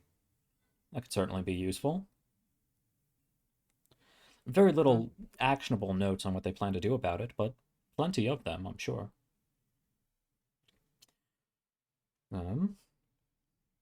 If they might encounter a giant war turtle. Oh. The Seducer of Persicus. Oh, doesn't that have a ring to it? Again, I assume Andrew's the only one with history. Go ahead and roll for that, too. Alright. Okay. Apparently Andrew really likes his historical generals. Yeah, yeah. Yeah. Probably for the best in this moment. So, the Seducer of Persicus. This goes back... That's a name. This goes all the way back to Neotian times, before the Jenavia Empire, before the Jenavians even got to what is now Jenavia, before they got to the Etrian kingdom. What am I looking for here? Here we are. You would recall Persicus is the twin brother of Redemicus, the two sons of King Nemos, who originally sailed from somewhere to the east, again west. Sailed Say again, somewhere. the brother of who? The brother missed the of name. Redemicus. Redemicus. Thank you. There's Persicus and Redemicus, the twin sons of King Nemos and his wife Tresca. After some sort of cataclysmic event, which is not... There's a number of different theories as to whether it was war or some sort of political infighting or some sort of environmental problem or some sort of large monster-like situation. There's all kinds of reports of what could have drove them from the original Neos. But on their journey to find a new homeland and to establish their own kingdom, or a new kingdom, the Neotian royal family and many others set out on an odyssey to do so, and they eventually found their way to the ancient city of Sanket, where they were welcomed by the ruling family, welcome to stay in Sanket. They were recognized as royalty and nobility that they would have been afforded back in their homeland. They were treated like ambassadors and very well looked after. They were very much integrated into the early Sanite society, and they stayed there for a few years before old King Nemos died, simply from old age. It is presumed. And after that, Redemicus decided that this was not the place for them. They originally set out what is stated to have been 20 years prior, a 20-year voyage to get from wherever they were to Sanket. That Odysseus beat. Right. It very much reads like that. But they decided the original intent was not for us to be absorbed into another kingdom. It was to rebuild our kingdom. So Redemicus decided that he was going to leave. Tresca and Persicus did not want to leave. Tresca, after losing her husband and being set up quite well in the Sanite society, did not want to deal with another prolonged voyage on the sea, dealing with all kinds of sea monsters and crazy pirates and bandits, and going in and finding food and foraging and dealing with all kinds of monsters on the land, and going through yet another odyssey to find their own place. She wanted none of it. And Persicus married the daughter of the Sanite king, a woman by the name of Dimaliba, also referred to as the seducer of Persicus. I'm asking you to spell that later. I will put that in chat. Actually. Thank you. Yeah, we do need a lore dump emote. Just a book or something. I don't know. Let's see here. Where I don't know, an upside down book that's just pointing out letters. Yep. Where are you? There you are. Dimaliba.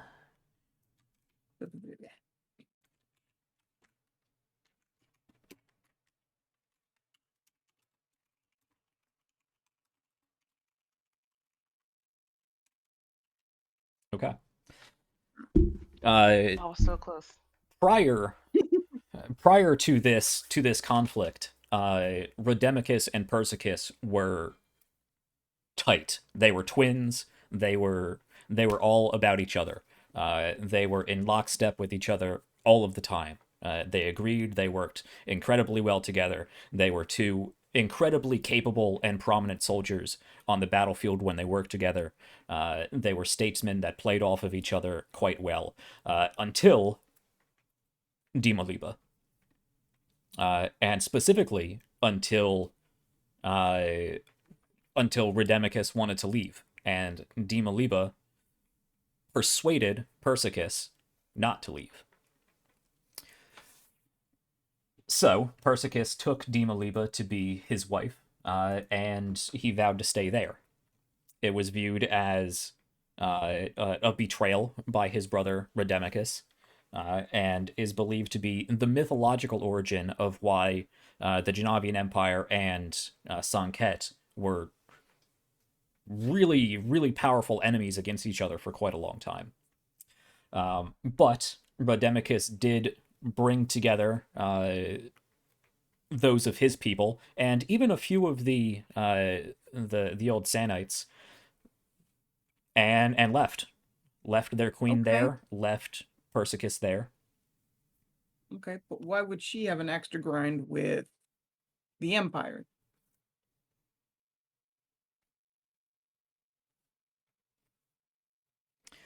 If you were asking this to Malkazir, which I assume you weren't because you weren't using the accent. Fair.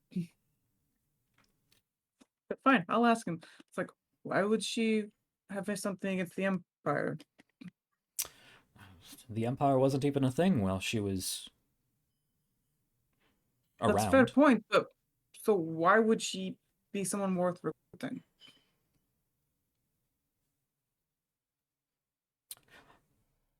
I could only hazard a guess, but if you believe the legend, Redemicus and Persicus were quite fond of each other until this feud. So, Still don't see what that has to do with her. historically, is there Why she would- implicate? Yeah, as I don't see why that would make her a valuable enemy. Well, you could wait until they race her and ask. I'd rather not. Suit yourself. I'd rather stop this one. Historically, are there implications that? Because the way I see the situation, that sets him up. That sets Persicus. Was he set up as the possible next king? If that was the daughter of the current king? The power would have passed down to Dimaliba, but he would have been the Okay. next regent, we'll say. Fair. So, I mean, is there any reason to believe that she used magic or something or some kind of ability to, like, whammy him? Possibly. There's no. Have people, like, historically, like, posited that, or is there any evidence to suggest that? Again, 'Cause, I this mean- was nearly 2,000 years ago, if not more. The arcane arts have evolved quite a while since then. I'm sure we wouldn't exactly even recognize what she did. She was quite manipulative, and very well liked. Quite powerful. It is certainly possible she had ritualistic understandings, capable of contorting the mind. And Ander doesn't have any more historical context on that. No. Front. No. You might have more in Sanket, but Right. this far north, probably not. You would be dealing with Genavian Mm-hmm. history. Their perspective on it. The Genavian perspective of history. If you rolled yet another natural 20, perhaps I would give you ancient Sanite history, but you have no reason to know ancient Sanite history. Okay. So I guess I also would have no idea. Because the only other thing I can think of that would help determine that is what she would have gotten out of that deal. Yeah.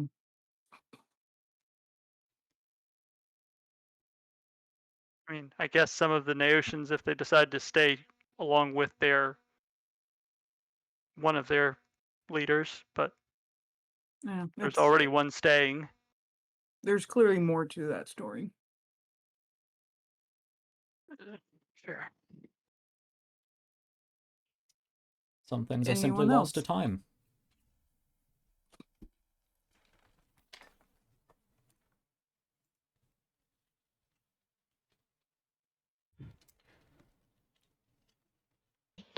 Any other interesting names in that list? Yeah. Anyone else of note?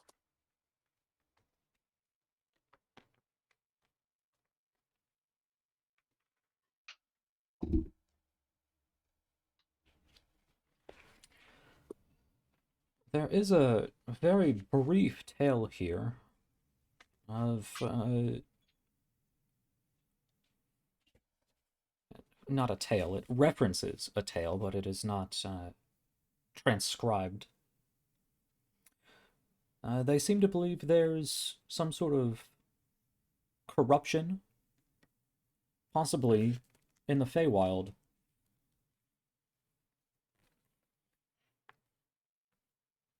Something contorting Feywild? the otherwise nonsensical creatures there into something much more grotesque. A necro-nymph. Well, that's an interesting terminology. Indeed. And finally, however, it looks fairly recently scrawled in here. There is no additional information. It simply says the Tusk Lord of Linmus, who I am unfamiliar with. Linmus. Linmus is number 11 on our world map. Yeah, I figured it was a place.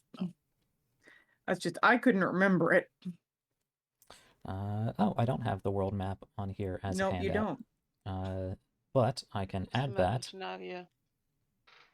Guessing if Malkazir doesn't know about it, I'd have to roll a natural 20 to even have a chance. Yeah. I mean, you can attempt. Won't hurt to try. Maybe get some information on Clear Linmus doesn't at know all. everything. Yeah. Didn't study that. Apparently not. Linmus is a fairly, I hate to use the term, primitive part of the Empire. I see. Did not take much to conquer. And that was one of the places that was pretty much conquered. Linmus. Right. The Linmians are ethnically similar to the Austins, the Ostins, but culturally they are very different and very chronologically separated. Where the Ostins developed a much more naval-based and trade-based society, the Linmians stuck with a much more sort of hunter-gatherer society, very tribal, minimalistic, focusing on a more spiritual aspect. Their society is centered around the worship of a large volcano, which is central to the Linmian province. Their settlements are led by a priesthood.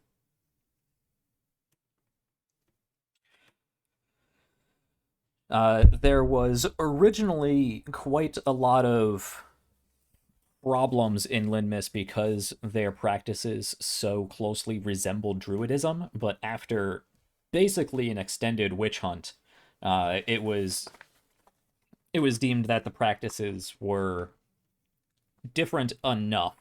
They didn't seem to be actively it wasn't Primordius or any of the primordials individually that they were worshipping or seemingly gaining their powers from. It was something else that was distinct enough that as long as they kept themselves and stopped causing trouble, they would stop arresting and slaughtering them.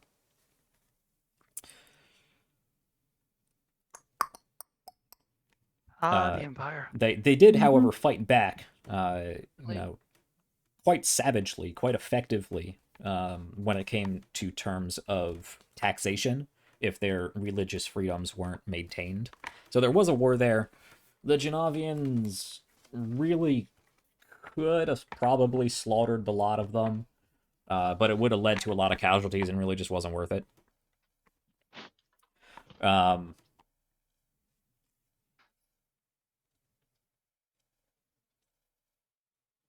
I think that's about all you get for a 12. Nothing specifically about a Tusk Lord. Yeah. All right.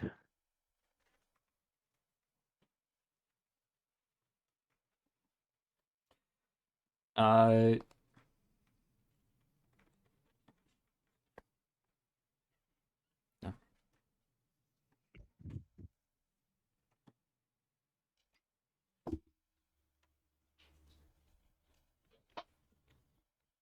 Okay.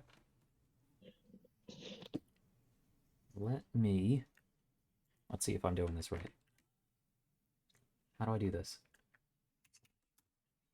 Don't know what you're trying to do.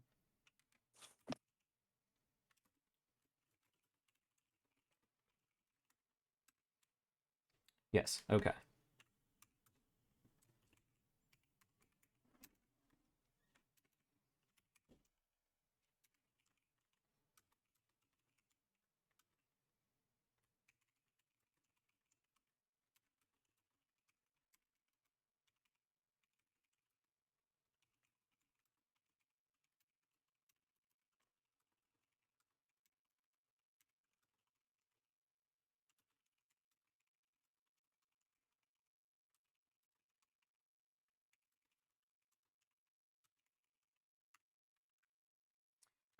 Bear with me as I secret some secrets. Your secrets. I like secrets. Some secrets. Tasty, tasty. Ugh. Well, Of course I did it I wrong. guess while Jack's doing his thing, Yeah. I'm thinking the thousands, Jai. Most recent, so Yeah. A, the easiest for us to track down, and the easiest for them. So probably I one don't of the know things. if it's necessarily the easiest.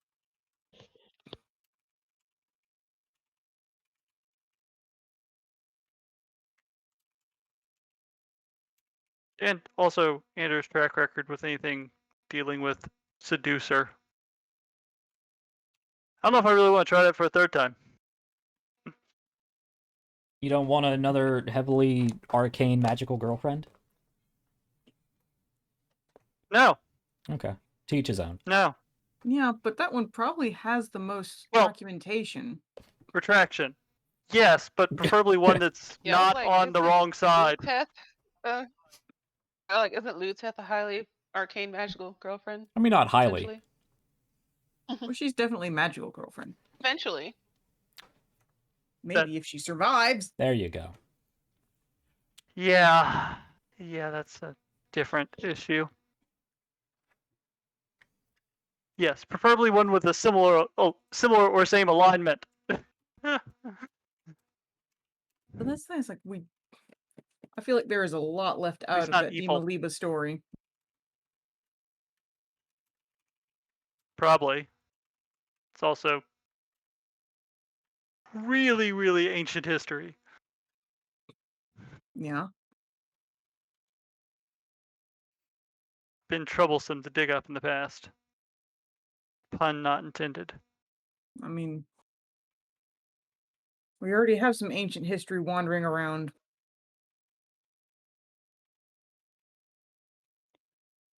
Yes, and finding information on him has been a pain in the ass. Well, I wasn't talking about that one.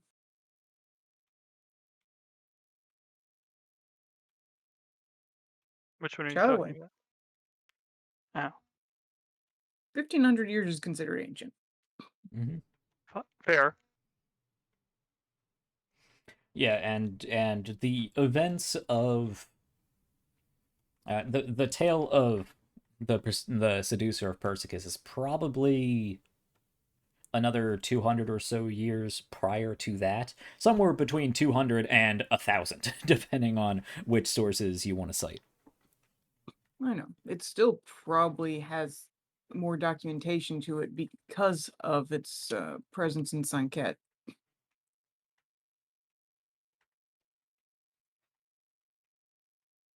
I mean, the Feywild one is interesting, but we don't have a reliable way of getting there and back. Quick question for you, Jack. Yes. Because Strock it's part of the Empire, but not Not technically. Correct. depending on who you ask. But yeah, not really. I guess so. Is that kind of similar to the dwarves? I could give you a whole rambling answer on why that is no, or I could just say no. Fine. I mean, I would accept both, but So fine. I get the point I'm asking is, does the Empire and the Census have the same kind of presence in Strock? No. Okay. What is the orc take on warlocks? The orc take on warlocks is the same as the arcane census take on warlocks because, again, sympathetic. But whether that's actually practiced, probably not, because orcs still have a fairly shamanistic religious culture, so I mean, it depends on how you present yourself. Again, the term warlock is fairly Fine. loosely assigned to anybody who derives their powers not from the Genavian pantheon. Right. So I suppose the better question is yes, alternate power sources. Right. Yeah, they are allowed. The Strocks are allowed, again, a degree of religious freedom as long as one, it doesn't seem to be primordial it doesn't seem to be primordial, and Not primordial. doesn't specifically go against the teachings of the Genavian pantheon. So as long as That you one's more don't, questionable. as long as you don't present yourself as some sort of crazy space monster planet wizard, you'll probably be fine. I don't think I've ever presented myself as that No, so you're specific probably fine. phrase. yeah, but what's their opinion on people from the Empire? Not favorable. That's what I thought. It is advised not to travel through Strock without an Imperial escort. You will get jumped. Probably, That's what definitely I figured robbed, perhaps killed. Or I figured that worse. was going to be the case.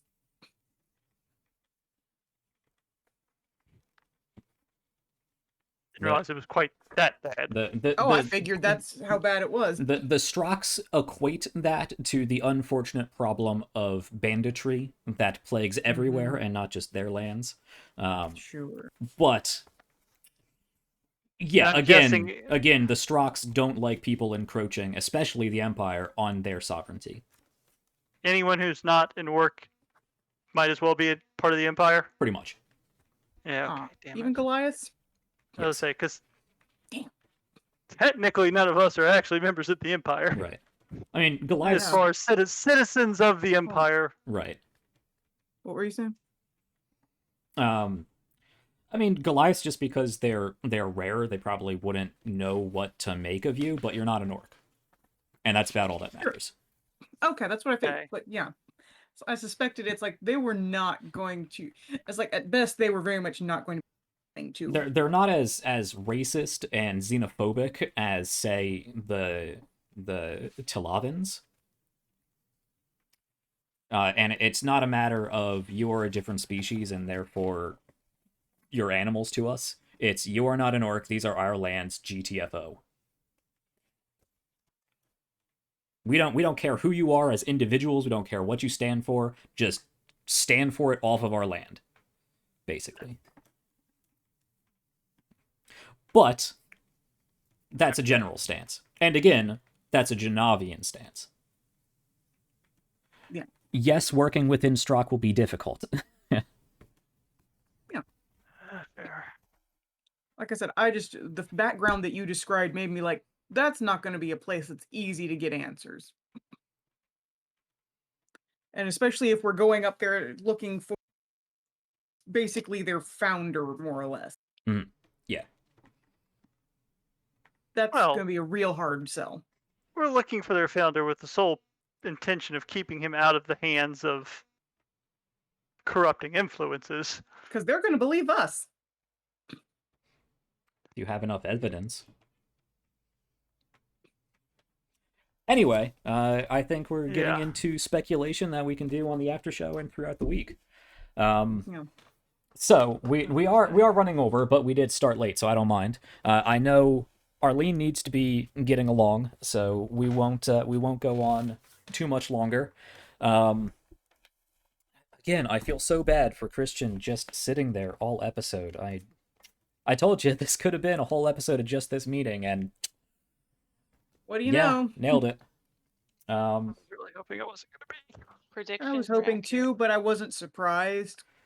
I mean, if the books were brought up sooner, because that's where most of the information was, the books, and if you wanted to talk to Sagana, but you brought Sagana out and never really did anything with her. Well, I was waiting for somebody to suggest talking with her. Right. I should have known better. I was waiting until after the books were done to bring it up. But anyway, more things to talk about in the after show.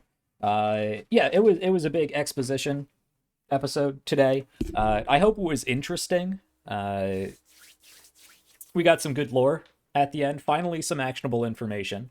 They at least have a rough trajectory to take, getting them to a different province or whatnot.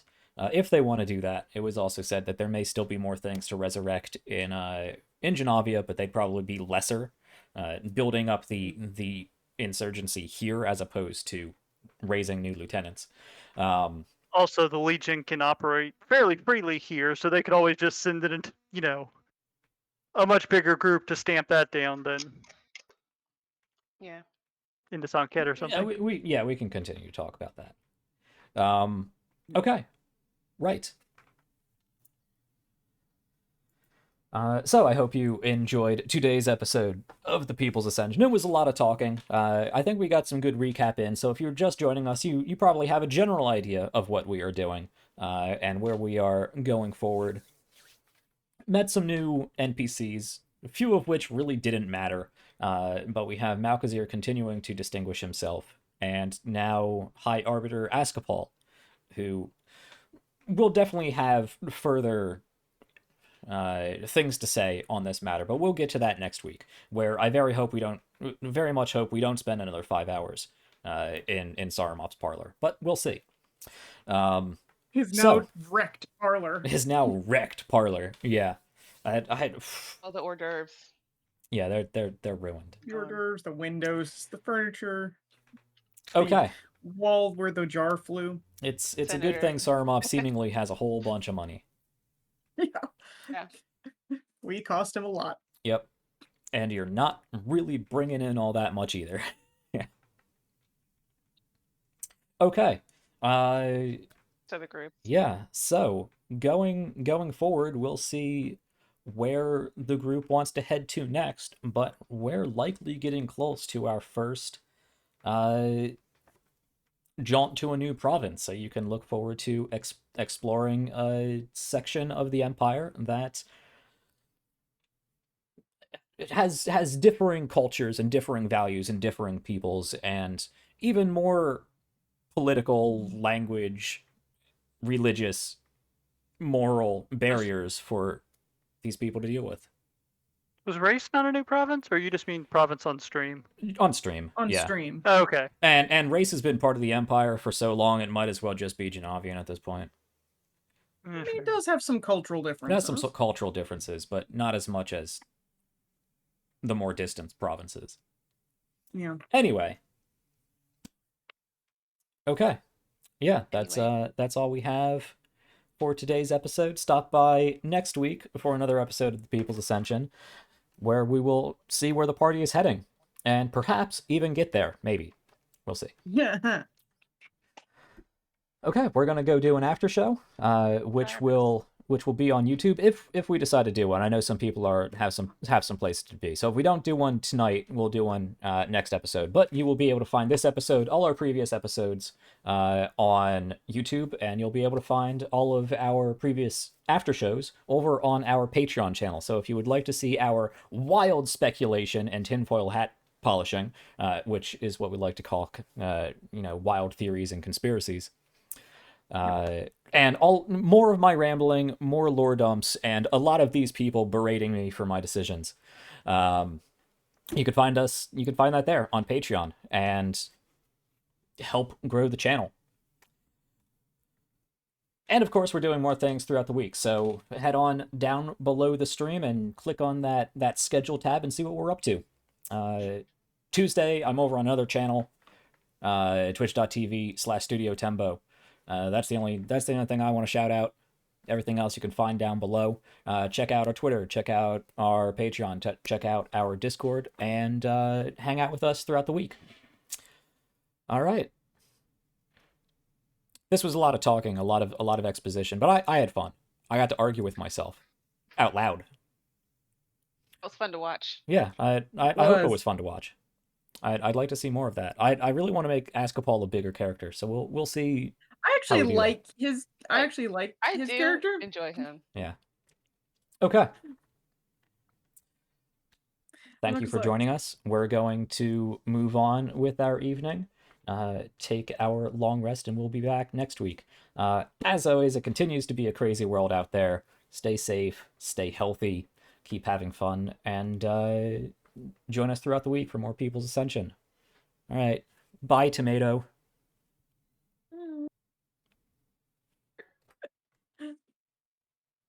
Potato.